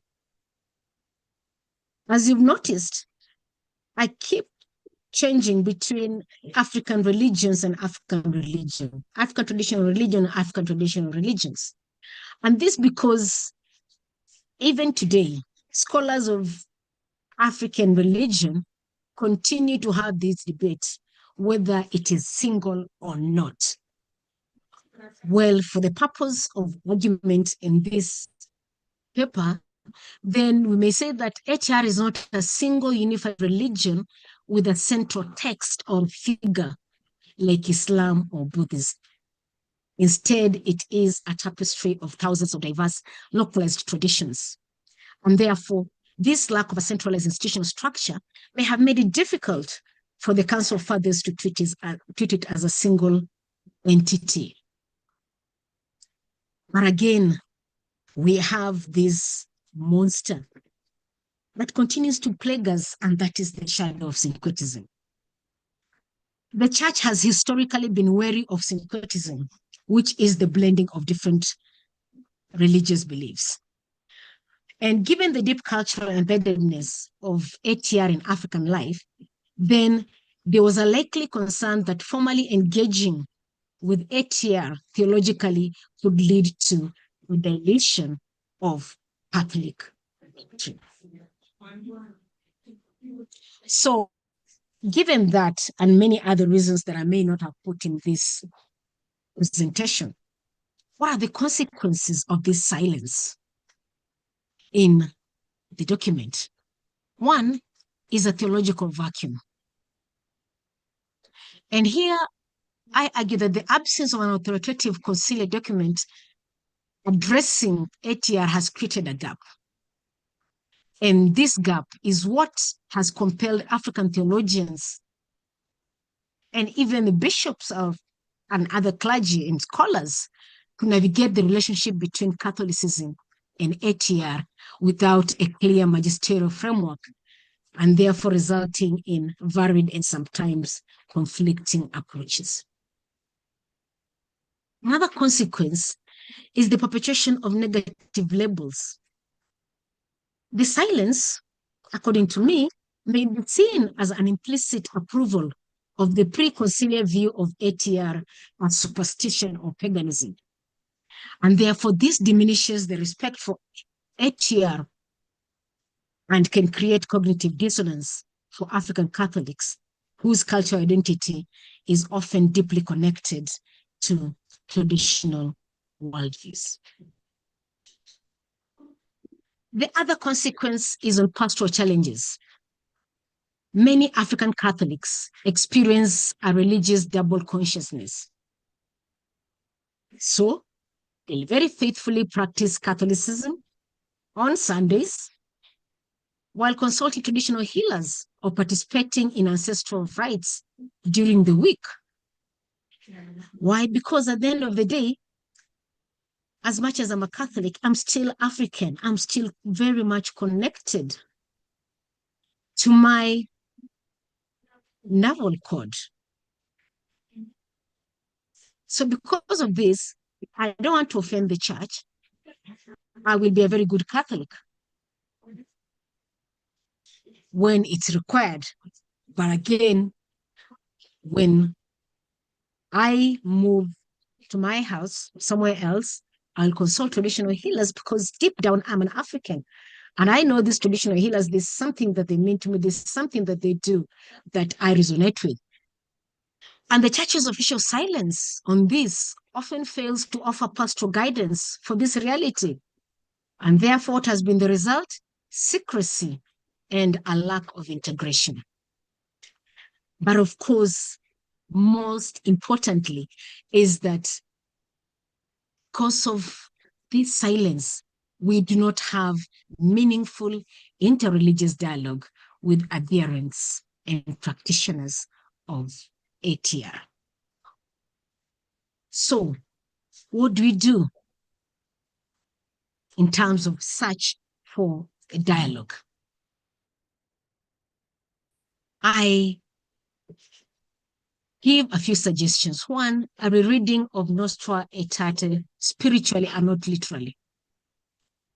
And of course, I'm not the first one to do this. As I'll point out, there are some theologians, some scholars who have already begun doing this and who have done that. They are my seniors who have done that. And I think our key speaker alluded to some of them, people like the late Father Professor Laurent Magesa and other notable theologians and scholars. And they have argued that although ATR is not explicitly mentioned, the document spirit can be applied to ATR. So some of these theologians highlight phrases like the Catholic Church rejects nothing that is true and holy in these religions, and the acknowledgement of a supreme divine reality present in various cultures. So they point out to such phrases as being accommodating. Some of the scholars and theologians have emphasized on the issue of anonymous Christian. And this is drawing on Calvinist theology, where they suggest that sincere followers of ATR who follow their conscience and acknowledge a supreme being can be considered anonymous Christians. So this offers a theological foundation for understanding the salvation of ancestors and those who never had the gospel, although this again is problematic in itself and also opens up a window for another discussion, because for me it means that then we are not giving ATR that space to dialogue with the Catholic Church on an equal footing like the other religions. But there's also a focus on points of convergence. So we find that some of the African theologians emphasize elements in ATR that can be seen as a preparation for the gospel, similar to how the church viewed Greek philosophy. And they name a few that I have included here: belief in a supreme being, the world of the spirits, the cult of the ancestors, and moral and ritual order. Sorry, I'm trying to run against time. Of course, there's also the challenge of radical difference, where other theologians warn against oversimplified harmonization and emphasize that the significant differences must also be recognized. So some of these differences that we see to be significant, like the roles of divination, the understanding of evil, the nature of sacrifice, they are not as insignificant as they seem, especially from the ATR point of view. They are quite significant. And therefore, these differences must also be engaged with respect, rather than just merely extracting concepts from ATR fit Christian framework. So, what could be a way forward? For a way forward, I am proposing two major ways. The first one is foundational principle and mindset shifts. I'm toying with the fact that could it be possible if we dropped the world religion template? Because when you bring in the world religion template and talk about world religion as one that has the text, it has the founders and all that, then we exclude African religion, and therefore we begin dialogue from an equal footing. But if we drop this template, because you do not expect to have a central authority in one sacred text or a single creed in ATR, then we are likely to have a dialogue that starts from a fair platform. Because after all, dialogue must be flexible and suit specific cultural contexts. I'm also thinking about us having a mindset shift by moving beyond the labels of paganism and animism. These are colonial terms, and with them, they carry a lot of baggage. Why not approach ATR as a complex, holistic worldview that encompasses theology, metaphysics, morality, law, medicine, art, etc., just like the other religions? If we did that, then we would have a good footing to do our interreligious dialogue.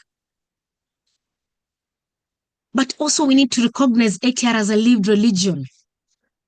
Because unlike other religions, for instance, we can talk about Christianity having set aside Saturday and Sunday as days of worship.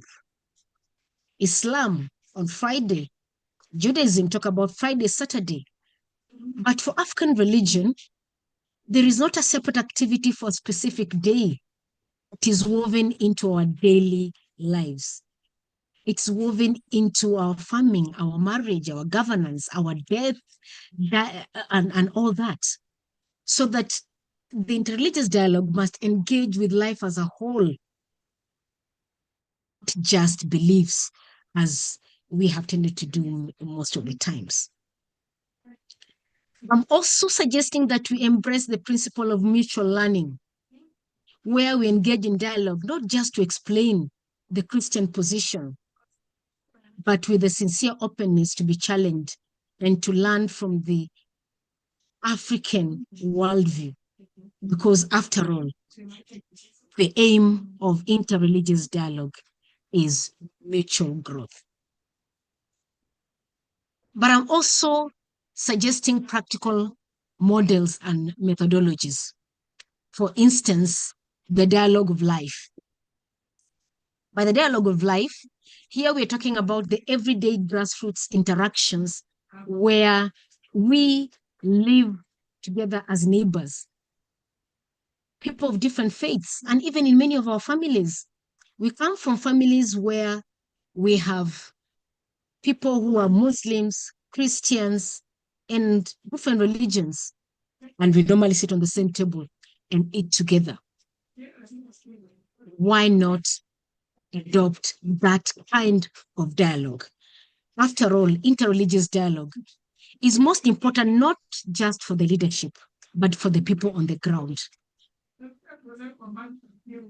So the focus here is on shared community values, because what we are trying to do is to help build trust and dispel myths of the other. You know, many a times when we refer to religions that we don't belong to, they are the other. But when we get to the ground, we come up with practices that foster gaining relationships and break down prejudices.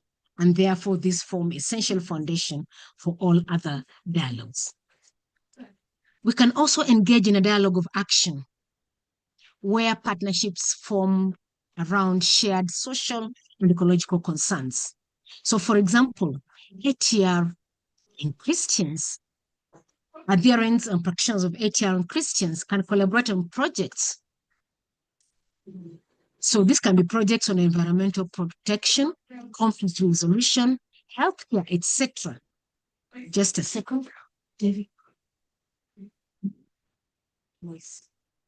Sorry, just trying to address the background noise.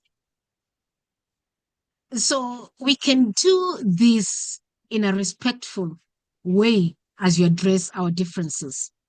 And of course, the result is that we'll build real trust and show that theological differences are not a barrier to working for the common good.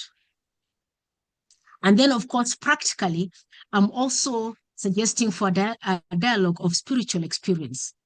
And this is a sensitive but profound area where participants share their respective spiritual practices.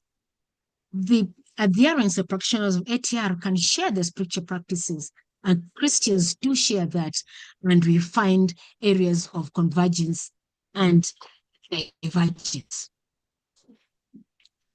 Then there is the dialogue of theological exchange, which is a formal conversation among experts, like what we are doing now. So what we'll need to do when we have such dialogues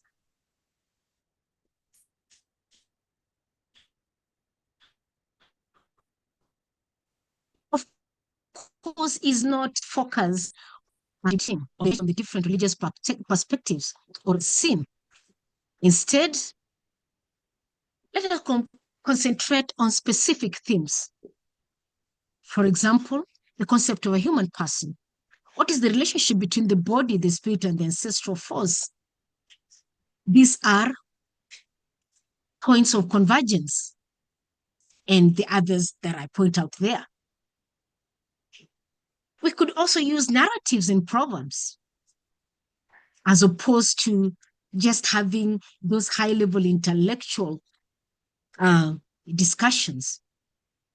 And also, we should include insider voices, experienced knowledge, who are the main dialogue partners. We include them and not just external academics. In such a gathering, it will be interesting. Yes, just concluding. Thank you. Yeah. So it would be interesting, such a gathering, for instance, to have, like, let's say, traditional circumcision. Let's hear the point of view. Let's hear the experiences. In other words, I'm saying, let us go to the ground with our interreligious dialogue. 60 years later, can we change the silence on ATR in Nostra Aetate by being the one to take action, going to the ground? Let's discuss with the practitioners and see what you can come up with. Thank you. Thank you so much.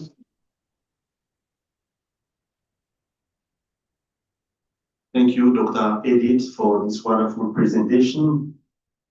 Starting from an observation that the ATR are not mentioned in Nostra Aetate, and you have highlighted what might be the reason for that, what may be the consequences, and a search for dialogue. And you have also given us a way, what can be the way forward. A wonderful presentation. I request that we may again give her a round of applause.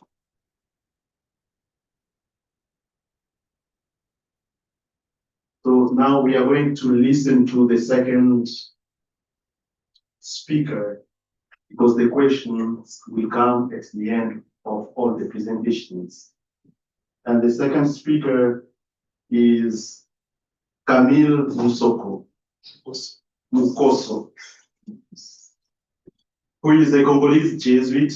He holds a dual master's degree in philosophy from Sorbonne, Panthéon Paris 1, and the Saint-Reserve, currently the Jesuit faculty of Paris. He specialized in social and political philosophy and African studies, integrating political science, international relations, and philosophy. He also worked for 2 years as a journalist at Vatican Radio in Rome, Italy. He is currently a student at Ekima University College in his 3rd year of theology. Let us welcome him to their round.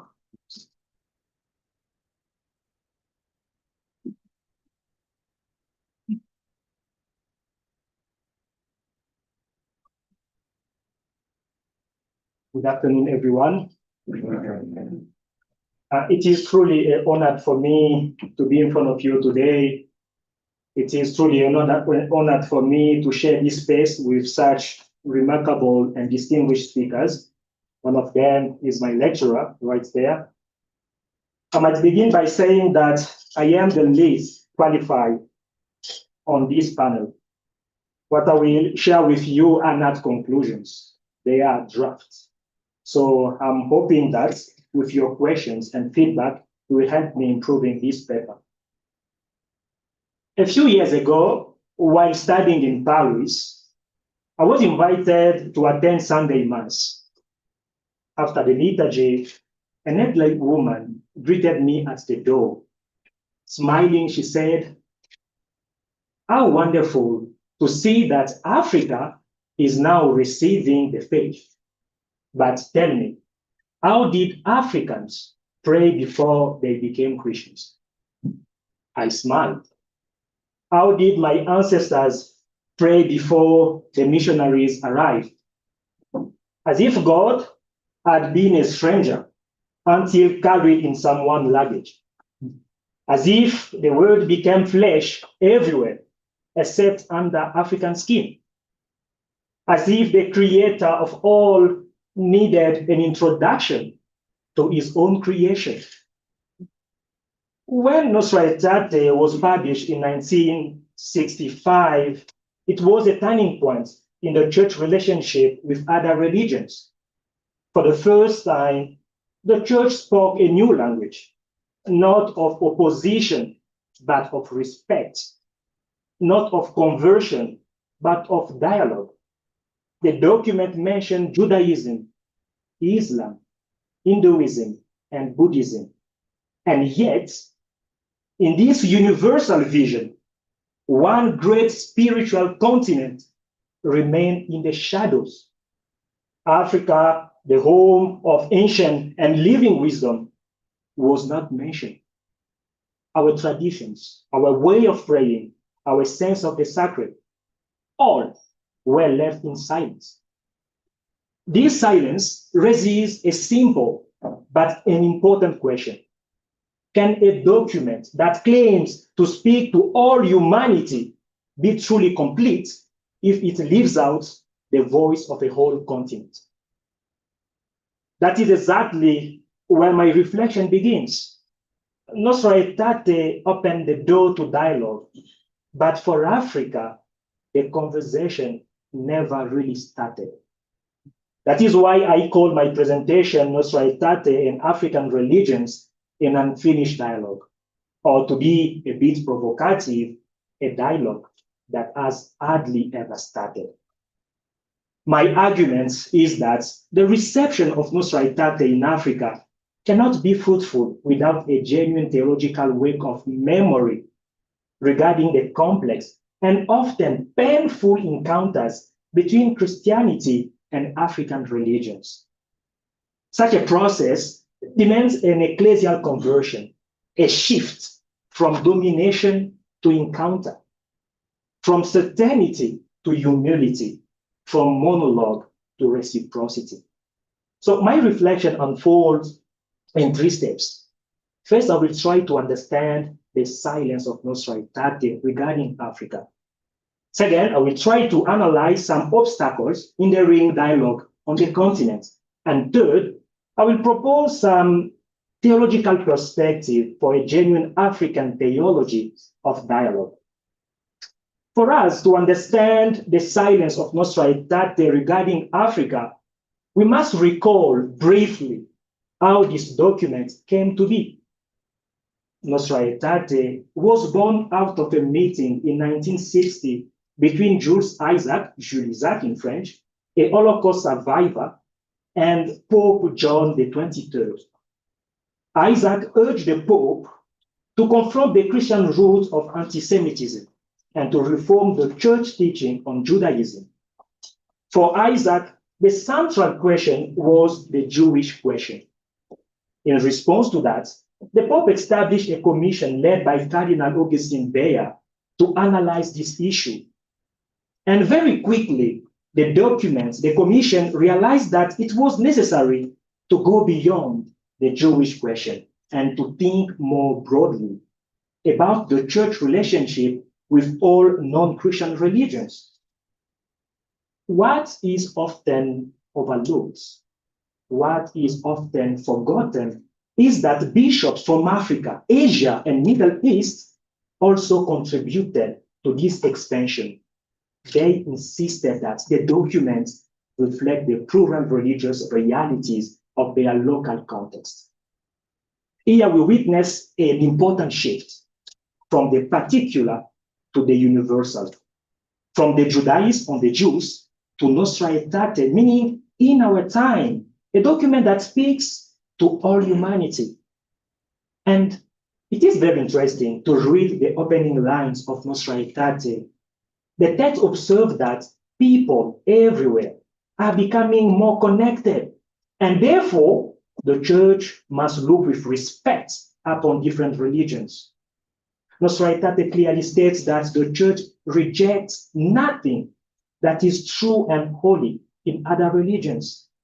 It acknowledges that all faith contain elements of truth, moral values, and a sincere search for God. Nostra Aetate calls on Christians to recognize, to preserve, and to promote spiritual and moral values found among other believers. You will agree with me, in 1965, this was a major breakthrough, a revolution. Religious difference was viewed as another way in which God may be at work among people, as a locus of divine action and human dignity. The question I ask myself, how is it possible that a document so profound and open in spirit could fail to name the African traditional religions? How is it possible? As I read carefully this document, I looked for a phrase, a word, even a hint referring to Africa. All I found was a vague expression, other religions found everywhere in the world. Africa is not named, it remains absent, silent, in a text that pretends to be universal.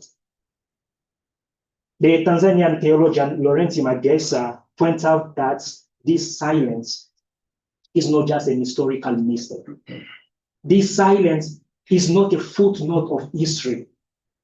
This silence is a mirror. It demonstrates how the so-called universal church often speaks from a limited perspective, mostly Western and Near Eastern. Magesa points out that this silence reflects the church's persistent difficulty in treating African traditions as serious theological partners. For so long, African religions were described as superstition, as magic, not as expressions of genuine faith and wisdom. As you know, the Second African Synod, held in 2009, sought to change this by calling the church to promote reconciliation, justice, peace, and dialogue within Muslims and followers of African traditional religions. Yet, as Emmanuel Bourobator observes, such commitments often remain in paper. Dialogue was praised more than practice. So to sum up, Nostra Aetate opened the door to interreligious dialogue, but for Africa, the door still half open. Knowing the history of Christianity in Africa, you will agree with me that genuine dialogue requires what Magesa calls a purification of memory. It means acknowledging the violence and arrogance that marks the evangelization process. My thesis is that without such remembrance, dialogue risks becoming a polite monologue rather than a genuine encounter. To avoid repeating this silence, I would like to look at the main reasons why a dialogue with African has failed or been silent. And since our time together is limited, I will just mention 4 challenges. With this, I will go to the second part of my presentation. The first obstacle is historical. We should remember that Christianity in sub-Saharan Africa grew mainly within a one-way model of conversation. It was shaped by both colonial missions and by Tridentine vision of the church, which emphasized hierarchy and control. In this model, the church was the teacher, and others were expected to listen. The church possessed the truth, and others were invited to receive it. This way of thinking created a deep asymmetry. Dialogue was not mutual. It was organized from the center outward, from Rome out towards local cultures. This attitude contradicts the very spirit of Nostra Aetate, which called the church to recognize the truth and the holiness already present in other religions. That is why the document remains in Africa an unfinished promise. A second obstacle, in my view, is cultural and institutional. Despite Pope Francis' synodal vision, you will agree with me that the church in Africa still operates largely within a patriarchal and Eurocentric framework. Its ecclesiology favors a vertical obedience over participatory discernment. In this structure, African religions are tolerated, but hardly ever welcomed as true dialogue partners. If you have read a catechism book written and published in Africa, you will probably agree with me that the church teaching still promotes the idea of Christianity as a true religion, opposed to so-called false traditional beliefs. Because of these mindsets, religious dialogue often ends up as a polite coexistence, rather than a genuine theological exchange where people truly listen and learn from one another. Today, most of dioceses has often an office for interreligious dialogue. But in many parishes, these offices are mostly active during election periods. Their role is often limited to conflict management rather than promoting a deeper spiritual or theological encounter between traditions. As a result, dialogue becomes a tool for social stability rather than a space for spiritual or theological encounter between traditions. The third obstacle is an internal contradiction. If you want, an internal inconsistency. When you read documents such as Nostra Aetate, you clearly realize that the church often calls for dialogue, yet remains hesitant to cultivate genuine dialogue within our own life, our own institutions. The Nigerian theologian Therese Okure refers to this as intra-church deficit of reconciliation. Thank you. Let me take an example. This deficit is clearly seen in formation. I am in third year of theology here. I've learned almost nothing substantial about African theology, traditional religion, after 2 years. What I have had, and my lecturer is here, is African theology for 2 hours. One on Monday, another one on Friday, between 12 and 1. And secondly, generation of priests and theologians continue to be formed without a clear understanding of African spiritual worldview. How can we hope for a sincere dialogue with tradition that we neither know nor are trained to recognize as possible source of truth and wisdom? I will leave out the third one. I will go for the third part of my presentation. After looking at those obstacles, what can we do? First, I think we need a double conversion of gaze. I will say a double conversion of perspective in the sense of metanoia. On one side, the church must look again at itself, especially at the way it has viewed African traditions. Today, to say it differently, the church is called to move away from a paradigm of doctrinal domination and to adopt a posture of theological receptivity. It means recognizing that the truth of the other person does not diminish my own, but rather deepens it. On the other side, Africans themselves must learn to welcome one another within a continent that is diverse, wounded, yet full of hope. Today, the Muslim is too often seen as a silent threat. the Christian as a dominating preacher, and the follower of traditional religions as a spiritual or even mentally backward. True dialogue can only begin when we change this. It is no longer about seeing in other in order to understand, but seeing in order to welcome, seeing another person as a fragmented mirror of the divine mystery. What can we do? Secondly, I think we need an ecclesial renewal. It is no longer enough to talk about dialogue. We must practice it. Make it a skill, a habit, a spiritual reflex. This means introducing serious courses on African religion in seminaries, in faculty of theology. I'm not talking about courses as objects to be studied, but as real partners in the search for God, in the search of humanity. I would like to conclude with the history that I started with. Perhaps you are wondering how I answered that woman who asked me how my ancestors prayed before the missionaries arrived. Honestly, I cannot remember my answer. But this is what I would like to say today. My ancestors prayed with open hands to the sky and their feet on the earth.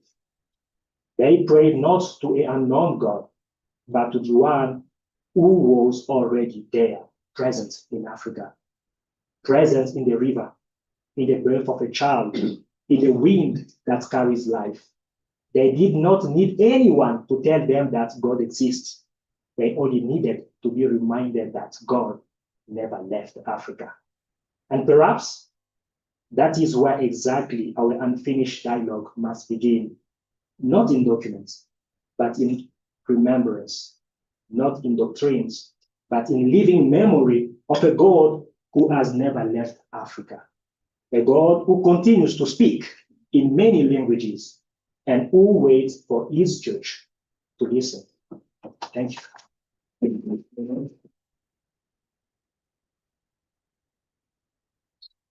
We thank you for this wonderful presentation that actually has the common point we edit while observing the silence that is there in Nostra Aetate in regards to Africa, also pointing out what can be the reasons, the challenges, the obstacles, and thank you for the conclusion that you have given us that gives us a way forward. What can we do? That having been said, we can again once more join our hands together and give him a round of applause.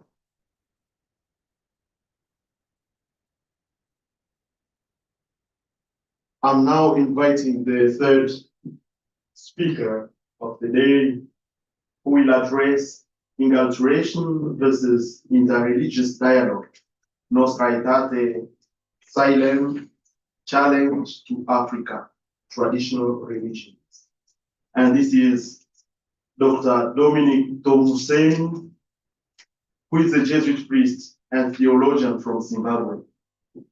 He completed his doctorate at Loyola University, Chicago in the USA. And currently, he teaches fundamental theology, ecclesiology, and African theology at the Kiva University College.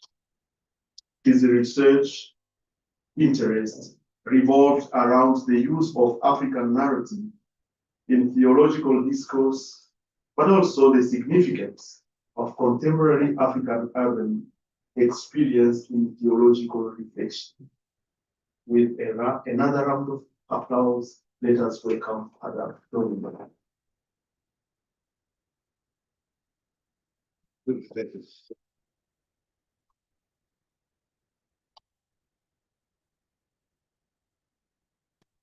So good afternoon, everyone. So yeah, everything about me, how important I am, has already been mentioned. Yeah, there are just a few things here before I go any further, and not to have you expect too much from me. First, the past 2 days I've had some health challenges. I've been under the weather, so my voice is not the best that it could be. So I might have some problems. I'm not in my best health condition. The second thing is how I come to be here.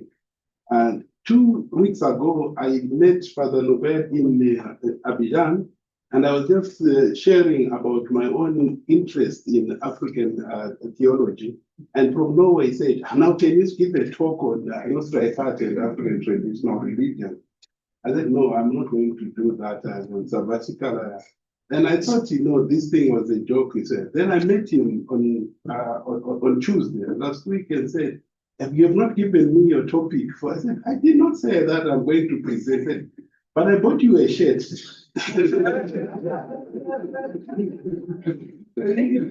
Shirt was meant. I said, yeah, that was your payment for the thing, so you must say something. So eventually, I only heard about from Wednesday. That's when I gave you the topic and I tried to work on it.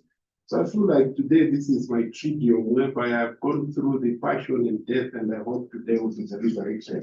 And that all this thing comes out well. And the third and final challenge that I have here is that a question was raised during the what should we do beyond these forums where people who are interested in this matter comes?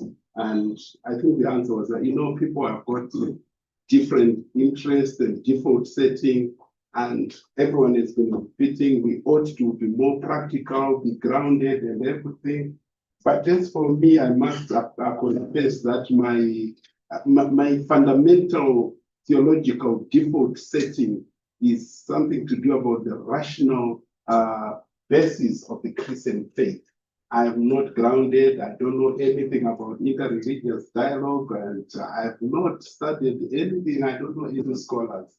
So I don't know if I'm going to be of much help to you. So let me just dive in and eat what I have, and hopefully it will be worthwhile. When Nobel asked me, he said, you must say something about the silence of Nostra Aetate about African traditional religions. That was the question. And it is from this question that I felt maybe, is it silent really? Is Nostra Aetate silent? And it is how I came up with the topic, enculturation and versus interreligious dialogue. Nostra Aetate silent, a challenge to African traditional religions. So that's all I also think. I don't think it's silent, but there's a silent challenge that ATR or theologians of ATR should embrace and move forward.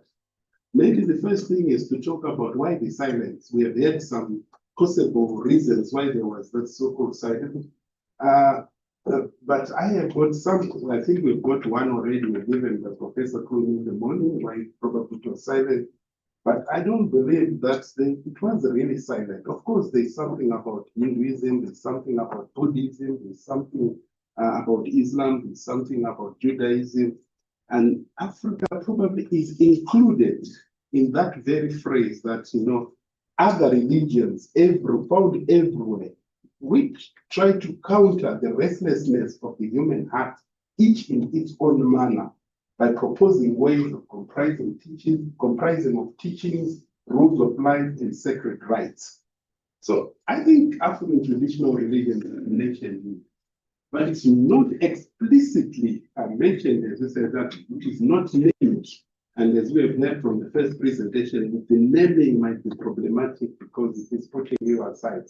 But there are so many reasons for this, and these reasons are understandable. I have 5 reasons, but I want to add the one that I heard from Professor Kuhn this morning. This was a document that came towards the end, and people did not have that long time to do everything. So it is very short, it's very precise, and then they had to move. And under the circumstances, they did the best that they could. Or they said they were not aware of what was going on there, but they said, go out and find out.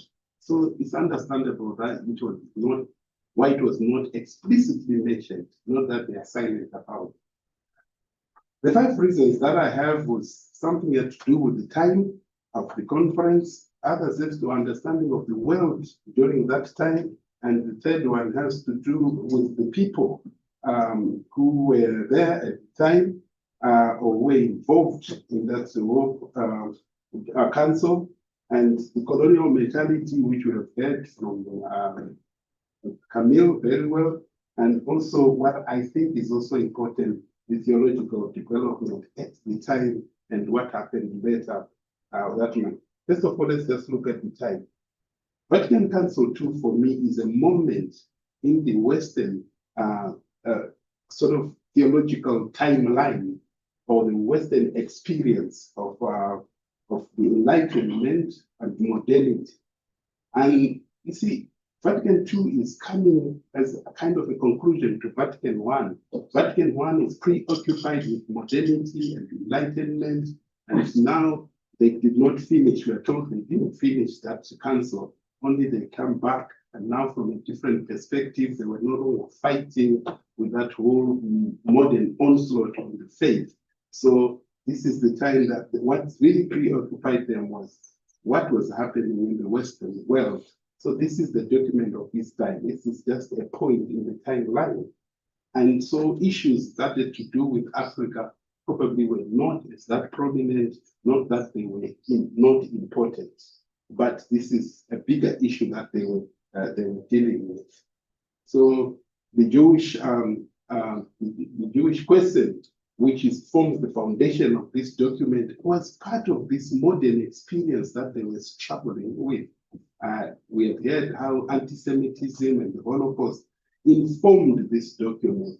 So it's part of the whole Western history that is unfolding at this time. The world at this time was a very limited world. The understanding of the world was very limited, at least to the people who were at the council. Gaudium et Spes, part 2 of Gaudium, will tell us a lot about how they understood the world. They are talking about peace, because they are emerging from World War I and World War II. So this is the world, it's all about peace. And then they're talking about, meaning and end of human labor, the whole communism and capitalist experience they are going through. And when they talk of culture, they're talking of the decline of traditional values of marriage and family. Maybe this was a response to what they say was the issue of the 1960s, where everything was about, sex, wine, and rock and roll. And they said, no, let's go back to the traditional values. There we were trying. So the world that is there is just the world around the Mediterranean. It's a very limited view of the world. And probably that's why these issues from Africa, it was a big thing in the 60s, with African countries becoming independent and the movements going on there. They are not there. And something was brewing in Latin America as well. It's not mentioned. And there's not much apart from what we hear and this document about all these big traditions in Asia. So we can understand if you are coming from such a world, your understanding of the world is limited. I know living where I live in Zimbabwe, I crossed one road called Samora Machel. I never knew that it's a different kind of the world from where I spent, but it's only about 10 kilometers away from where I grew up. So that is possible. We can have what we call the silence, which I just call, is just not mentioning something explicitly because I don't know anything about it. And we have heard, I've also read this Rana's thing from towards the fundamental interpretation of Vatican II. That at Vatican II, it is only time when the church became a world church. There were about 3 stages in the development of the church. Maybe the first short one was the Jewish Christianity, which we find in the Bible, maybe the Paul, and then the long one, which is about this Hellenic Greco Christianity around the Mediterranean, which goes up to Vatican II. So it's only at Vatican II that the church is emerging as a world church. Before that, it was very limited to that Mediterranean area, and everything else was exported everywhere. So the understanding of the world, who are the people who participated? Of course, there were some Africans there, but most of those who represented they were missionaries. Missionary bishops were there. I know one of our bishops from the first Archbishop of Harare, he was there. and he died at the steps of Rome during the council. And the funny story is told that when he collapsed among the bishops, the other bishops, they said, "Oh, he's called a priest." They forgot they were priests. So the missionary bishops probably would not have really understood or represented the African situation better because they were still very much in their own world as well, that Mediterranean world. The other one has to do with the colonial mentality. This has been emphasized over and over, and I think it was at the depth of what Camille was presenting to us. And Magesa says a lot about that there was a feeling that those other religions are not as superior as the Christian faith. So, but I think there was an opening because we acknowledge that no, there is something good there, and we have to encourage us.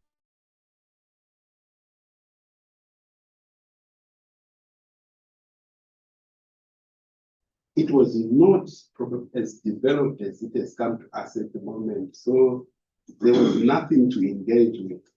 There are a lot of debates about when exactly did African theology begin. For some, my friends in the class, like Camille, who is trying to undermine me,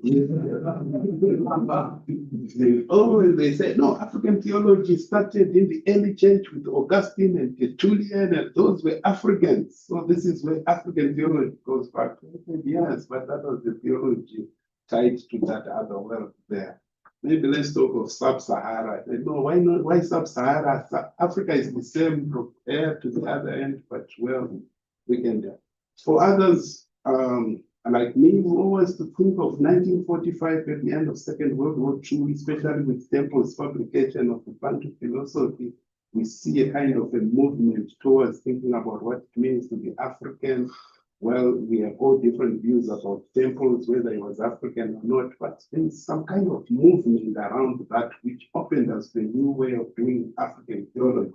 But that was for others, like my dear father here, I hear from, he's the one who took over the African theology class from me, and his students, they're always talking about Aetate Noir Santology. It is like the opening moment of African theology.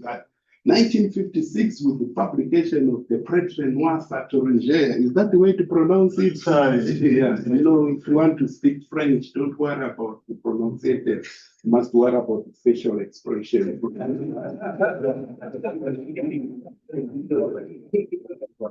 So it says this is exactly the point at which Africa.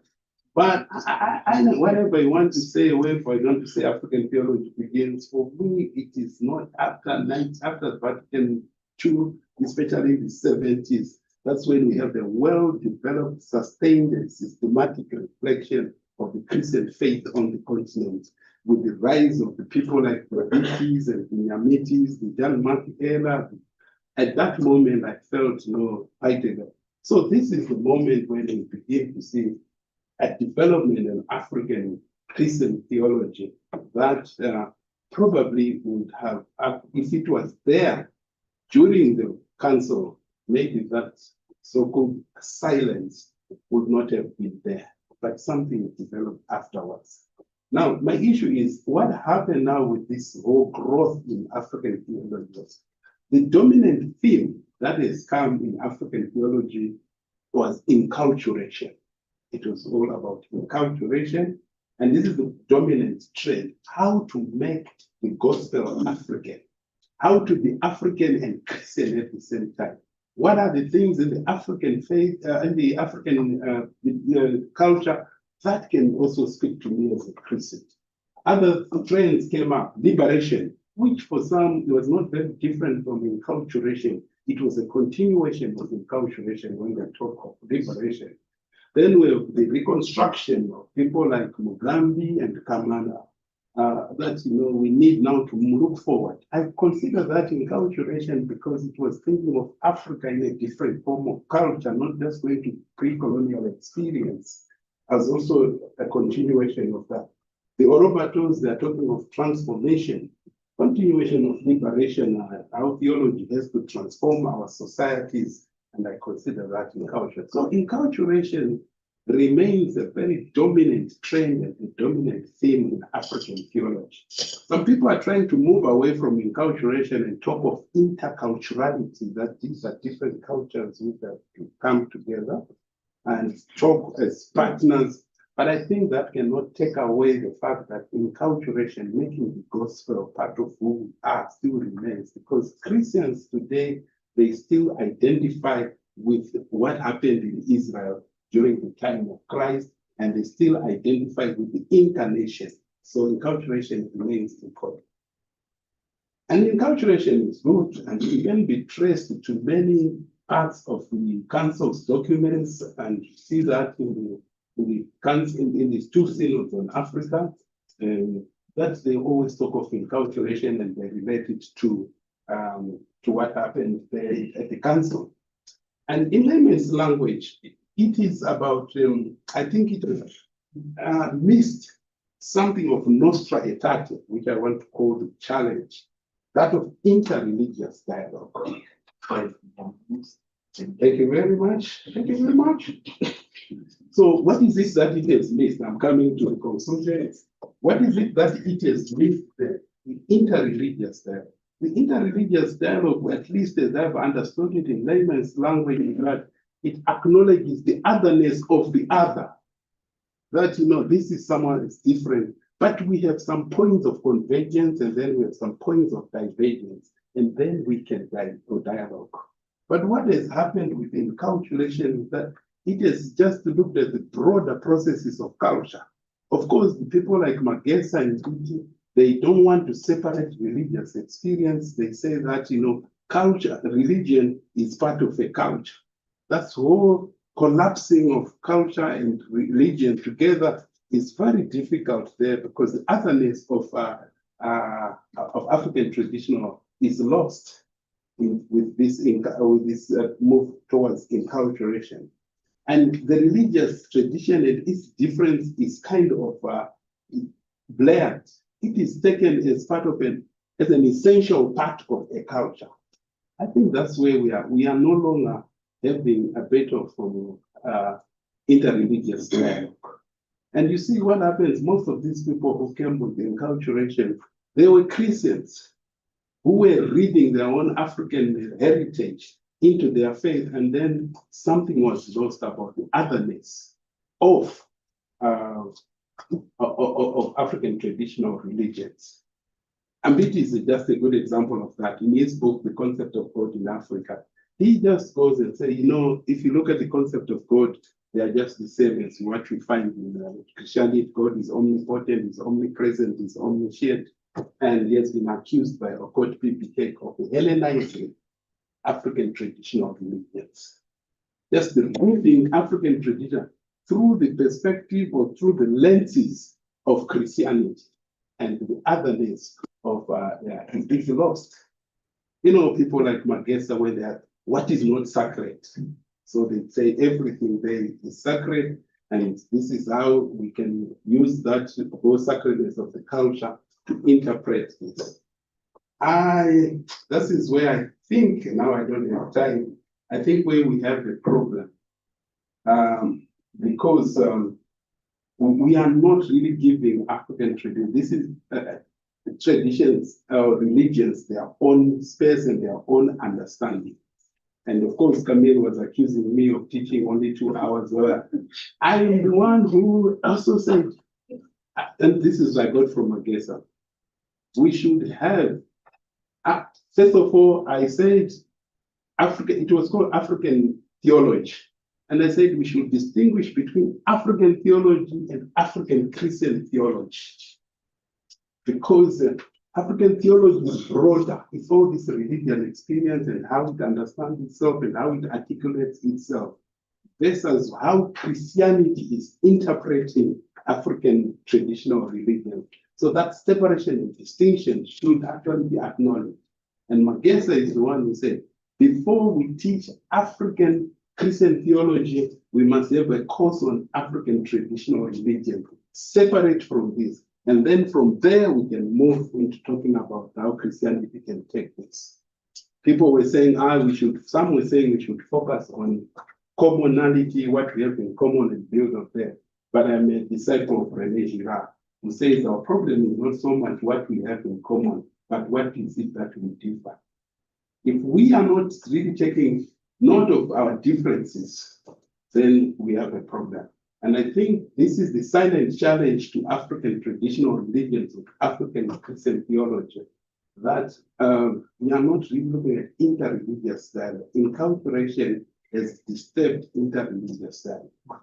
And maybe enculturation can challenge Nostra Aetate to say probably you've separated religion and culture and followed the modern way, which should not be the case. But this is the silent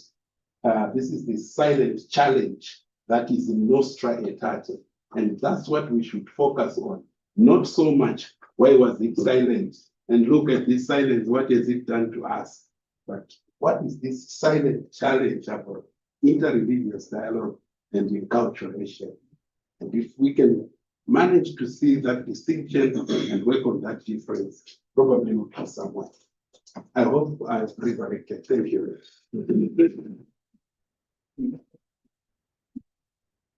Thank you, Father Thompson, for this wonderful presentation that recognized the silence that has been there as far as the African traditional religion are concerned. Explicitly, Nostra Aetate has been silent, but implicitly, we find ourselves inside.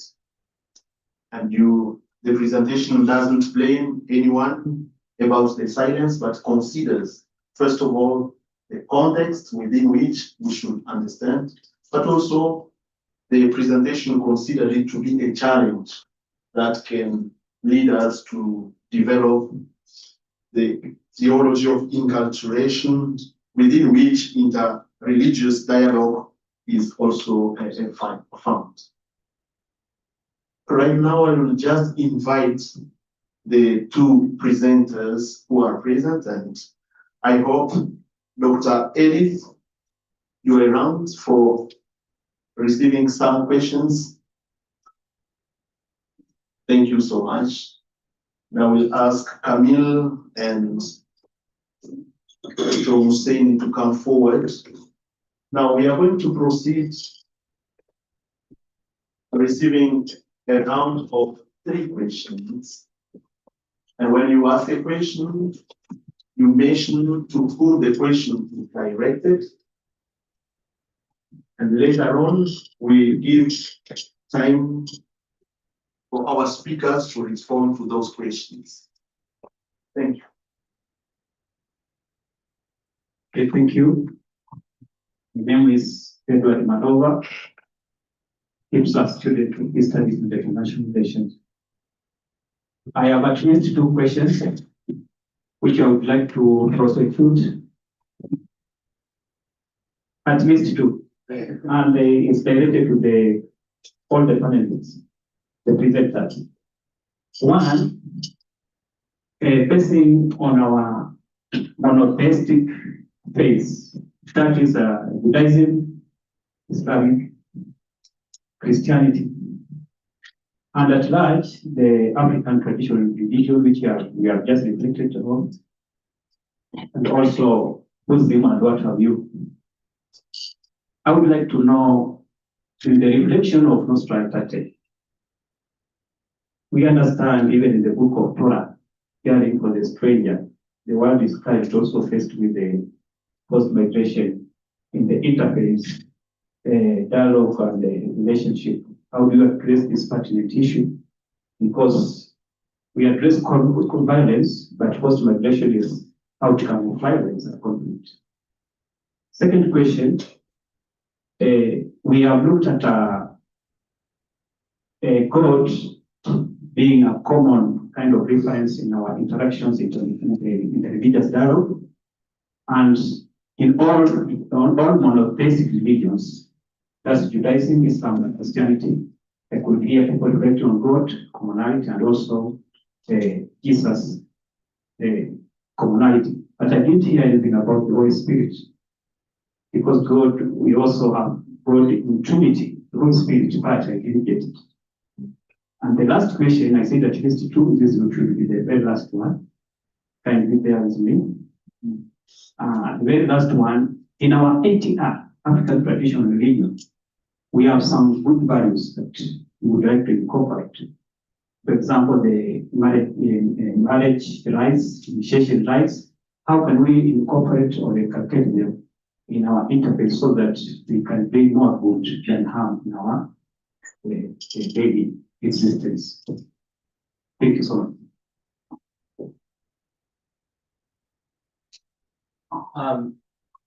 Okay, is this working? I don't know. You can hear me. I don't know if this should be working. So I have two related questions. For Camille, I want to ask about. So I asked Father Clooney this question on Wednesday about the history of Hinduism as a concept, as a thing, right? Hinduism. There's so many different religious traditions on that subcontinent and beyond. Polytheistic, monotheistic, henotheistic, and yet, through by outsiders at first, and then it sounds like now kind of claimed by Hindus, there is now a thing. And I wonder if it were not the case 60 years ago that we could speak of Hinduism, if instead it were like African traditional, if there were Indian traditional religions, of which there would be thousands, would it have gotten a spot in Nostra Aetate or the inverse? Were there an Africanism that we could have spoken of 60 years ago as a religion, very internally diverse, but still something, would it have been? And so what are the implications of that? And related question for Father Dominic, if I understand you, I guess where my mind goes is then maybe what we think about here is something not like a religion, but something like a sensibility. And I guess what I was thinking about is like the way that the Tao or Confucianism work in China, where they have been injected into, or they have been incorporated or enculturated into Buddhism and into Christianity, into other things. And there are other examples in different parts of the world. So is that maybe a way to think about it, that there is kind of an African religious sensibility or spiritual sensibility that we can find in Christianity and Islam, and also in those practicing many, many different traditions? Good afternoon. My question is directed to Mr. Camille. Now, from your presentation of the silence of the Nostra Aetate and African traditional religion, I know very well that at the point before the coming of Christianity and Islam, African traditional religion was widespread in Africa as a religion. But with the coming of Christianity in the 1st century and Islam in the 7th century, these two religions came with much of radical conversion, especially from the Christian perspective of having a mandate of going to make disciples of all nations. And I am sure religious leaders today, their encounter with those who are yet to accept Christianity, they still feel that there is a work that is left to be accomplished by them. Now today you find out that in Africa, with the coming of this Christianity and Islam, we have an insignificant percentage of African traditional worshippers now. My question is, the Nostra Aetate is centered on the 5 major world religions. And given the space of time which it was written, because we said it was established in October 28, 1965, do you still feel that being established just about 60 years ago, can you still see it as a calculated attempt to say that the document is silent on African traditional religion? Thank you. Thank you. Those are the questions. And since the first one is addressed to, we will take another round. Since the first question is addressed to all of you, I suggest that Dr. Edith may be the first to respond to that question. Dr. Edith, are you there? Yeah, I'm there. I didn't quite get the first question, if you may excuse me from my writings. If you could just please. Yeah, is based on refusing to be passers-by when you encounter a stranger who's in need. And my reflection was, currently the world is in flames, we have wars everywhere. How do we use this important institution of interfaith to address the issues pertaining to forced migration? Because forced migration is outcome of violence and conflict, which interfaith is struggling to address at large.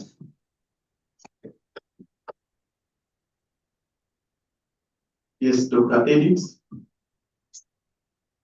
Okay, if I might get it, the whole idea is on forced migration and African religion. Of course, we have to acknowledge that many of our people in the earlier days were forced to move out of the continent, mainly or majorly through slavery, which was quite an unfortunate thing. And of course, we also have all these other issues of conflicts. So how does interreligious dialogue come in here? I think one of the first things would be to, first of all, acknowledge an injustice that happened. And once we acknowledge that injustice, then we should be able to have a respectful dialogue, sit down with, we could claim now maybe the remnants. I am thinking of the religions that have been formed in parts of the Americas, the Condombles and all that are, or the Haitian voodoo, based on African traditions. And I think there is space for discussion without looking at them as being probably simplistic, and even at times they are considered to be quite superstitious. So just being able to recognize that the practices that these people have, the beliefs that they have are valid and may be different from, let's say, the Christian beliefs would be a good starting point.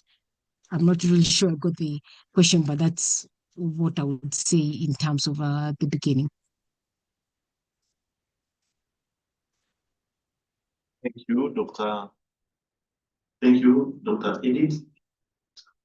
And the two presenters to the same question, because it was addressed to all of you. I suggest that we may start by Kamin, then Dr. Tumsing. Well, to be honest, and so far I cannot really grasp the meaning of the question. So I'm sorry, I cannot propose an answer when I don't understand really what you mean. I will clearly ask you if you can put it in simple ways so that we can try to address it. Thank you so much. My concern was we have identity, and this identity, religion is part of our identity. And in most places, it has been cause of most forced migration when it has been misused. So my concern was to see how, in the course of interfaith relations and broader aspects in all our monotheistic faiths, how this is addressed, or how you address this particular pertinent issue, because we live with it. Yeah. Right. Two things from my own point of view. The first one, maybe to acknowledge that when you read Nostra Aetate, you don't see clearly the question of migration inside of it, so that the question goes beyond the document. Now, having said that, we can try to reflect on that. As I was saying, one of the problems today when we speak of interfaith dialogue is to see the other person through your own lenses. So when we are speaking about dialogue, I think one of the good way of starting is to see the other person as it is, as he is presenting to you. And this is the philosophy actually of Levinas, for example. How do I encounter the other person? Through my own lenses or as it is? Therefore, dialogue doesn't become, I will say, a tool for me to victimize the other person, but to welcome them. We are talking about identity, and I think the first step to do when we speak about interfaith dialogue is just to welcome people as they are. Let's giving this example saying that today, when you look at Africa, a Muslim is seen as a threat, or if you want, as a terrorist. If you see believers of African traditional religion, you think that mentally is backward. This is where actually, I think inequality starts. Actually, what we have to do is to welcome people as they are, not as they should be. And I think for me, this is the first ground, the first level of a true and genuine dialogue in Africa. But as I was saying, I don't see clearly from my own perspective the question of migration being involved in this document. This is, according to me, one way of seeing this question. You can continue with Okay. the other question. Well, I received two other questions. I would like to start by the last one. I think I will give two main answers. The first one is you are right. You are right by saying that when we look at Africa in 1965, we cannot easily say that it is a complot, And Professor Dominic was right when he was saying that the historical background at that moment is normal. In 1965, most of the French countries come from independence, and many other African countries are under colonization, Angola, Mozambique, and others. And many of them will gain actually independence 10 years after. Historically speaking, you are right. There is not actually a site of complot. But this is, according to me, not the great place, the right place to look at these documents. We have to look at it in two levels, theology and ecclesiology. Actually, you might know this one, and Nostra Aetate is published with almost the same spirit with a document such Lumen Gentium, 1964. Nostra Aetate is published with the same spirit with Ad Gentes. And it is very important to read what those two documents are speaking and then to understand highly likely the spirit as well of Nostra Aetate. I will read it for you.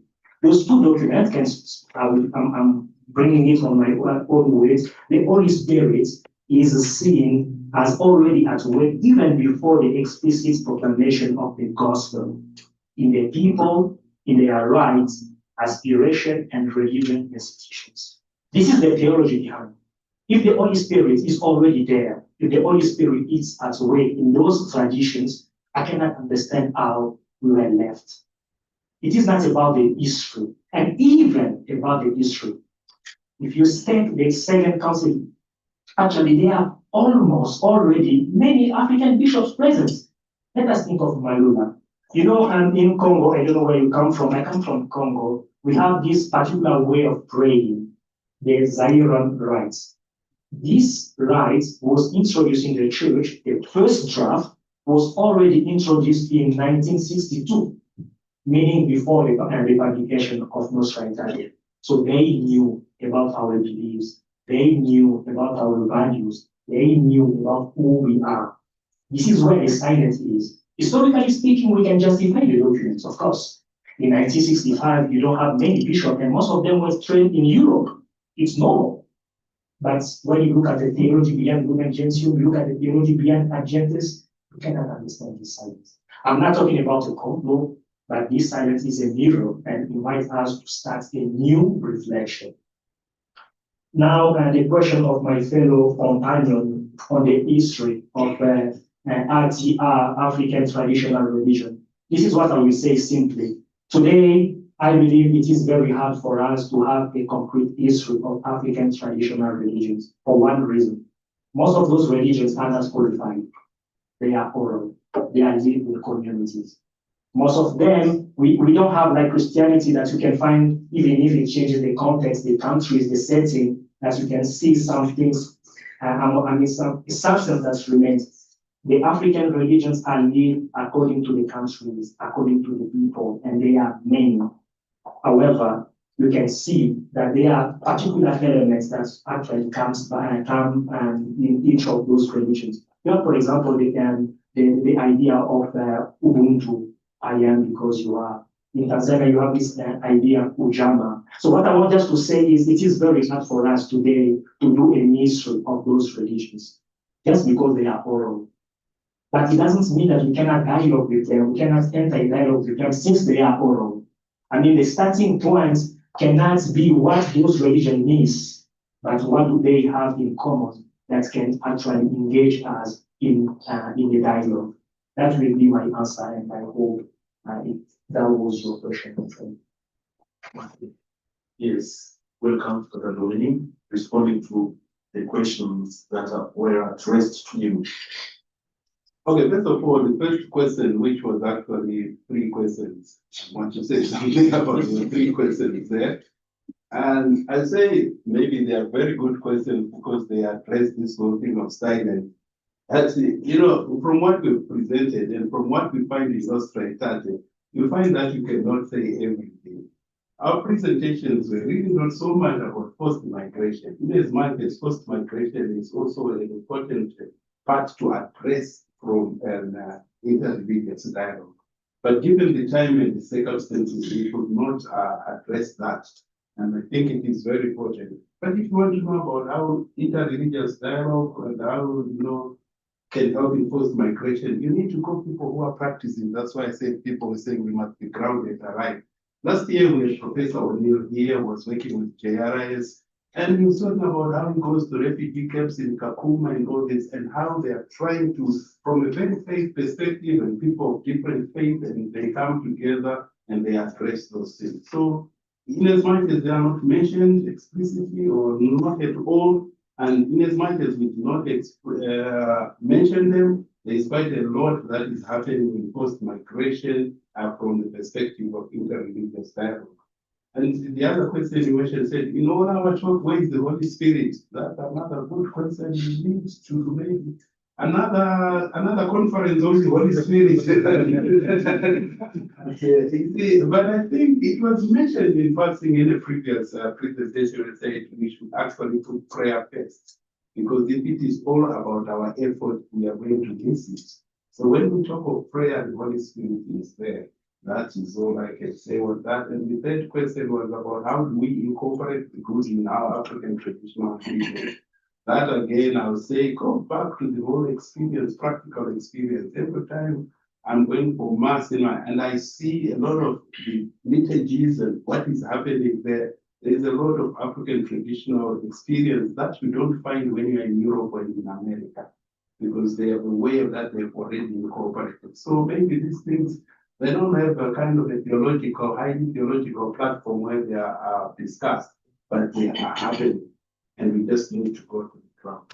As regards the question that was directly addressed to me was about this incorporation, whether you say, if I got you well, you say, is it a calling to more sensibility on African traditional experience or African religions?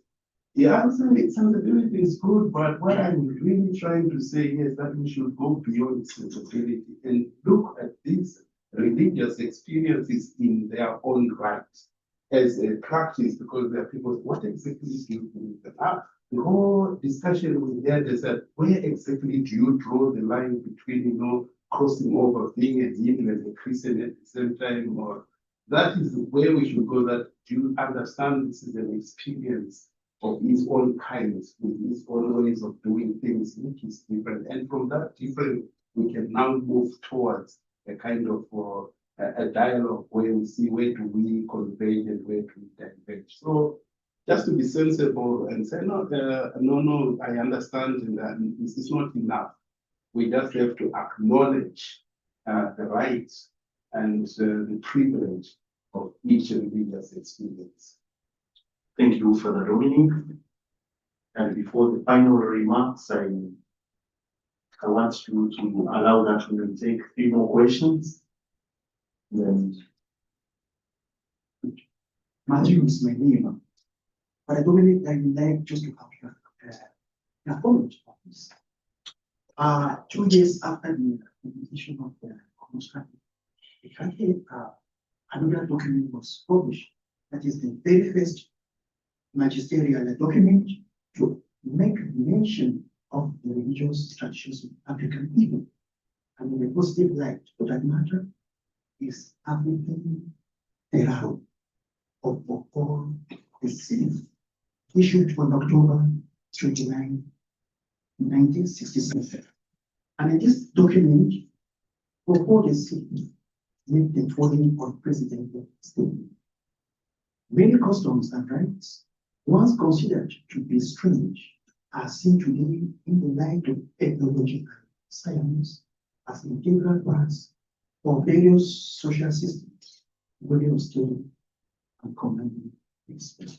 Since we must happen in traditional religions. And then the last one I wanted to further search my passage to become. What is, will you make any link between Nostra Aetate and fraternity?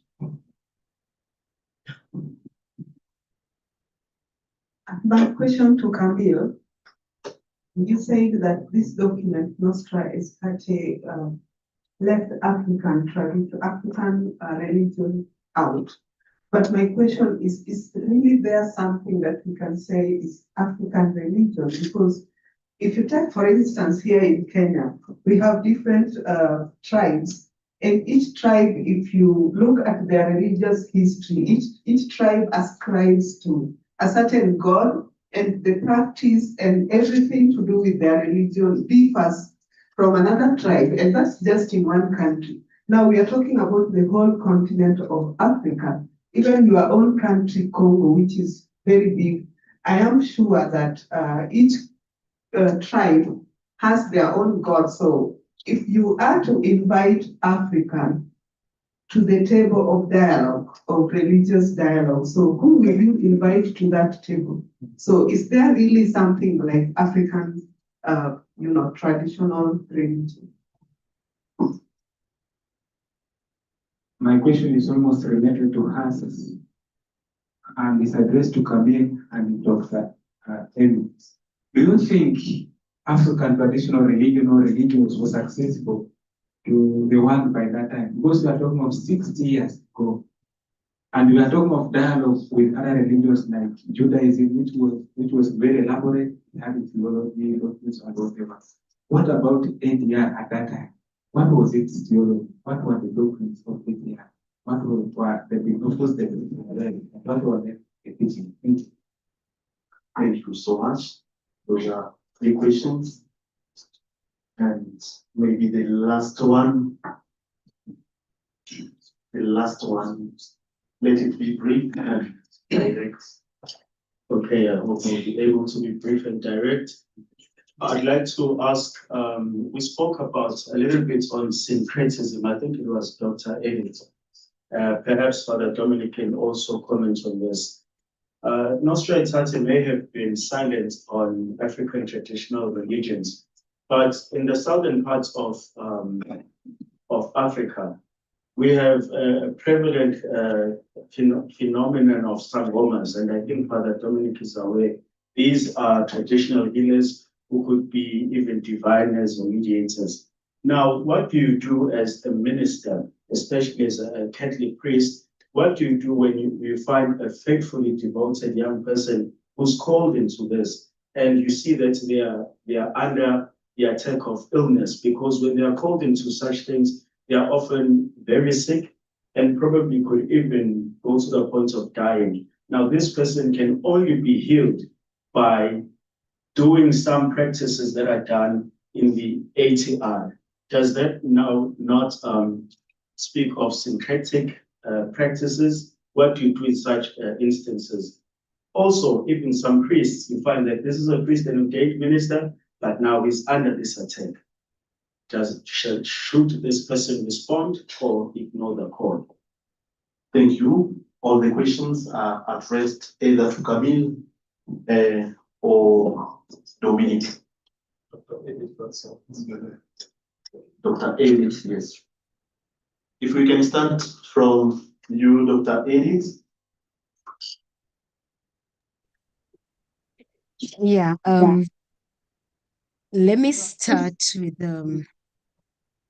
the question that talks about there being so many tribal groups or ethnic groups, for instance, in Kenya, and whether we can talk about African traditional religion or a singularity.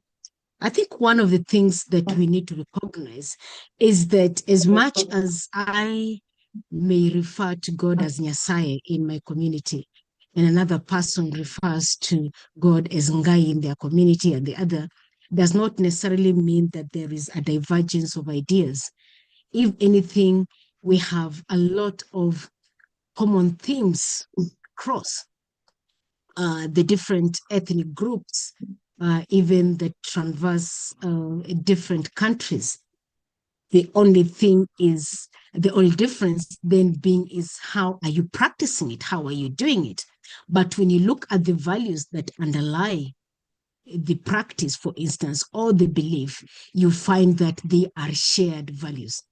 And therefore, from where I sit, then we cannot claim that because one person comes from the Luo community, another one comes from the Kikuyu community, that we may not have space for dialogue. No, indeed, we can have space for dialogue basing on the common values, the common themes that are shared across the different communities.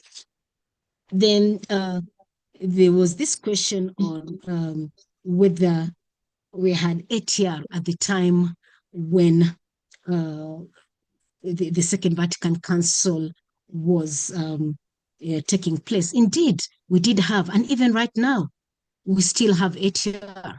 I like the question that the last person asked and talked about, for instance, the fact that one may be a priest, but they have been called into a traditional religious office that requires them to undergo a traditional ritual. What does that imply? It implies that ATR, whether you want to call it ATR or African indigenous religion, African religion, or African religions, is still very much alive. If anything, currently in the continent, you even have young people who are very much interested in a resurgence. May we go back to where we were 60 years ago? Not necessarily. But what is happening is that people are picking these important values, the important lessons that are embedded in these practices, in these beliefs, and they want to have them revived back. So for instance, people are craving to have back, let's say, the issue of communality. I am because we are.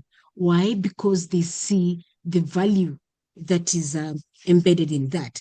And therefore, yes, we had an African religion, only that wasn't recognized as such because of the oral nature of African religion, especially at that time and even now. The only difference that made the other religions to be recognized and brought onto the table of dialogue was because they had sacred texts. So like Hinduism, if you look at its origins, they're very close to what we are referring to in terms of African religion. But because they had been able, a few people, whoever had been able to bring that into a sacred text. And for information, in Hinduism, does not only have one sacred text, there are many.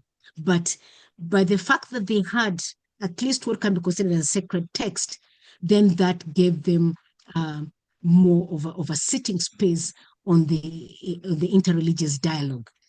I hope that has answered to the few questions that I could speak to. And then lastly, this may go back to a question that was asked a bit earlier, the good values that can be incorporated in the interfaith dialogue, or we do have quite a lot. Communality, the sacredness of life and community, those are good values that we can bring on the dialogue table. Harmony with nature, especially now that you're grappling with issues of climate change, reconciliation and restorative justice, and even just talking about a link to the past and the holistic well-being. So we do have many of these good values in African religion that can be brought on the table, that they can be used either as a dialogue starter or even as a bridge when we have this dialogue. Thank you. Thank you, Dr. Edith, for those contributions.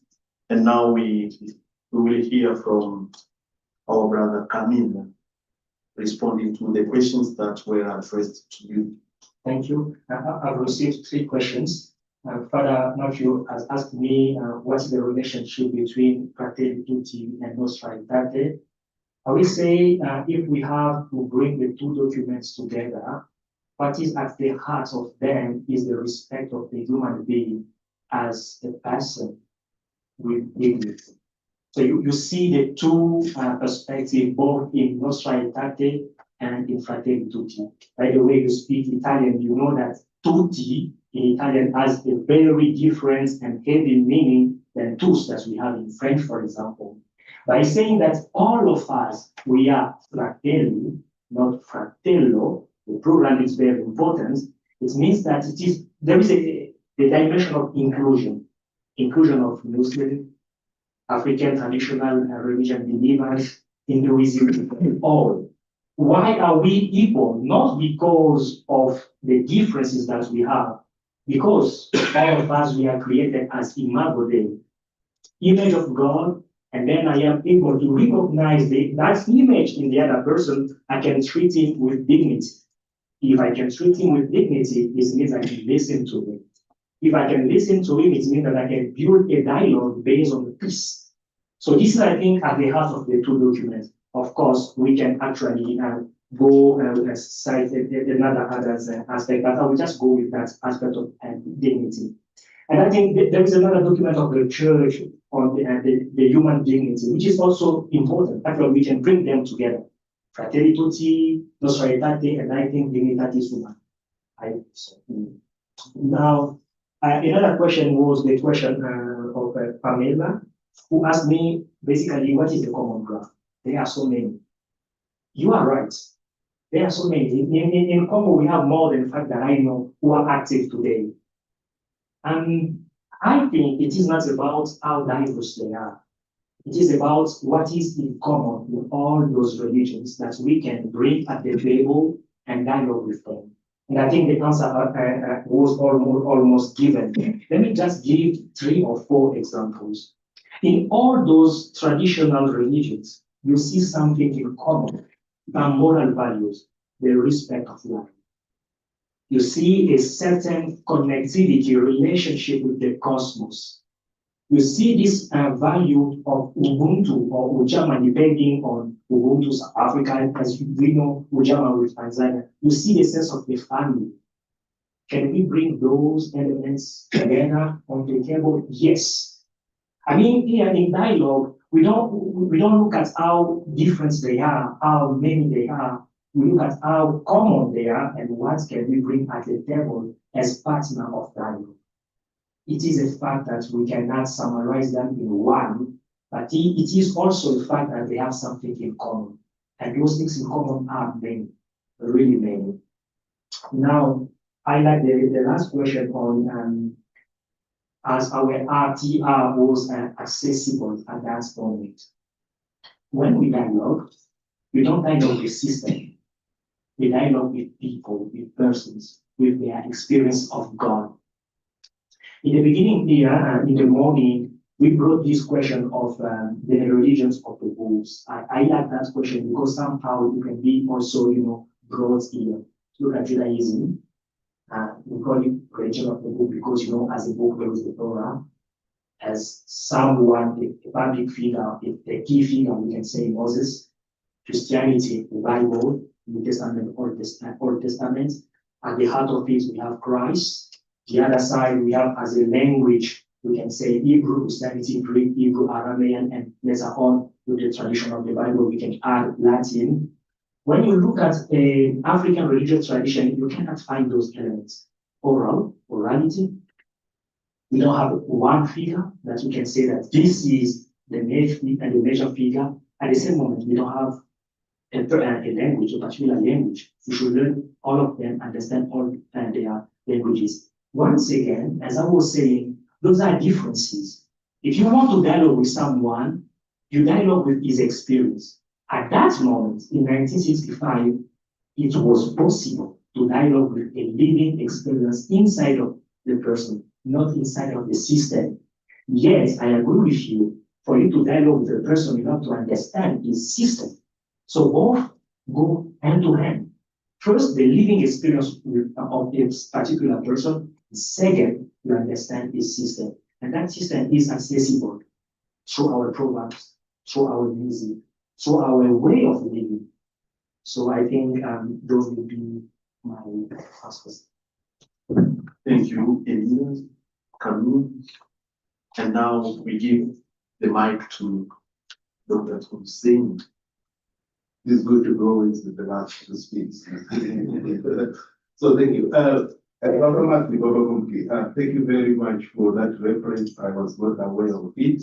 But I think, yes, it is very important what Paul say them for very reasons, and it actually confirms what we said. If I understand well, I think Paul the sixth was the first Pope to visit Africa, isn't it? So you can see an opening and an awareness of that there's something here that is very important that we have disregarded for a very long time now. So there's a kind of a continuing growth in awareness of what is there. And this is good when we talk about the development of doctrine. What we know now and what we say is a fraction of what has been known. And we should always be opening ourselves to the greater things that are. So when we now hear Pope say there are things that first time we used to disregard, but now they are becoming important. It is also, I think, a good reminder for us that what we know now, if we come 100 years from now, we might be surprised how long we wait. Thank you very much. Now is the last question. I want you to give me 1 more hour about the last question of how we find ourselves in Africa as part of very different tradition of Sangomas and these other African traditions. It shows that maybe dialogue is not something that is outside of us, but it is within ourselves because we are part of many different cultures. You know, like Father Musa was saying, only that is from Muslim and Christian tradition. Many of us, myself, are from a very African tradition and Christian tradition. I always telling people that if I show you my body, I have tattoos that are marked on me, and so there's no way I can run from that tradition. I tell people about how, when I said I'm going to join the society, my father gathered his family and we sat down and we offered a prayer to the ancestors that this one is going, and he gave us that, snuff, and we had to sneeze.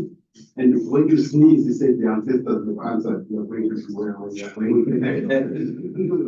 You're part of these complex, cultures, and they are very much in our DNA. So dialogue becomes not something that you can do because, but it is something that is within you. But your question was really now, how do you deal with that priest? So I think how to deal with that is very easy. That first of all, you know yourself, you know exactly what you believe. And this is, I think, but in this conference, but I read it elsewhere, that for you to engage with others, you should know yourself better. So you're not just going there to convert, but you are going there to share your own experience. So I've gone to people who practice in African tradition. Some still remain Christians, but we say, okay, where exactly do we stand on this? What is our position? What is our position? I'll finish with this story. In pastoral experiences in Zimbabwe, there is a ceremony of bringing the spirit of the dead back after a year or so. But the church has been against that. So the church tried to replace that ceremony with a kind of a memorial service. So you go as a priest and you say your mass, and then they say we have covered that. But there's a ritual that is supposed to be performed to bring that spirit back. Now, what people do, you say they just go and call the priest, and you say your mass on the memorial, and after you are gone, they perform the traditional rituals.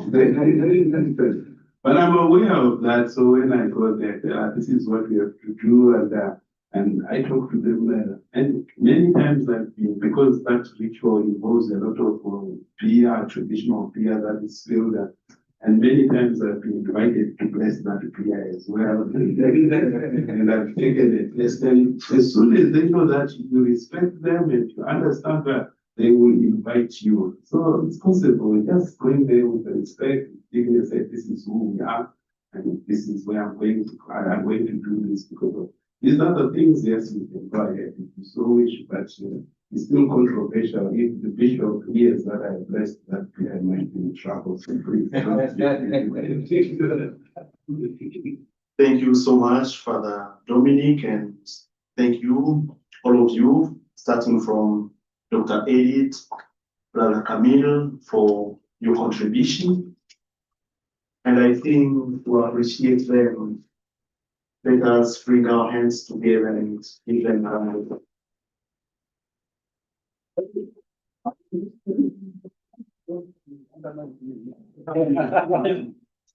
Right now, before the final remarks from Father Norbert, we would like to invite the principal of Hekima University College for a vote of thanks to our speakers today.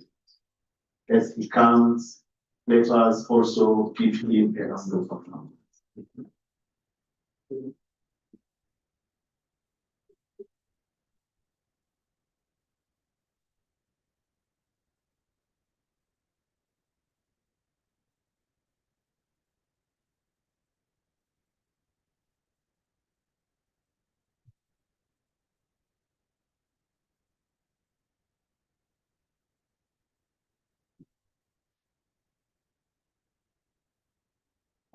Very good afternoon to you all. And I don't have a lot of words to say, really.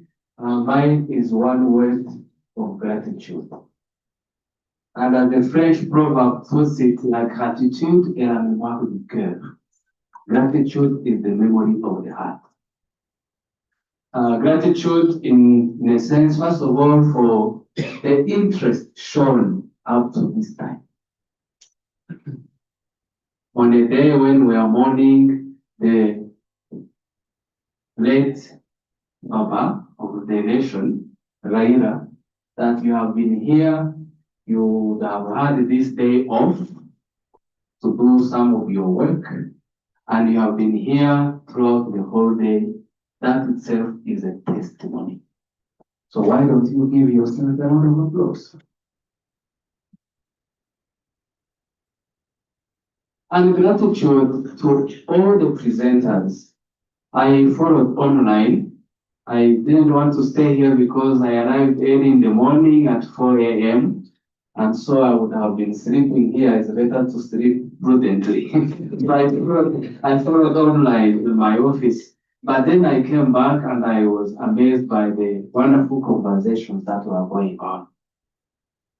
And so it really takes us back to the question, what will this child become? Remember when we were wondering what John the Baptist was going to become. When the Center for Interfaith Studies in Africa was beginning, on, in a sense, very shaky foundations, one of the questions we were asking, what will this center become? And I think now we have answers, right? So in that spirit of gratitude, I want to thank all those who have been behind Nobel and the planning, because you are shaping the Center for Interfaith, and he cannot do it alone. So thank you very much, Nobel and the team.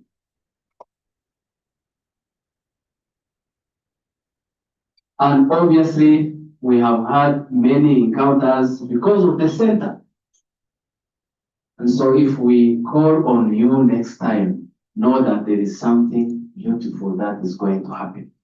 And I think there are many testimonies to that. Now, gratitude to Professor Bruni. Your second time here in Africa, and I guess really a wonderful time here at Hekima. You have heard about it. You guided Norbert and quite a number of other Africans who come to Cambridge and Boston, and now you have been to our place. And I hope you are proud of what Norbert has become. So, you cannot clap alone. Help. So we followed him, and he was on his dissertation committee. They lived together in the same community in Cambridge, at Lafarge. I was on the other side, and it's wonderful to see how you have molded Norbert and what this is becoming. And isn't it wonderful when your own professor and mentor and dissertation supervisor begins to invite others to read your dissertation? You remember in the morning? Please take his dissertation and read it. It shows a great sign of appreciation and esteem. And it is one thing I think we need a lot of that in Africa, because often we don't celebrate each other. So thank you very much for celebrating Norbert, and not only coming, but also even inviting us to read his work.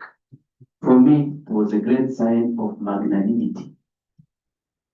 And then finally, as I conclude, the wonderful definition of what it means to engage in this field of interfaith studies. First, seeking understanding across borders. I've never thought about it that way. So I think I will need that. Father Norbert knows that we have a passion for this, but I think this shaped even my understanding. Theology known as first seeking understanding, but now you have added across borders, or even within borders, name it. So thank you very much, and in a very succinct way, of course I could go on and thank everybody, but you see Hekima flourishing. At the heart of our work here is to provide a space where such conversation can happen, and you have made it possible. So thank you very much, and may God bless you. And with those few remarks, Professor Kruni, if you allow me, we have at the beginning in my welcoming remarks, I mentioned that this is a place where we publish, where we work. So before we give you any other gift, I would like to begin with that, with this.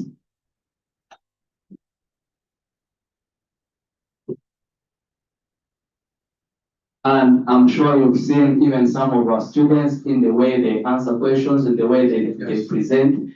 Should they apply to Cambridge or to Harvard, to other place? No, they are coming from a wonderful place. So here is our peer-reviewed journal, Hekima Review. And as you read, this is the latest. So the next one is coming in December. And then in the morning, I made a reference to a wonderful conference we had of African women, theologians, and synodality. Really a way of celebrating our brother Pope Francis, but also saying that to be church today is to be synodal. So as a way of celebrating 40 years as the Hekima, we invited quite a number of eminent professors. This was launched last month.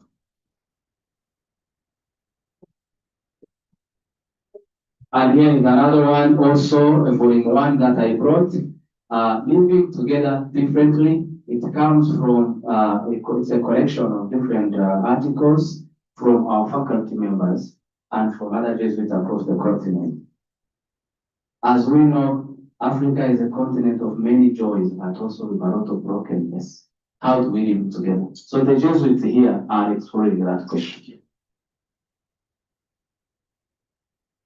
And last but not least, this one is in French, Ressuscité de mes cendres.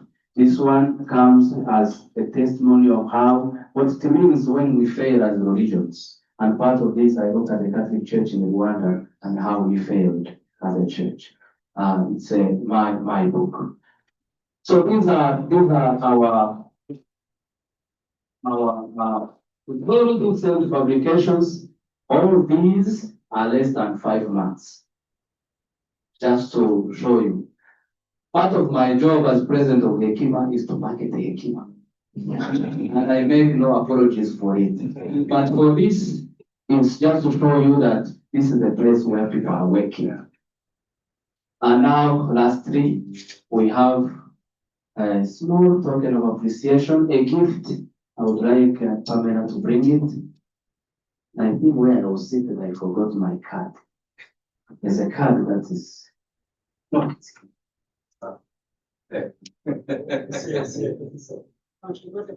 So, may I ask you please to give Professor Clooney a round of applause for the wonderful.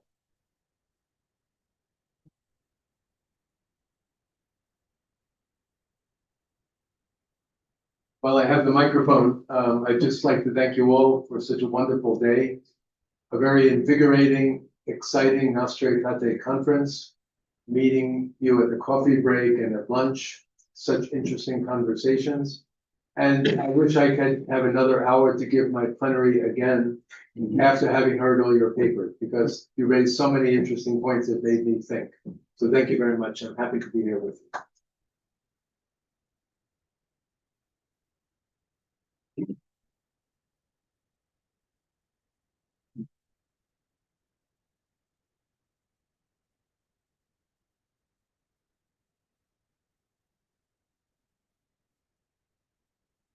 You don't have to worry, I won't speak for long. I know you must be very tired already. Just to maybe reinforce what Marcel, my principal, has said. So a very big thank you to each and every one of you really, for making the time, for remaining engaged until the end. Really. A very big thank you. Thank you to our panelists. Thank you to our moderators. And thank you to each and every one of you for your patience and engagement with the conversations that went on today. It was a rich conversation, and for me, one of the things it brought out was the continuous relevance of this document, and the fact that 60 years after it was published, we keep discovering and rediscovering ways in which it is a very rich document, something that is meant to inspire our efforts to encounter the religious order in a way that is meaningful, in a way that is productive, in a way that is constructive.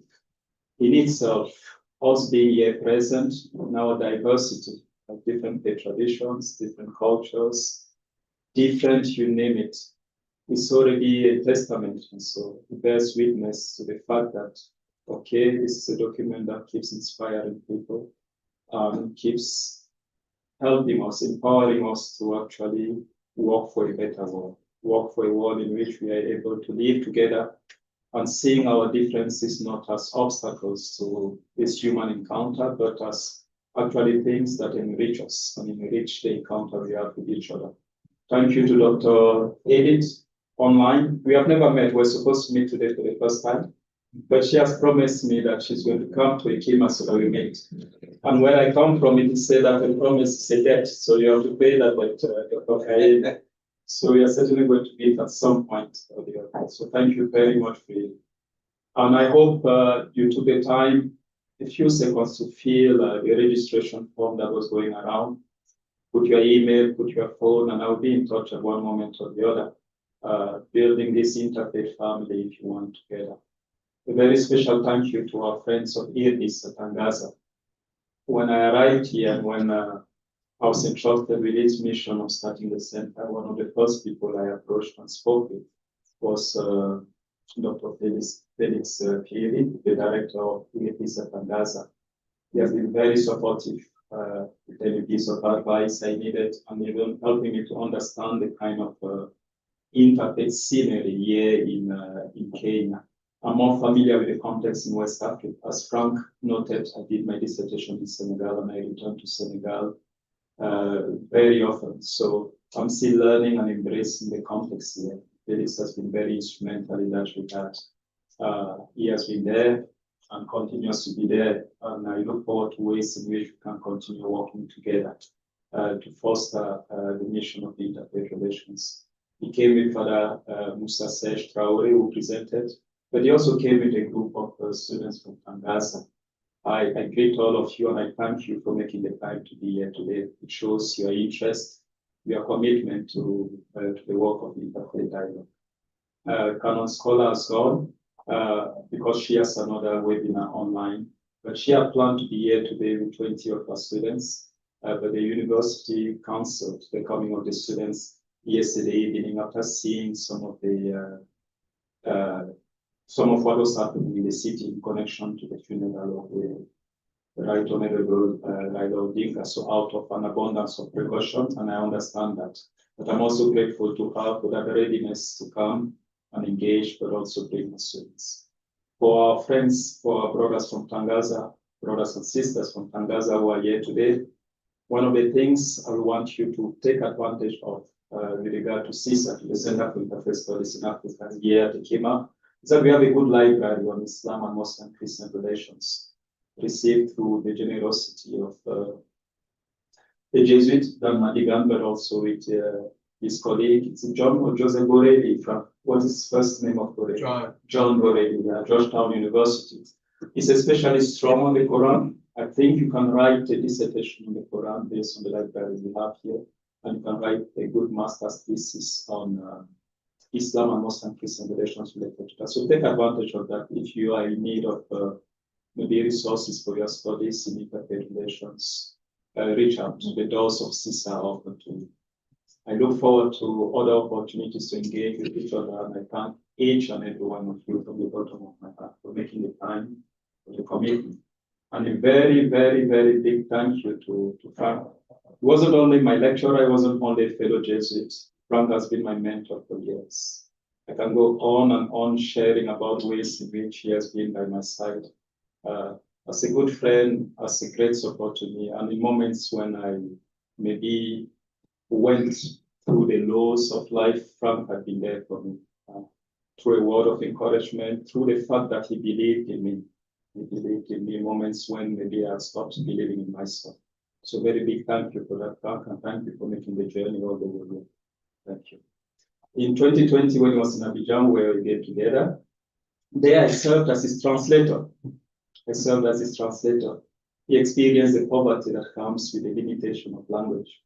Frank can read French, but doesn't speak very fluently, so I transformed myself into a translator for all the 3 conferences that he gave there. It was equally a wonderful experience, and I'm sure he's happy to be here in Nairobi.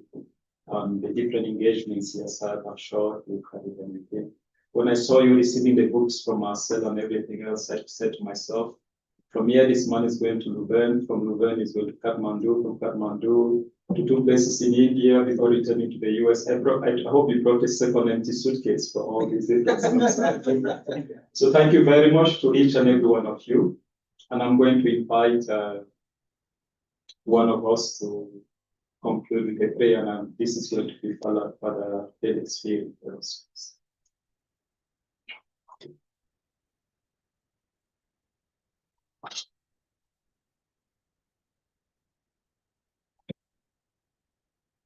So we start by pausing for a moment, just to reflect on what this day may mean to us, what we have learned, and what inspirations we retain for our future engagements. In the name of the Father, the Son, and the Holy Spirit. Amen. God Almighty Father, giver of life, we thank you for this day, for all the activities that we have had, for all the reflections that we have shared out of the life of the church, the document of the church. And we pray that these reflections may open our hearts to the religious other, so that whatever we do, in a way, may reflect our willingness to go beyond the boundaries that tend to separate us. And we may build bridges with the religious other and with all our fellow human beings. We ask this through Christ our Lord. Amen. In the name of the Father, the Son, and the Holy Spirit. Amen.